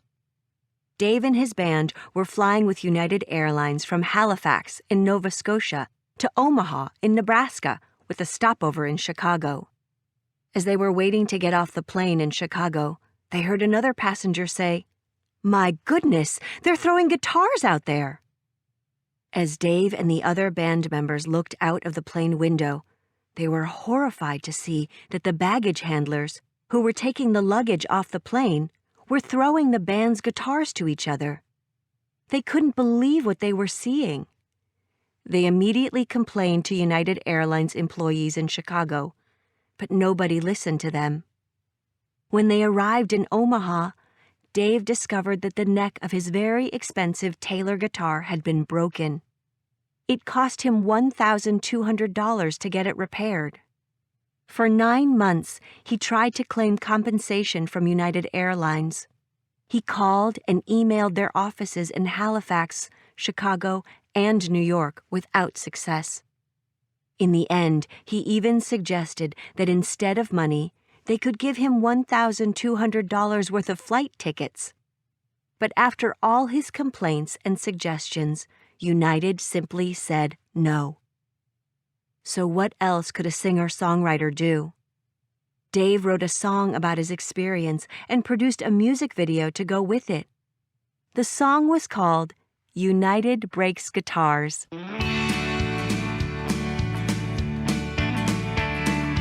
Flew United Airlines on my way to Nebraska. The plane departed Halifax, connecting in Chicago's O'Hare. He posted it on YouTube, and it was a huge hit. The song reached #1 on the iTunes Music Store within a week, and the video has had over 16 million views. After 150,000 views, United Airlines contacted Dave and offered him a payment if he agreed to take the video off YouTube. He refused and suggested they give the money to charity. Of course, the impact of Dave's song went far beyond YouTube. Soon, newspapers, websites, TV and radio stations all over North America were doing stories about the song.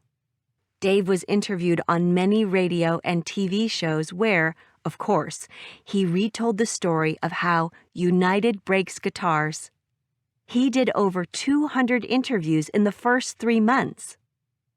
Dave Carroll's favorite guitar was broken, but in the end, United Airlines were the bigger losers. After the video had gone viral, the BBC reported that United Airlines' share price had dropped by 10% within 4 weeks of the release of the video, which means that the company lost an incredible $180 million. It would have been much cheaper to repair Dave's guitar. Yeah, United breaks guitars.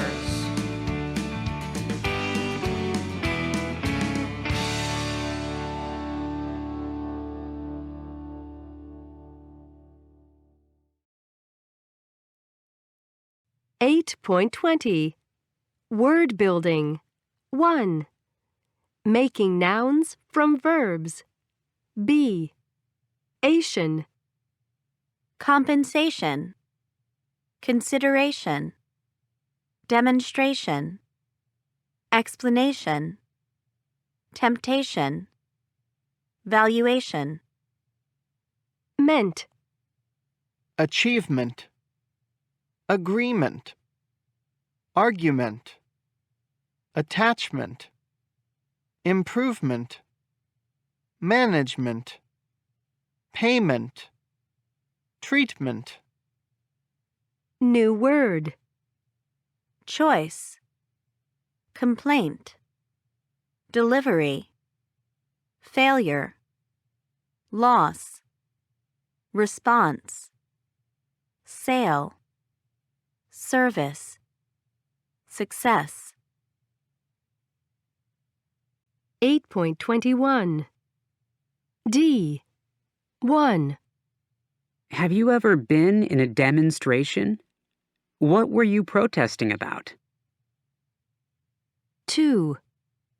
Have you ever opened an email attachment that contained a virus? 3. Do you often have arguments with your family? What about? 4. Do you prefer reading grammar explanations in your own language, or do you think it's better to read them in English? 5. Have you ever made a complaint to a company and gotten compensation? 6. Do you think that there's too much choice when you're shopping, for example, for a new phone? 7. In a restaurant, what's more important for you? The food or the service? 8.22 1. What was your favorite subject when you were in school? History, predominantly modern history. That's the main reason my history teacher is the reason why I became a teacher. She was really inspiring and she made the subject come alive. Were there any subjects you hated? Maths, again due to bad teachers. And predominantly I just don't have a mathematical brain, so I found it very difficult. 2. What kind of things do you often buy online? I buy online clothes, food to get delivered to home, and also a lot of beauty products as well. Is there anything you would never buy online? I don't think there is anymore. I don't think there is anything anymore that I wouldn't buy online. 3. Have you ever had really bad customer service? Yes, I have had very bad customer service before. What happened? I've had a waiter be very rude to me and sort of drop the plate on the table when they serve the dish. What did you do? I did not tip that waiter. 4. If you could change one thing about your home, what would it be? I would probably change my home's location. I really love my house, but it's very isolated. We live in the forest, and there's no sidewalks, so I'd probably put it in a slightly more urban setting. 5. What's more important to you about a job? Having a good salary or doing something you really enjoy? Doing something you really enjoy is something that I prioritize when looking for a job or working a job, and also having a good work-to-life balance. Why do you think that's important? Because job isn't everything. You have to have time for yourself and your life and do things that you love and you're passionate about, or else you'll never grow. End of CD 4.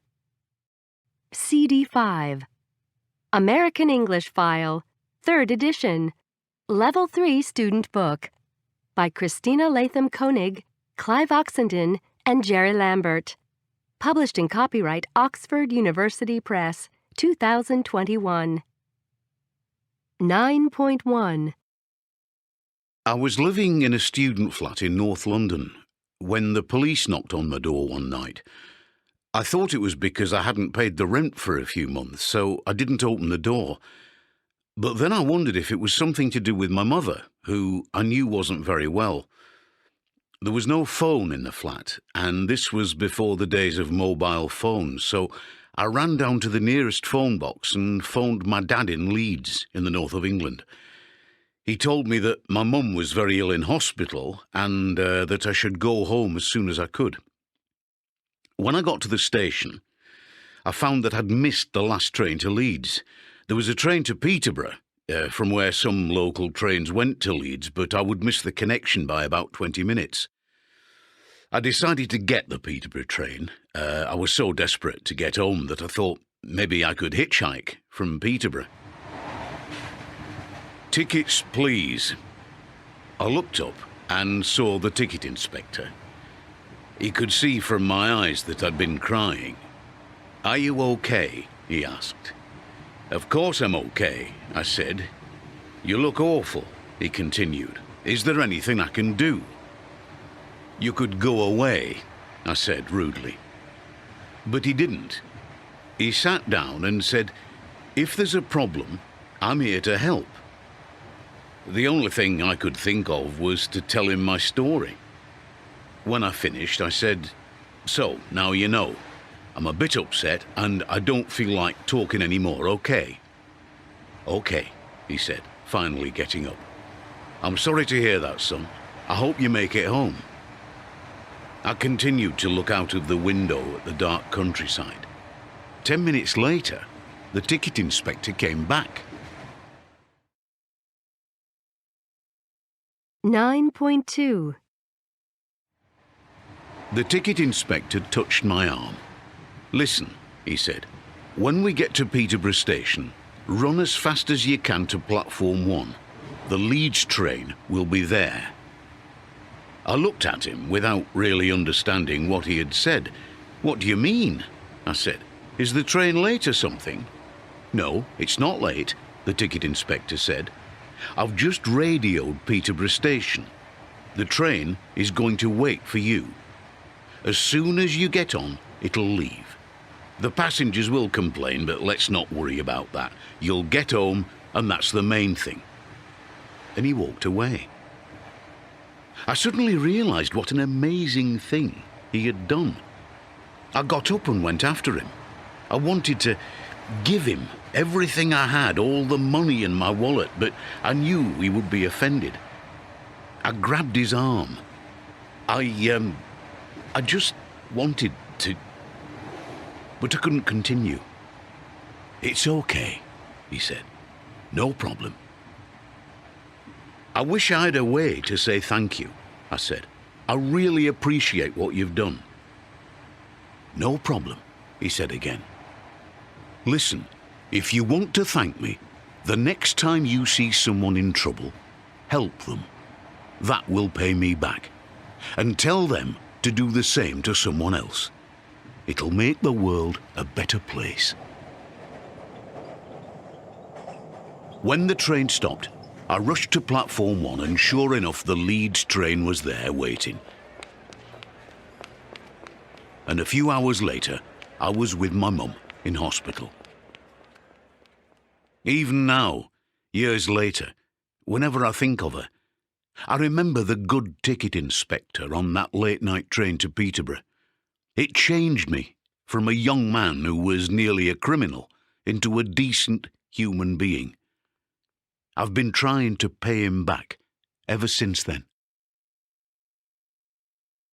9.3 Story 1 When I was 7, my family was on vacation in the U.S., and one day we drove to the Grand Canyon. The car window was open, and at one point my favorite blanket flew out the window and was gone. I was devastated. It was my security blanket, and I couldn't sleep without it. Soon after, we stopped for gas at a service station. I was sitting in the car feeling miserable eating a sandwich when a biker gang, a group of guys on motorcycles in leather jackets, drove into the gas station. A huge, frightening man with a gray and black beard got off his bike and came to the car. He knocked on the window and then pulled my blanket from his jacket pocket and handed it to my mom. He then went back to his motorcycle. I was so happy I ran up to him and gave him my sandwich. Story 2 This happened about 20 years ago, but the memory is still really vivid. I was recently married, my wife was pregnant, and we had very little money because I only had a part-time job. It was a few days before payday, and I went to a food store to get only what we absolutely needed. In all, I bought about $10 worth of stuff. At the checkout, I swiped my debit card. The cashier said, "Sorry, it says declined. Try again." I asked her to take one item out of the basket, and then I swiped again. There was now a line of customers behind me. The cashier said, "Sorry, declined again." I went on taking things out until the only thing I had left was a loaf of bread, and then the card was accepted. I took my bread and I left. I was feeling absolutely humiliated. A few seconds later, I heard the voice of a little girl behind me, a girl who was standing with her mother right behind me in the line. She gave me a grocery bag full of all the things I'd put back. Her mother had bought them for me. I still cry when I remember that moment and think how such a small act can mean so much for a person in need. Story 3 I'm a painter, and a couple of years ago I was traveling by plane to see friends, and I'd taken my painting things with me. I forgot about the rules about not being able to take liquids in carry-on bags. So when I got to security at the airport, the man took away all my paints. I was really angry with myself for being so stupid. But when I came back a week later, the security man was there at the baggage claim area with my paints. Not only had he kept them for me, but he'd also looked up the date and time of my return flight so that he could be there to meet me. 9.4 If I'd known you had a problem, I would have helped you. If Paul hadn't gone to Brazil, he wouldn't have met his wife. Would you have gone to the party if you'd known Lisa was there? You wouldn't have lost your job if you hadn't been late every day.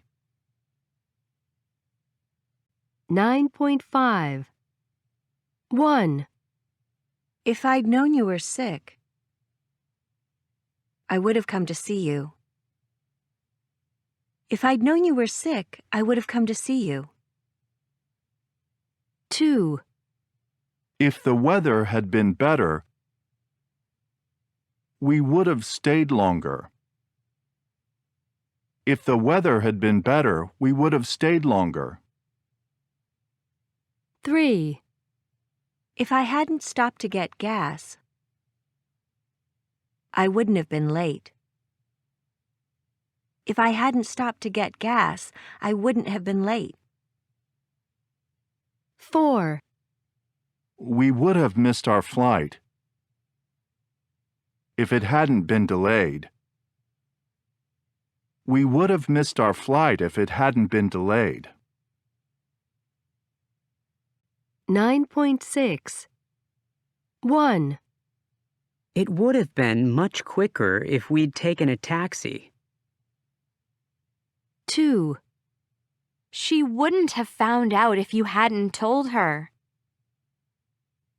3, The tickets would have been cheaper if we'd booked them earlier.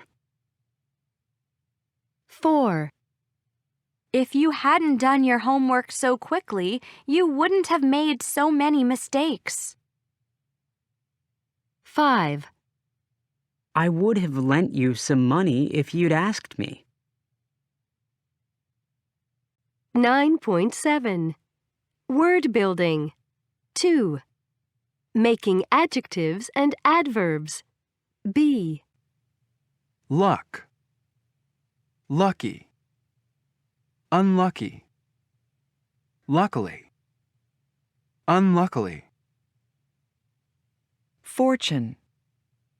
Fortunate. Unfortunate. Fortunately.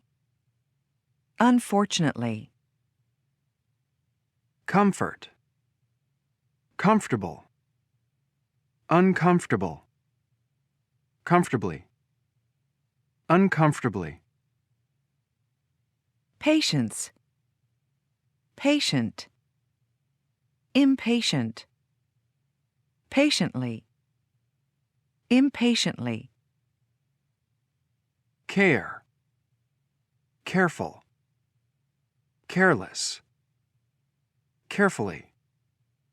Carelessly. 9.8. D. 1, The beach was beautiful, but unfortunately, it rained almost every day. 2, My new shoes are very comfortable. I wore them all day yesterday and they didn't hurt at all.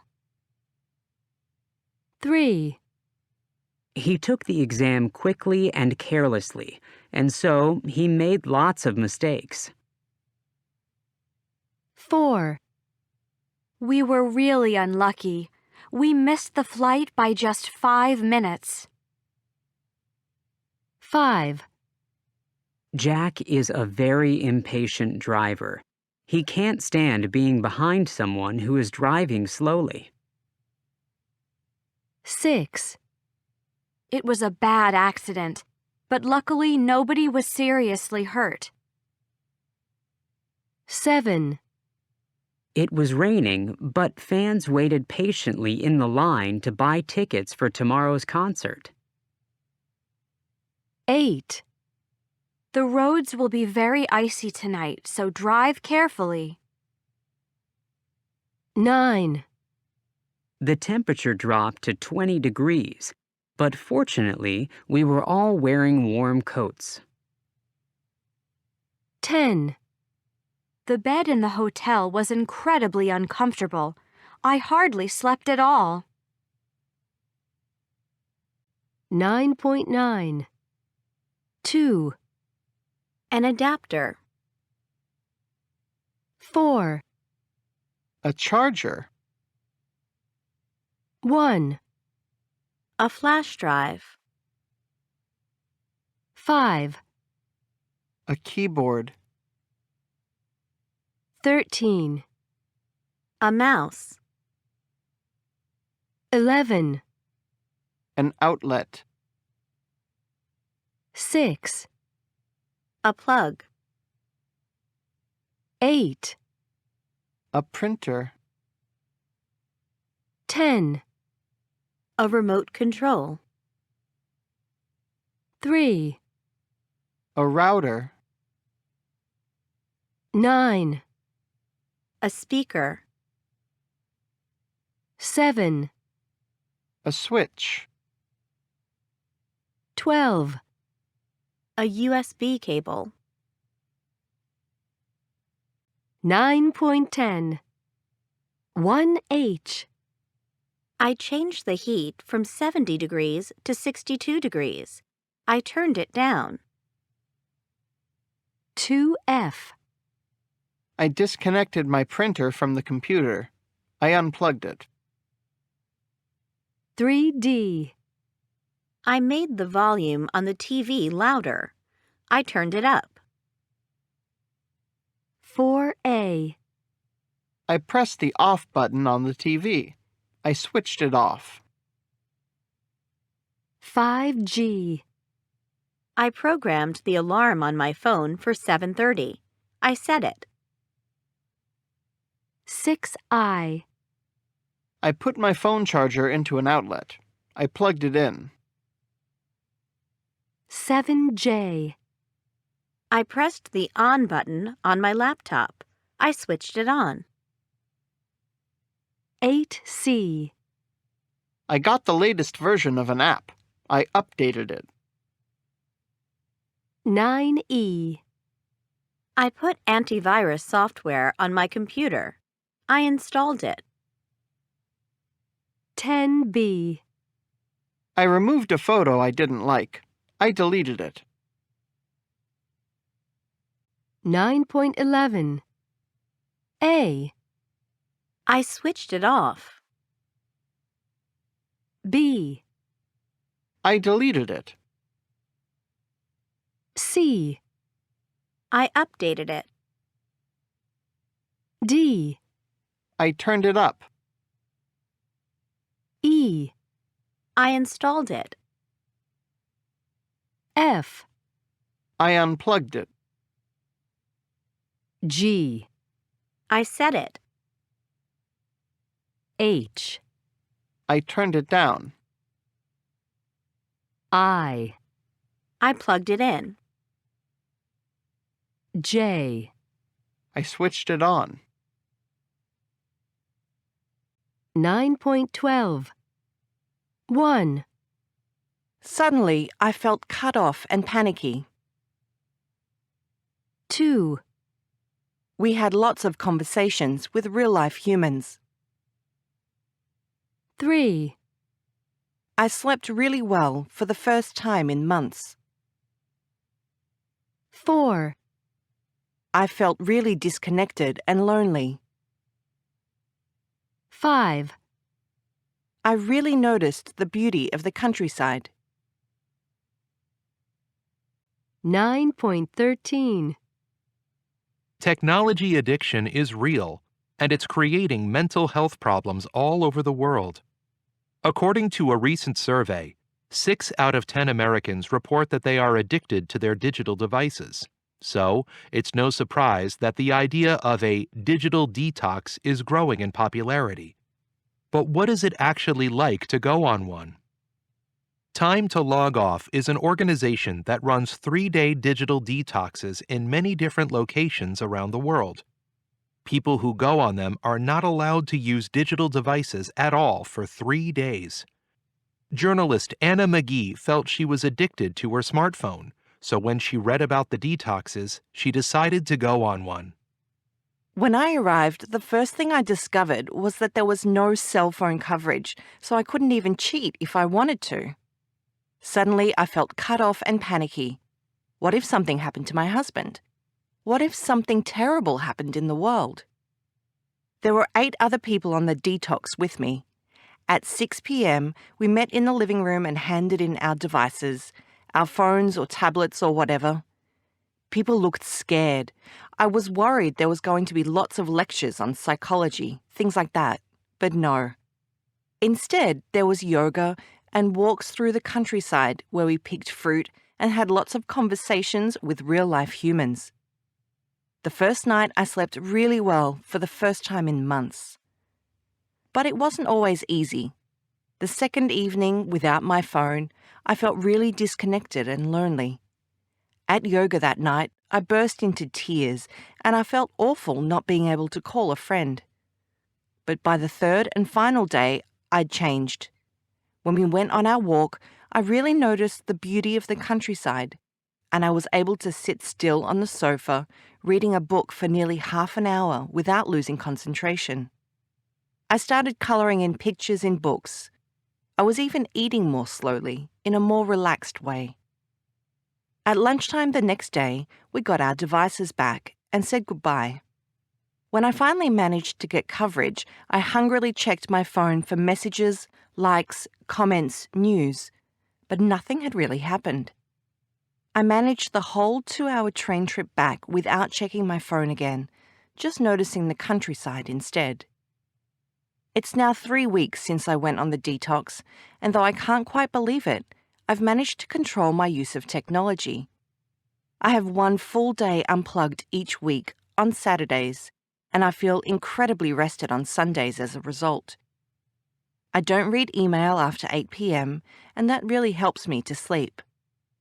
I know they're tiny steps, but I feel that I've changed. When I'm talking to friends, I feel that I'm much more present.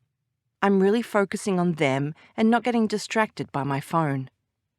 And I find that when I have a break, instead of wanting to scroll through Twitter or check WhatsApp, what I really want is real-life conversation. 9.14. 1. I used to have a lot of different gadgets, but now I use my phone for almost everything. 2. I'd like to have a better computer, but I don't have enough money to buy one right now. 3. I spend too much time online. I think I need a digital detox. 4.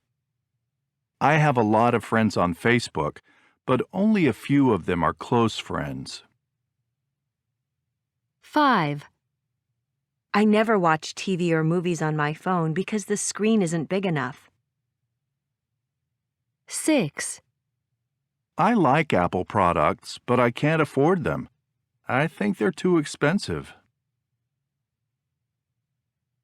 9.15. 1. My daughter has a lot of apps on her phone. Nina has lots of clothes.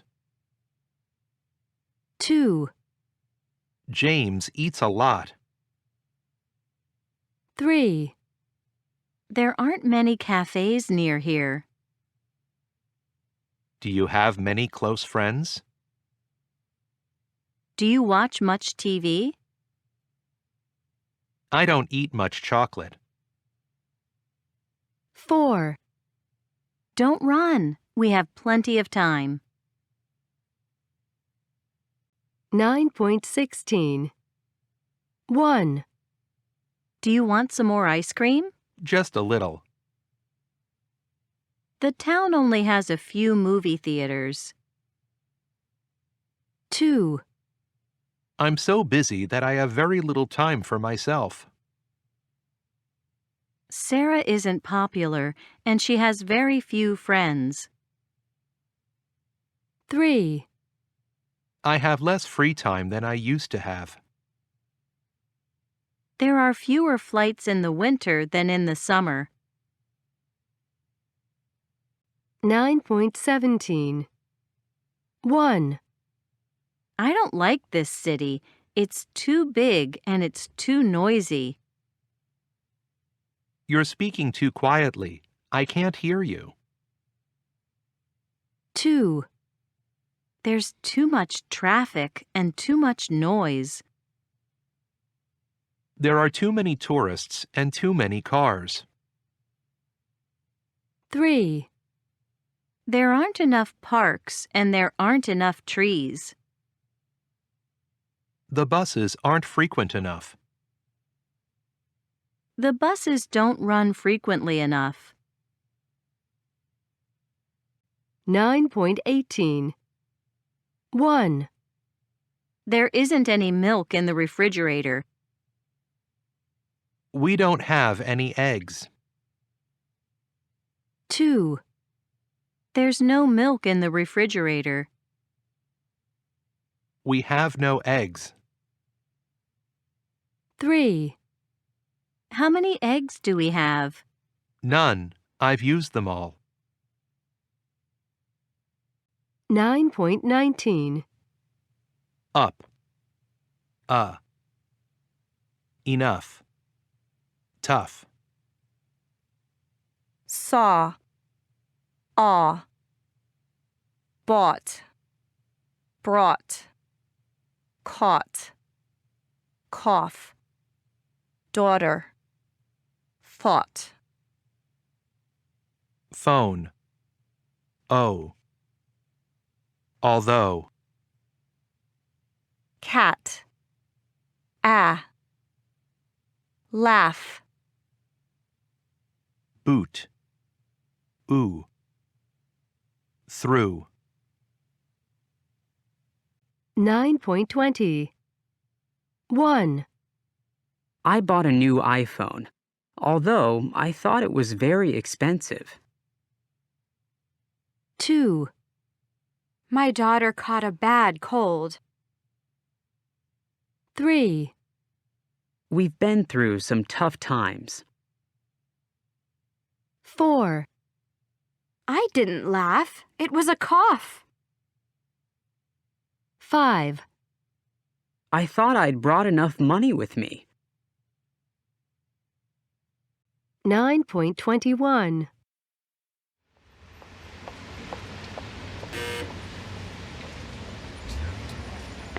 Yeah? Hi there. It's me. Should I come up?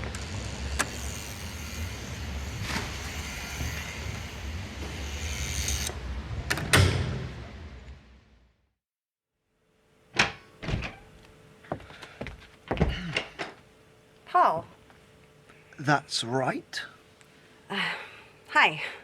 Hi. Are you okay? Yes, fine, thanks. It's just that What? I wasn't expecting to see you. Really? Well, as you can see, I'm still here. It seems Rob just can't live without me. Yeah, he's gonna miss me when I'm gone. But not for long. We'll meet up again when he goes back to London. Goes back? Yeah. He told me last night that he was planning to leave New York pretty soon. He what? Oh, hi, Jenny. Do you want some breakfast? I've got bagels. No, thank you, Rob. Why don't you two enjoy them? What's wrong? No idea. I just said you were planning to leave New York soon, and she... You what? I didn't say that. You didn't have to. This New York life isn't you, Rob, and you know it. No, I don't. I like New York, and Jenny's here. Oh, come on. What's the big deal? It's not like you want to marry her. Well... What? You do? Look, Paul, I'm serious about New York, and I'm serious about Jenny. And I want you to leave, today. You're joking, mate. No, I'm not. I'll even buy the ticket. 9.22. Hi, Jenny. Rob? Paul told me what he said to you, and it's not true. I'm not planning to leave New York. Oh, really? Could you tell me why Paul is still in your apartment? Well, he couldn't get a ticket to Boston. But you told me he was going a few days ago. Or was that another lie? No, of course it wasn't.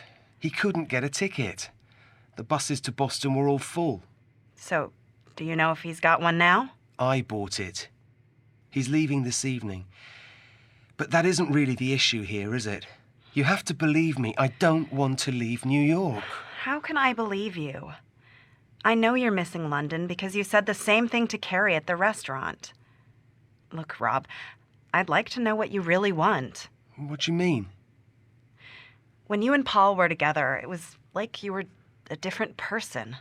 You know what Paul's like. What was I meant to do? But that isn't the kind of life I want anymore. I'm not like that. I know you're not. But I wonder if you really want to be here. I wonder if... Jenny, what is it?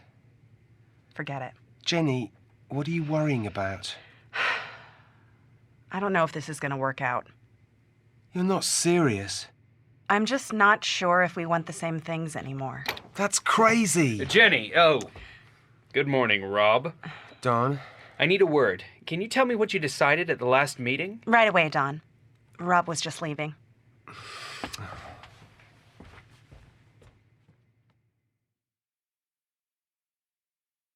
(9.23) 1. Could you tell me why Paul is still in your apartment? Well, he couldn't get a ticket to Boston. 2. Do you know if he's got one now? I bought it. He's leaving this evening. 3. Look, Rob, I'd like to know what you really want. What do you mean? 4.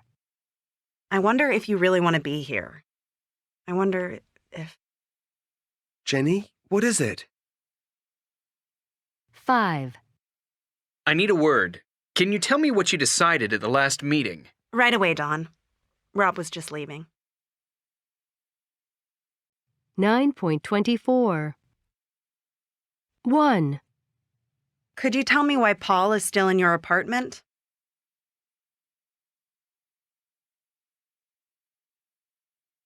2. Do you know if he's got one now? 3. I'd like to know what you really want.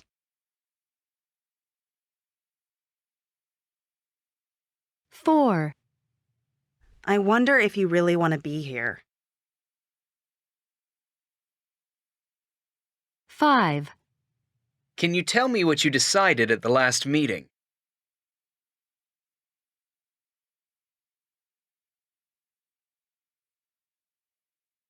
9.25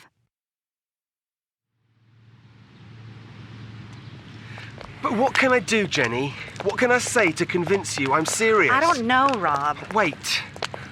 What Paul said just isn't true. It isn't just what Paul said. It's obvious you want to go back. Of course I miss London, but I love my life here. What proof do you want of my commitment to New York? To you? To everything? I don't know. There must be something I can do. Look, we're going to see my parents later. I don't want us to be late. We won't be late. And I won't forget the chocolates this time either. Well, that's a start, I guess. But Jenny, we need to talk about this. We don't have time to discuss it now. Jenny! What is it? What if I proposed to you? Proposed? That's right. Proposed. Like, will you marry me? Exactly. On one knee? I can do that. So, what would you say? Rob, stop it. It's embarrassing. Tell me. Are you for real? Yes, I am, actually. What about you? Yes.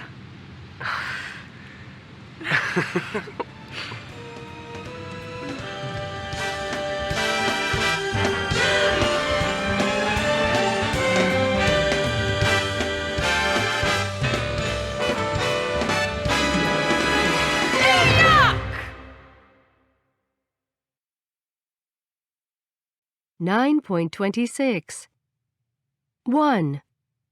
It's obvious you want to go back. 2. Of course I miss London, but I love my life here.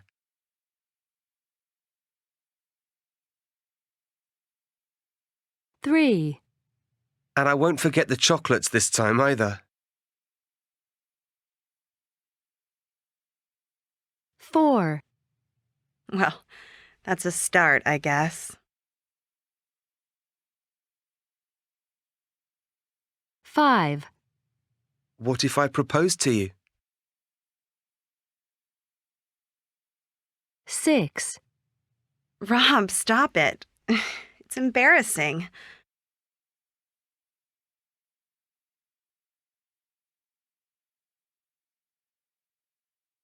10.1.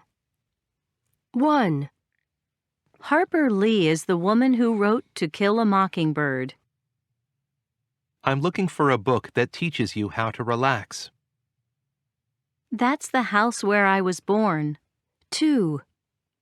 Is Frank the man whose brother plays for the Lakers? It's a tree whose leaves change color in the fall. 3. I just got a text from the girl I met on the flight to Paris. This is the phone I bought yesterday. 10.2.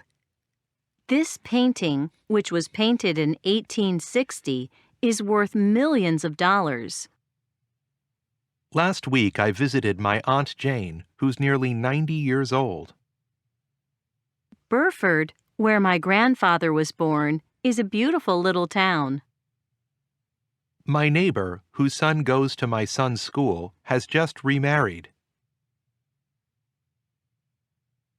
10.3. 1.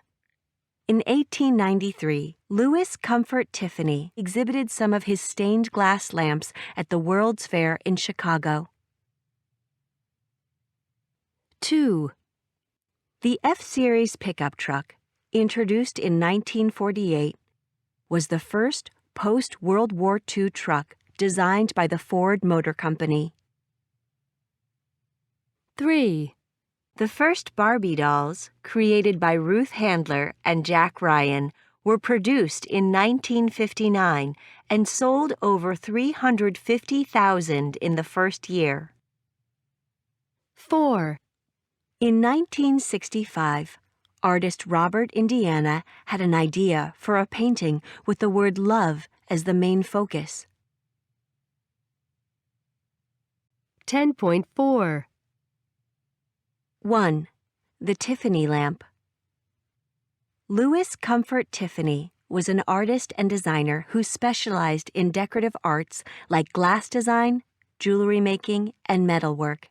He began his career as a painter, and he studied under George Inness and Samuel Coleman.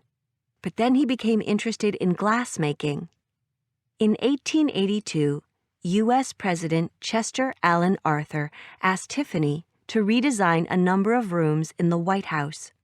Tiffany repainted walls, changed wallpaper, and added beautifully colored stained glass to gas lamps and windows throughout the house. After this, Tiffany then turned his attention to designing common home objects like lamps and vases. In 1893, he exhibited some of his stained glass lamps at the World's Fair in Chicago. Soon after, he started producing the lamps commercially.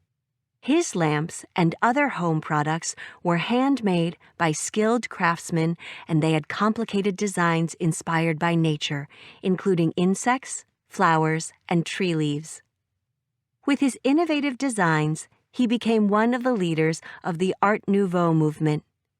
His beautiful lamps were popular with homeowners of the time, and they are still considered an iconic American design today. 2. The Ford F-Series pickup truck. The F-Series pickup truck, introduced in 1948, was the first post-World War II truck designed by the Ford Motor Company. It had several innovations. For example, it had a wide cab for the driver and new options like a windshield washer. Ford F-Series trucks were very popular with Americans looking for a reliable but stylish vehicle to carry heavy loads or help with work on the farm. Over the years, the Ford F-Series has been redesigned 13 times, including making it bigger, faster, more luxurious, and even fitting it with a special bed to sleep in. The latest Ford F-Series trucks are now made of lightweight aluminum. The original trucks were made of heavy and more expensive steel. This iconic American pickup truck has been the best-selling vehicle in the United States since 1986. That's more than 30 years. It's difficult to stay at the top of the U.S. auto industry, but Ford has found a way with the F-Series classic design and reliability. 3. The Barbie doll. Until the late 1950s, most American girls played with baby dolls, which often limited their imaginations. They only played the role of being mothers. At around the same time, Ruth Handler noticed that her young daughter was playing with paper dolls, giving them adult roles such as actresses or secretaries. On a trip to Europe, Ruth saw a doll with an adult figure in Germany. Handler had the idea that girls could expand their imagination and play acting roles with a doll that looked like an adult. So she and engineer Jack Ryan redesigned the doll for the U.S. market and called her Barbie. The first Barbie dolls were produced in 1959 and sold over 350,000 in the first year. Barbie is still popular today, and billions have been sold around the world since 1959.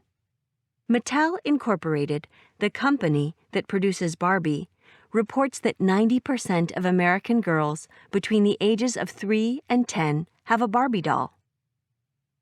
4. The Love Sculpture. In 1965, artist Robert Indiana had an idea for a painting with the word love as the main focus. He decided to break the word up into 2 lines, putting the L-O on top of the V-E. He then changed the angle of the O a little, and an iconic American design was born. In fact, it became so popular that the Museum of Modern Art and the United States Postal Service asked the artist to create versions of his love painting for cards and stamps. In the early 1970s, Indiana made a series of love sculptures for display in public parks. The first of these love sculptures was placed in New York City, on the corner of 6th Avenue and 55th Street. Other love sculptures were placed in New Orleans, Philadelphia, Vancouver, Tokyo, and Singapore, as well as many other cities. Unfortunately, Robert Indiana didn't make much money from his love paintings and sculptures. He never signed his paintings or applied for copyright, so he didn't have legal protection against the many imitations of his work. 10.5. Soccer field. Speed camera. Sunglasses. Town hall. Bookcase. Classmate. Profile picture. 10.6. 1. Detectives. 2. Witnesses. 3. Victims. 4. Murderer. 5. Murder. 6. Evidence. 7. Suspects. 8. Solve. 9. Prove. 10.7. Part 1. Good morning, and thank you for coming, Mr. Morton. Or should it be Detective Morton? You were a detective with Scotland Yard, weren't you? Yes, that's right. For 25 years. I retired last year. People today are still fascinated by the identity of Jack the Ripper, over 130 years after the crimes were committed. It's incredible, isn't it? Well, it's not really that surprising. People are always interested in unsolved murders, and Jack the Ripper has become a sort of cult horror figure. So, what can you tell us about some of the new theories about his identity? Well, a recent new theory was put forward by a crime historian named Jan Bonderson. He thinks that Jack the Ripper was a Dutch sailor named Hendrik de Jong. What evidence does he have? Well, de Jong was definitely a murderer. He killed 4 women in Holland and Belgium, including 2 of his ex-wives. He also traveled to London a lot, and he was there when the Jack the Ripper murders took place. He also matches the descriptions we have of Jack the Ripper. How credible is his theory? Well, even Dr. Bonderson says that it's impossible to know for certain if de Jong was Jack the Ripper. I would say it's possible, but there isn't really enough conclusive evidence. 10.8 Part 2 The next recent theory I'm interested in comes from the movie director Bruce Robinson, who wrote a book in 2016 called They All Love Jack. What can you tell us about it? Bruce Robinson is convinced that Jack the Ripper was in fact Michael Maybrick, the brother of one of the original suspects, James Maybrick. He thinks that the style of the murders indicates that there was a connection with the Freemasons, which both brothers were. What did Michael do? He was a popular singer and composer of songs at the time, and Robinson thinks that the Ripper's letters are similar in style to some of his songs. And the fact that they were posted from so many different parts of the UK makes sense because Michael was on tour at the time. Robinson thinks he was a psychopath and was responsible for at least 16 more murders that took place in England later. He even thinks that Michael went on to murder his brother, James. But he was never arrested, was he? No, he wasn't. However, Bruce thinks that by 1893 the police had begun to suspect him. But because many of the police themselves were Freemasons, they allowed him to escape to the Isle of Wight, where he lived for the rest of his life. And what do you think? I think the book is well researched, but I don't really believe his conspiracy theory, that the police knew it was Michael and let him get away. I think the reason the Ripper was never caught was because the police were incompetent, not corrupt. 10.9 Part 3 Finally, let's talk about Patricia Cornwell's research. In her 2002 book, Jack the Ripper, Case Closed, she said that she had identified the murderer and that she was convinced that Jack the Ripper was in fact Walter Sickert, the painter. What evidence did she put forward to support this claim? Well, she mainly used DNA analysis. She actually spent over $2.5 million buying 32 paintings by Sickert. She cut up one of them to get the DNA from it. People in the art world were furious. I can imagine. And then she compared the DNA from the painting with DNA taken from the letters that Jack the Ripper sent to the police. Patricia Cornwell said that she was 99% certain that Walter Sickert was Jack the Ripper. And now she's written a new book with more evidence. Yes, it's called Ripper, The Secret Life of Walter Sickert. She says she's found new evidence, including letters that were written by Jack the Ripper and by Walter Sickert on the same very unusual type of paper. She also points out that some of his paintings are very violent and frightening. But you don't think she's right, do you? Well, I think she might be right. She has a lot of evidence, although I don't think it's completely reliable, and a lot of people think she's wrong.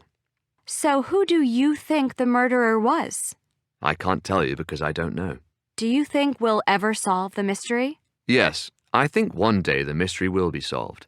Some new evidence will appear that proves 100% who Jack the Ripper was, and we'll be able to say that the case is finally closed. But right now, it's still a mystery, and people like a good mystery. 10.10 1. You were a detective with Scotland Yard, weren't you? 2. It's incredible, isn't it? 3. But he was never arrested, was he? 4. But you don't think she's right, do you? 10.11 Affirmative verb, negative tag. It's cold today, isn't it? You're Peruvian, aren't you? They live in Ankara, don't they? The game ends at 8 o'clock, doesn't it? Your sister worked in the U.S., didn't she? We've met before, haven't we? You'll be okay, won't you? You'd go on vacation with me, wouldn't you? Negative verb, affirmative tag. She isn't here today, is she? You aren't angry, are you? They don't like pizza, do they? Lucy doesn't eat meat, does she? You didn't like the movie, did you? Mike hasn't been to Beijing before, has he? You won't tell anyone, will you? Sue wouldn't quit her job, would she? 10.12. Your last name's Jones, isn't it? Yes, it is. And you're 27, aren't you? Yes, that's right. You weren't home last night at 8 o'clock, were you? No, I wasn't. I was at the movie theater. But you don't have any witnesses, do you? Yes, I do. My wife was with me. Your wife wasn't with you, was she? How do you know? Because she was with me at the police station. We arrested her yesterday. 10.13. 1, Your last name's Jones, isn't it? 2, And you're 27, aren't you? 3, You weren't home last night at 8 o'clock, were you? 4, But you don't have any witnesses, do you? 5, Your wife wasn't with you, was she? 10.14. May and June by Ruth Rendell. Part 1.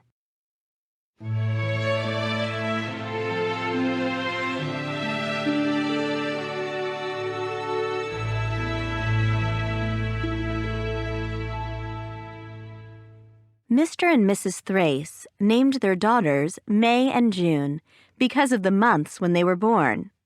May was the oldest. She was changeable like the month, sometimes warm, sometimes cold, and neither pretty nor smart. June, however, was both, and her sunny personality brought her many admirers. When May was 20, she met a young lawyer named Walter. He was extremely good-looking, and his father was wealthy. May fell passionately in love with him. He asked her to marry him, and of course she accepted. During that time, May almost became beautiful, but the intensity of her passion frightened Mrs. Thrace. June was away from home, studying to be a teacher, when May and Walter got engaged, so Walter had never met her. But a month before the wedding, June came home for summer vacation. It was all very unfortunate, Mrs. Thrace said over and over again. If Walter had left May for some unknown girl, they would have been furious. But what could they say or do when he had fallen in love with their younger daughter? May became violent and tried to attack June with a knife. "We're all terribly sorry for you, darling," said Mrs. Thrace. "I will never marry now," said May. "She's ruined my life. She stole my husband." "He wasn't your husband, May," her mother replied. When June and Walter came to visit, May always went out. But she knew about them, because she always read June's letters to her mother. She knew that they had a big house, that they collected furniture and pictures, and that they didn't have any children. She knew where they went for their vacations and who their friends were. But she could never discover if Walter loved June or not. She thought that perhaps he was sorry that he had married June and not her. This thought was the only thing that comforted her.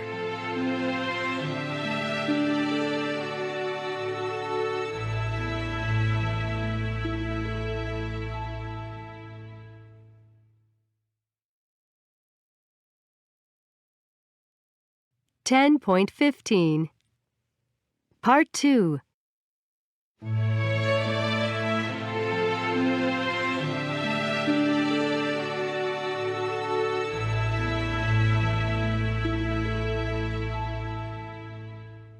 May never married, and she continued to live at home for over 30 years until her parents died.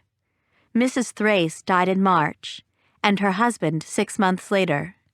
At her father's funeral, May saw Walter and June again. Walter was still good-looking, and May wanted to die when she saw him. "Please, come and speak to your sister," he said to her, but May refused. It was only at another funeral that they were reconciled. May learned of Walter's death from the newspaper, and the pain was as great as when her mother had told her that Walter wanted to marry June. Inside the church, her sister came up to May and asked her to forget about the past.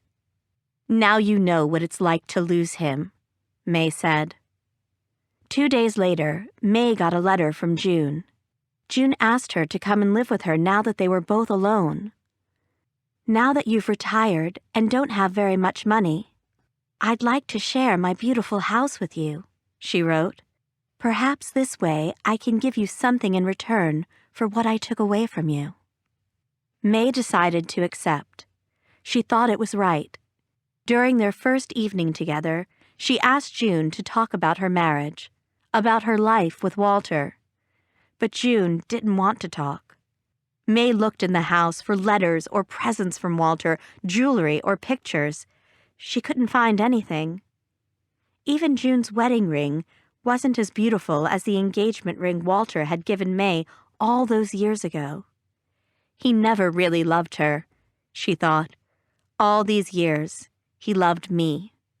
She decided to start wearing her engagement ring again, on her little finger, which was the only one it now fitted.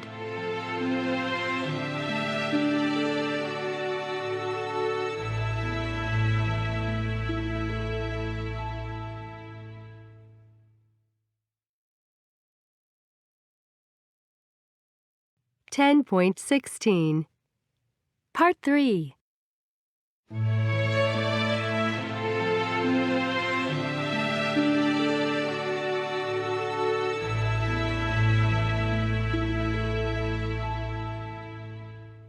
May never cried now, though June did. "I'm an old fool, I can't help it. You're strong, May, but I'm weak, and I miss Walter so." "I missed him too," said May. "He was always fond of you," said June. "He often talked about you. You have forgiven me, haven't you, May?" "As a matter of fact, I have," said May. "I think you've been punished for what you did." It was a marriage without love, she thought. Walter probably talked constantly about me. For the first time in 40 years, she was happy. One night, May woke up and heard a noise. A burglar, she thought. She put on her dressing gown and went to June's room. The bed was empty. She looked out of the window and saw a car parked outside the house and a light in the living room window. Then she heard a cry and saw a man running out of the house covered in blood. He got into the car and drove away. May went into the living room. June was standing next to her desk. This was a desk that she always kept locked, so May had never been able to see what was in it. The desk was open now, and the contents were all over the room. There was broken glass on the floor, and a gun. May went up to her. "Are you all right?" "Yes, I'm fine. I threw a bottle at him and he ran away. He pointed a gun at me, but I wasn't afraid. He only took a few pieces of silver. He heard you coming and he panicked." Suddenly, May saw a letter that was open in the desk. It was a letter to June from Walter, the last one he wrote to her when he was dying. "My darling love, I want to tell you how happy I have been all these years with you. If I die, I want you to know that you are the only woman I have ever loved." "Could you call the police, please, May?" asked June. "Yes," said May. She picked up the gun. The police arrived 15 minutes later. They brought a doctor with them, but June was already dead. "Don't worry, Miss Thrace. We'll catch the person who did this," said the detective. "But it's a pity you touched the gun. I suppose you weren't thinking." "That's right," said May. "It was the shock. I've never had a shock like that." Not since I was a girl.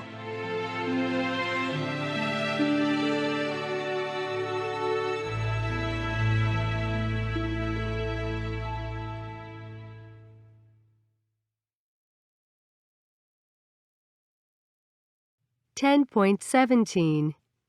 1. Have you ever helped a stranger or been helped by a stranger? Yes, a few months ago I was catching a train home from work, and I went past a little girl with her 2 grandparents, and she was crying and she was really unhappy. And I thought, oh dear, but there's nothing I can do. So I went into the station and I went up the stairs, over the bridge, down the other side. And then on the floor, I saw a little toy panda. And immediately I knew that that was the little girl's panda, and that's why she was crying. So I ran back up the stairs, over the bridge, out of the station, and I saw the family in the car park. I could still hear the little girl crying. And I ran up and said, "Is this yours?" And the little girl took it, and the grandparents just said, "Oh, thank you, thank you, thank you." So that was nice. 2. Do you think we rely too much on technology? I think sometimes we rely too much on technology because I do not know any of my family or friends' phone numbers anymore. I used to have all of their phone numbers memorized, but now if I lost my phone, I would not be able to call them. 3. Do you like detective or mystery novels or TV shows? Yeah, I have done. So I really like the Nordic noirs that were very popular a few years ago. So like The Killing and The Bridge, especially, I found really fascinating. Do you have a favorite author or detective? Yes, but can I remember her name? It's actually the one in The Bridge. Do you usually guess who the murderer is? I'll always try. Sometimes I get it, sometimes it's too difficult, yeah. 4. Do you have a favorite designer? I've recently started wedding dress shopping, and I really like the dresses by Maggie Sottero. Why do you like her clothes? The dresses are quite a vintage style, which is really flattering, and when I've tried them on, I think they're probably the ones I'm going to go for. 5. Do you think you are generally a lucky person? I think I'm a pretty lucky person. Can you think of a time when you've been really lucky? I think the process of moving to New York City, I've been very lucky. Everything kind of just laid in place, like finding an apartment or getting a job has just kind of laid perfectly. End of CD 5.